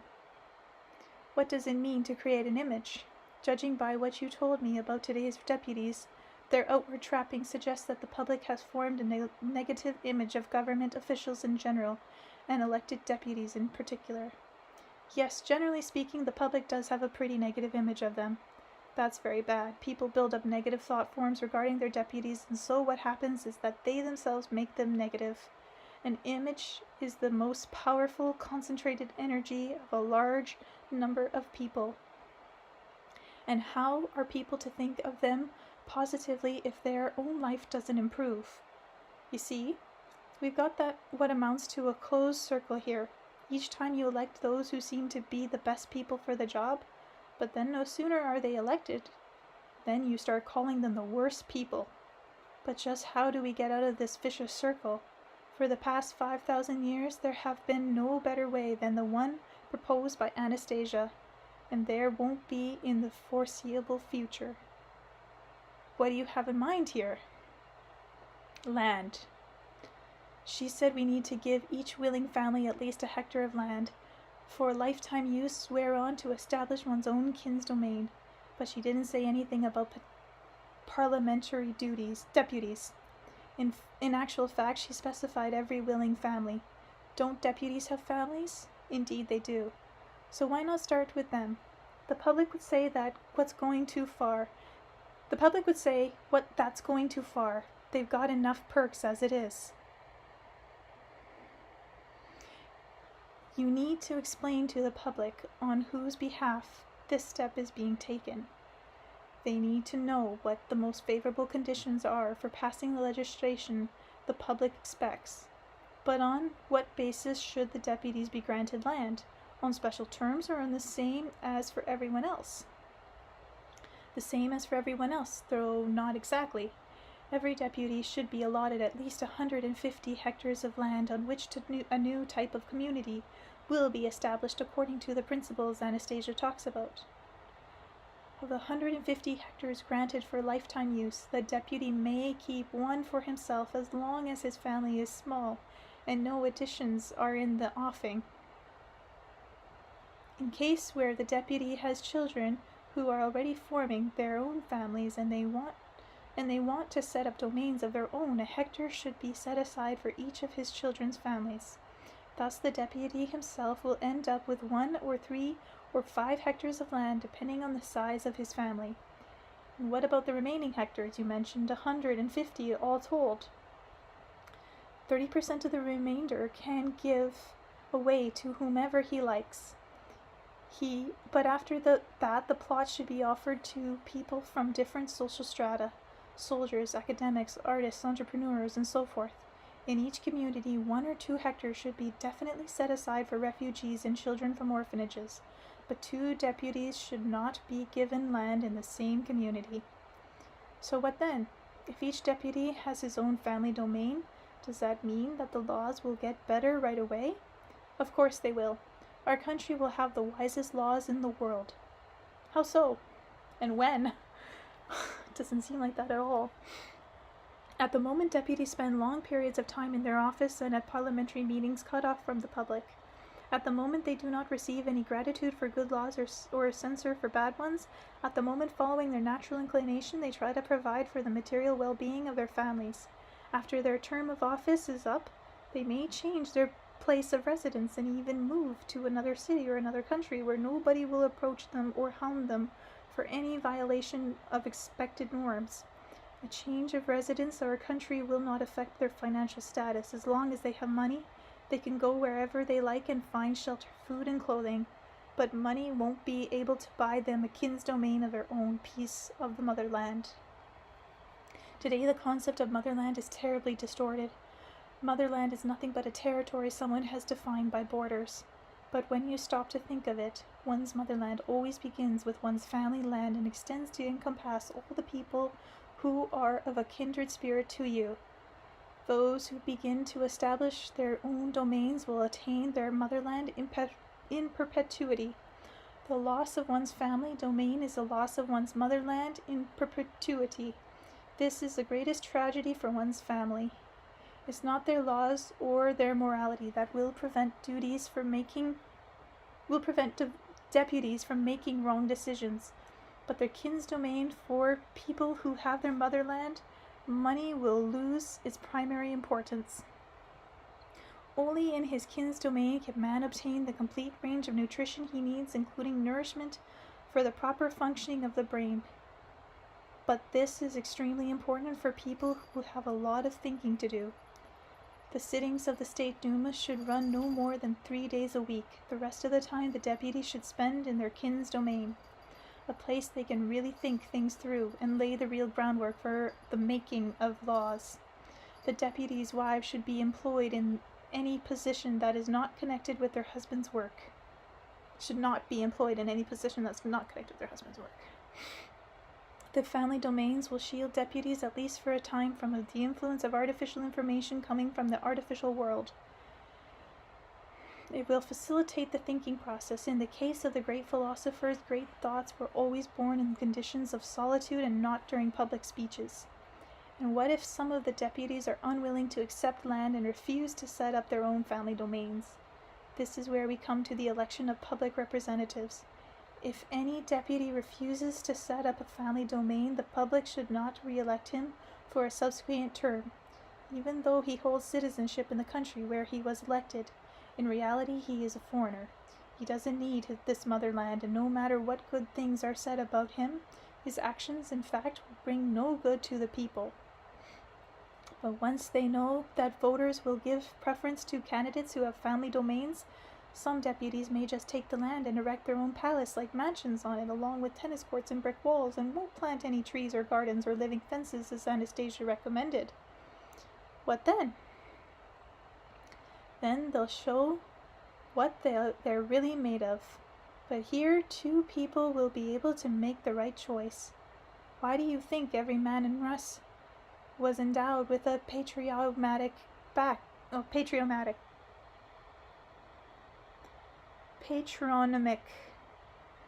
Back in the early days of Rus, a man would introduce himself by saying, "I am Ivan from Nikita's domain," citing the name of his father or grandfather who had established his kin's domain. In other words, the domain was something to be proud of. In referring to it, a man would describe himself as well as his character and abilities in the fullest possible manner. Anyone who could not point with pride to his domain was considered an outcast. The more Anastasia's grandfather went on about the kin's domain, the more distinctly the joyful pictures of our country's future became etched in my consciousness. Can you just imagine 360 deputies of our State Duma each talking... Why do I always confuse talking and taking? Each taking 150 hectares of land and organizing 360 marvelous new styles communities. Each deputy will then be showing, not just in his words, but in his actions, what he is capable of achieving. And Russia will bear witness to the first 360 oases in which Russia Federation citizens will begin to live in actual human conditions. Then these deputies will pass legislations, and naturally there will be not a single law harmful to the environment. They will pass laws guaranteeing the rights of each citizen to obtain his own piece of the motherland. They will stand up for this right, because each of them will have their motherland.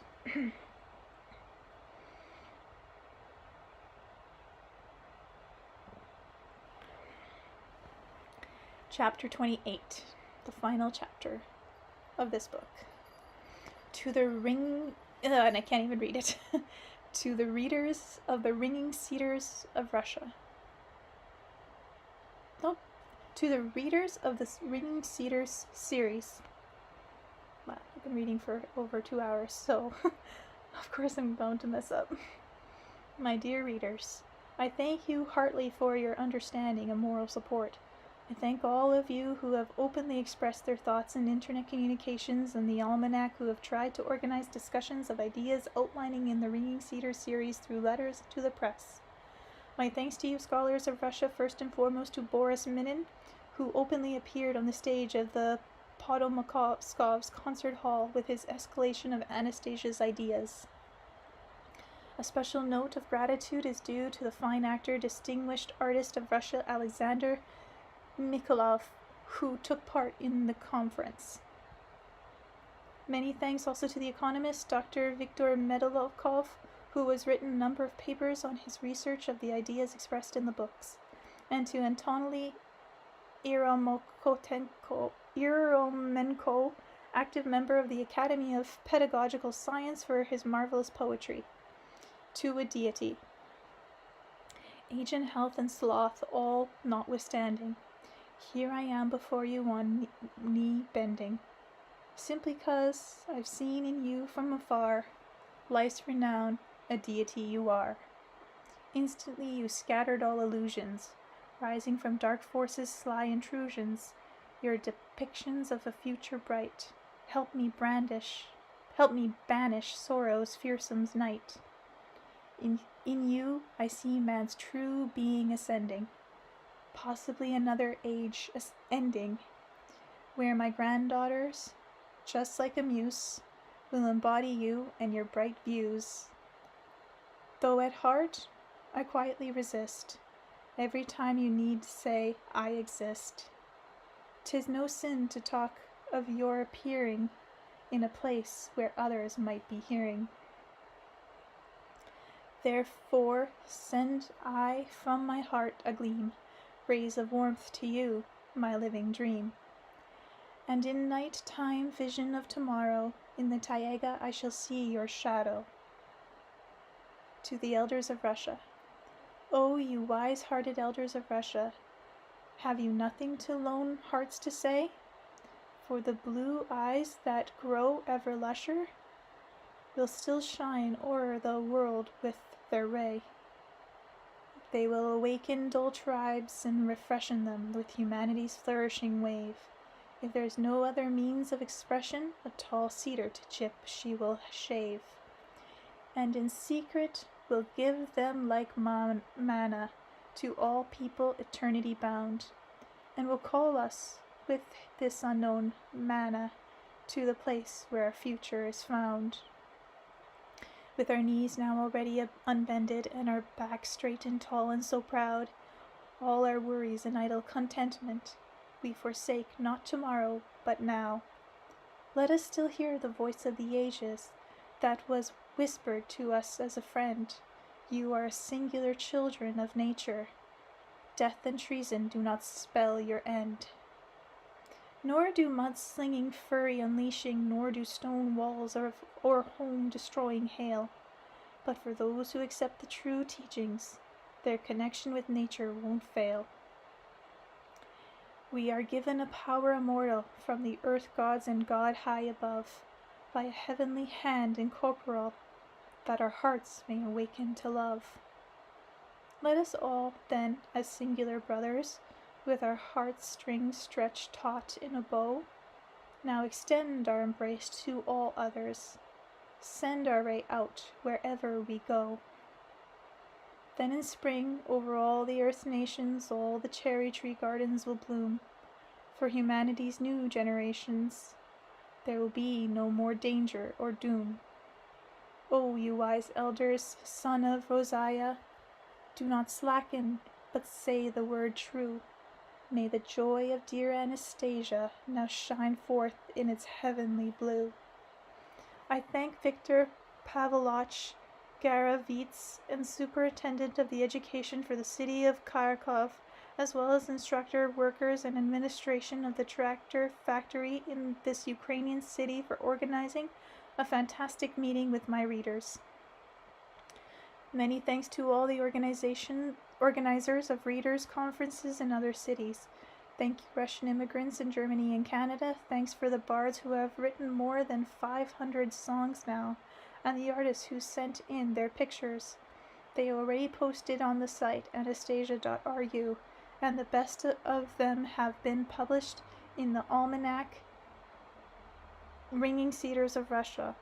One of their works may be seen on the cover of the Russian original of the present volume. Many thanks go out to the tens of thousands of people who have expressed their appreciation for my books in their sincere and inspired letters. I thank you all for your open support. Without it, it would be a lot harder for me to write. However, I feel the same way for me. Thank you, everybody, for your support for me reading all these books. However, I would like to share with you, especially with those public figures who are only just contemplating coming out with their support for Anastasia's ideas, the following points. You should understand that there is a considerable opposition to these ideas, a planning and organization opposition. It is still not completely clear specifically who is spreading the false rumors and what levers of power they are using. You should be aware of this so that you can determine for yourself whether it is of worth to you to openly support the ideas outlined in these books. I know firsthand how unpleasant all the slander and provocation have been, but it is many times harder for me when they are directed against you, my readers. All the more so when they are personalized and intensive, as, for example, the attack against the children and teachers of the academic Schneeton School. I wouldn't want any others to be subjected to similar attacks. I am not merely convinced. I know now for absolute certain that the ideas outlined by Anastasia are irreproachable. Their materialization can of course be temporarily held back, but they will still be revived in human beings with ever increasing force. For where I stand, the most vital and important steps required today are the following. First, organization of schools, courses, and seminars at the local level. It is vital to adopt general designs of family domains and communities to specific locals. You need to study the healing properties of herbs and plants growing in your area in particular. You need to know exactly which vegetables and fruits will grow under natural conditions in your climate. You need to prepare working designs specific down to the minutest details for your family domains and communities. Second, you need to bring in specialists who have a good understanding of what is happening and plug them in to work on creating a program for development for the Russian Federation. This should be a universal program capable of solving all the problems of orphans, refugees, and low-income families through the idea of establishing kin's domain. The security and well-being of each family will ensure the security and the well-being of the nation as a whole. It is vital to flesh out the details of your dream, then it will most certainly come true. Let every person do as much as you can along this line, starting from their own resources. We should see the birth of dozens of hundreds of designs of kin's domains and communities designed for the economic, ecological, and spiritual development of individual regions and the whole nation. You know, when I first saw Anastasia, she was standing on the shore of the Siberian River Ob. She was wearing an old long skirt and a quilted jacket, with a kerchief on her head and a rubber galoshes over her bare feet. This Taiga recluse looked like an unassuming and lonely woman. But today I have the impression that it was our Rosia that was standing there in the Siberian wilds with rubber galoshes over her bare feet. It was our dream of the future that was standing there so lonely on the deserted Siberian riverbank. But now it is within us. And the time will most certainly come when our dream will stride openly and free in a beautiful ball gown across all of Russia, and not just across Russia. The greatest energy in this dream is the energy of life. To be continued. And that's the end of book 7. I'm gonna do book 8 next. And there's notes for poetry, but I have written actually a bunch of poetry. I actually published a poetry book, Soul Archaeology, after reading this book. And maybe I'll read them at some point to you.